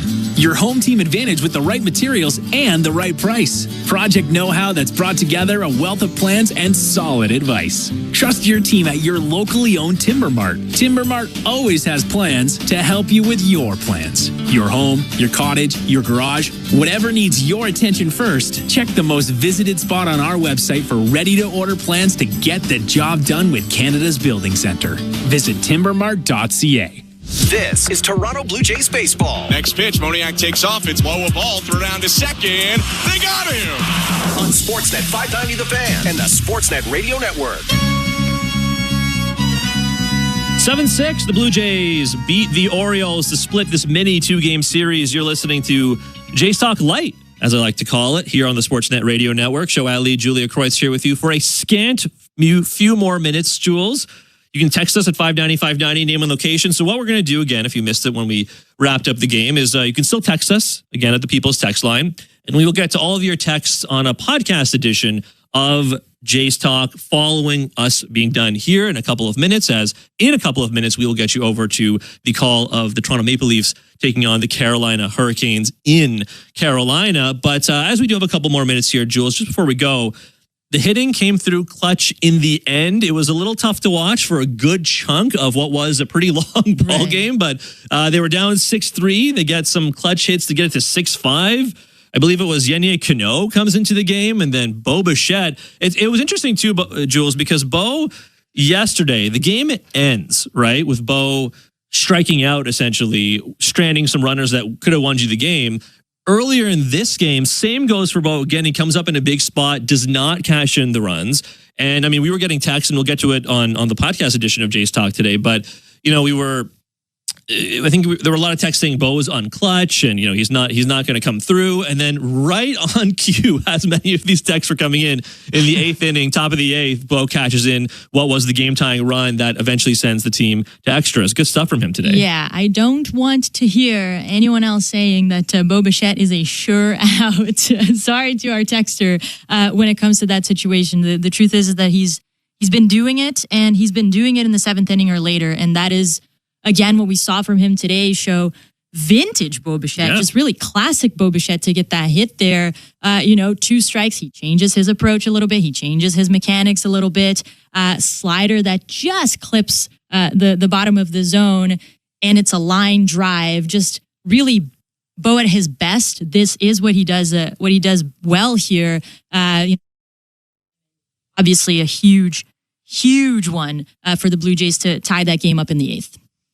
Blue Jays win 7-6. You get Tyler Heineman pops out in the top of the 10th inning to not advance the runner. Ernie Clement, who went 4 for 5 today, including a stolen base. He was phenomenal. And then Miles Straw with the game-winning run, an RBI single that held up as Jeff Hoffman comes out there and shuts things down. Before we go, let's get to the Bet365 standings update. Download the Bet365 app for today's baseball odds and find out why it's never ordinary at Bet365. 19 plus, play responsibly. Ontario only. So actually in the break, I was looking at the scores, Jules, and I got to say I was genuinely surprised at this result, but the Yankees lost today. The Yankees lost to the Giants. I was saying they essentially lost to Jung-Hoo Lee, who after missed a good chunk of the season last year with the torn labrum in his shoulder, he has been one of the best players in Major League Baseball. I think he has an OPS of over 1,000 right now. I think he's up there with Ohtani and Judge. He's been phenomenal so far this season. So the Yankees lose 5-4. Let's see. The Rays beat the Braves 8-3. The Red Sox did beat the White Sox 3-1. Garrett Crochet had a perfect game at one point in that game. And then, of course, we have our game today, 7-6. The Blue Jays beat the Orioles. So the standings update are as follows. The Toronto Blue Jays are 9-7. They're atop the American League East. The Yankees are 8-7. The Red Sox were under 500. They're still under 500 despite picking up a win. They're 8-9. The Rays are 7-8. And the Orioles, after losing today and splitting this series with Toronto, Jules, they are 6-9. Yeah, this is, again, the division is way closer than what anyone expected, and good on the Blue Jays for capitalizing on a chance here to, build at least a little bit of separation early on. That is Julia Kreutz. I'm Show Ali. Thank you for listening to Blue Jays Baseball, brought to you by the local family-owned Crown Rust Control Centers in Lévis, Quebec, and West Quebec City. Crown is proud to be Canadian-owned and operated since 1986, so protect your vehicle from rust today at your local Crown Rust Control Center or visit crown.com. Crown, Canada's #1 rust protection. For Julia Kreutz, Ben Schulman, Chris LaRue, Tom Young, Nick Blackmore, I'm Show Ali. We are out of here. Again, 590-590 name and locations where you can text us. We will read your text on a podcast edition of Jays Talk. Of course, you can find it on the Jays Talk podcast feed, found wherever you grab your favorite podcasts. But coming up next, the Toronto Maple Leafs, one of the couple last games of the season, are going to be taking on the Carolina Hurricanes. You can listen to it on our flagship station, Sportsnet 590 The Fan, right here in Toronto. Joe Bowen and Jim Ralph will have the call in mere seconds. JD Bunkus and Sam McKee will have Leafs Talk on the radio, on Sportsnet's YouTube page, and on Sportsnet Plus. Have a great night, everyone. We'll talk to you later.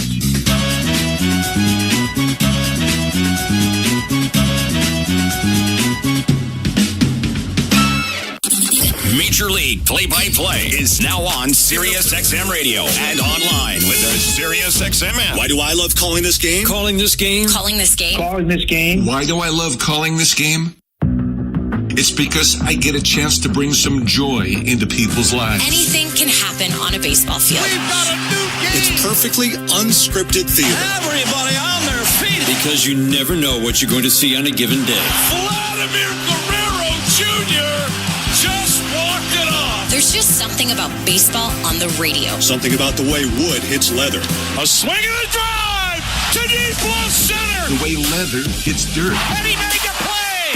Oh, my. The way a deep fly ball sounds like it's about to change history. High fly ball to center field. It's hit pretty well toward the wall. Until the cleats hit the grass, hit the crushed brick, and then nothing but sky and a silent crowd. That ball is high. Until leather hits leather and 40,000 fans lose their collective minds. In a perfect symphony of chaos. He jumped up on top of the wall, balanced himself, and caught it. The way nothing triumphs a perfectly honest call. I don't believe what I just saw. And the way the right voice can make a moment live forever. Touch 'em all, Joe. You'll never hit a bigger home run in your life. Outsiders may think this is just two teams. A ball, a bat, and a microphone. But no. For over 100 years, this has been the soundtrack of the American pastime. That's it! It's a World Series win for LA! The soundtrack of summer. This is Major League Baseball on the radio. Right now on Sirius XM. All rise. Coming in 5. Get ready to play. 4. Get up! Get up! 3. Can you believe it? Put your seatbelt on. Wow. Talk about the game and all the stories on MLB Network Radio, Sirius XM Channel 89, and online with the Sirius XM app. Is the everyday first baseman for the Colorado Rockies, and he stopped by MLB Network Radio on Sirius XM Channel 89 to reflect on what it means to earn a spot. It was a dream come true for sure. It was something that I've always wanted, since I first started playing baseball. I've been playing first pretty much my whole career, so I have my eyes set on that position. Even though I've bounced around in the outfield a little bit in my career, I always know that first base is my true home. As far as knowing I was on the team this year, I had a pretty good inclination after the end of last season. But, Buddy, he told me this year at spring training, he said, I don't think I need to tell you, but you're on the team. It's always good to hear that. Like, it's just something that you want to hear, and you want to, confirm that, like, hey, I'm a starter, I'm on the team, let's go. It's definitely comforting knowing that, you have the long leash and you can just go get your rhythm and timing in the box, and you don't have to necessarily worry about it. But with that being said, I feel like in this game, there's always somebody trying to take your spot. It doesn't matter who you are. So I think you always kind of have to play with a chip and an edge on your shoulder that you're trying to secure that spot every day. Even if you're under contract, you want to prove to yourself and the fans that you're still the guy and you're going to be the guy for the future. And so that's kind of the mentality that I want to take into this role and, play like I'm earning the spot every single day and put my hair on fire. Follow every second of the action on NHL Network Radio. From behind the bench to every play on the ice. If it's hockey, it's on Sirius XM NHL Network Radio. Sirius XM 91. I'm Frank Trachtenberg with your Sirius XM MLB schedule for Sunday, April the 13th. All times are Eastern, and please remember, all games, times, and channels are subject to change. Check SiriusXM.com for the latest updates. In Major League Baseball, 1:40 p.m. Cincinnati Reds take on the Pittsburgh Pirates. Reds on Sirius 210, XM 177, and Internet 847. Pirates on Internet 861. 1:40 p.m. Cleveland Guardians face the Kansas City Royals. Guardians on Sirius 211, XM 178, and Internet 848. Royals on Internet 852. 1:40 p.m. Miami Marlins face the Washington Nationals. Marlins on Sirius 121, XM 179, and Internet 855. Nationals on Internet 869. 1:40 p.m. Tampa Bay Rays face the Atlanta Braves. Rays on Sirius 111, XM 180, and Internet 866. Braves on Internet 842. 2:10 p.m. Chicago White Sox face the Boston Red Sox. White Sox on Sirius 108, XM 181, and Internet 846. Red Sox on Internet 844. 2:10 p.m. Houston Astros take on the LA Angels. Astros on Sirius 159, XM 182, and Internet 851. Angels on Internet 853. 2:10 p.m. Minnesota Twins face the Detroit Tigers. Twins on Sirius 103, XM 183, and Internet 857. Tigers on Internet 850. 2:15 p.m. St. Louis Cardinals face the Philadelphia Phillies. Cardinals on Sirius 146, XM 184, and Internet 865. Phillies on Internet 860. 4:05 p.m. The A's take on the New York Mets. A's on Sirius 113, XM 185, and Internet 841. Mets on Internet 858. 4:10 p.m. Arizona Diamondbacks take on the Milwaukee Brewers. Diamondbacks on Sirius 94 XM 186 and Internet 840. Brewers on Internet 856. 4:10 p.m. San Diego Padres take on the Colorado Rockies. Padres on Sirius 132 XM 187 and Internet 862. Rockies on Internet 849. 4:10 p.m. Seattle Mariners take on the Texas Rangers. Mariners on Sirius and XM channels 89, Internet 864. Rangers on Internet 867. 7:10 p.m. LA Dodgers face the Chicago Cubs. Dodgers on Sirius 208, XM 175 and Internet 854. Cubs on Internet 845. National feed on Sirius XM and Internet channels 89. Spanish feed on Sirius 209, XM 176 and Internet 871. For 24/7 coverage of Major League Baseball, from day one of the regular season to the final pitch of the World Series, keep it locked on Sirius XM MLB Network Radio, channel 89. I'm Frank Trachtenberg with your Sirius XM MLB schedule for Sunday, April the 13th. All times are Eastern, and please remember, all games, times, and channels are subject to change. Check SiriusXM.com for the latest updates.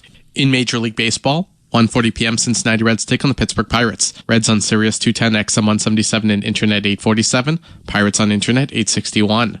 1:40 p.m. Cleveland Guardians face the Kansas City Royals.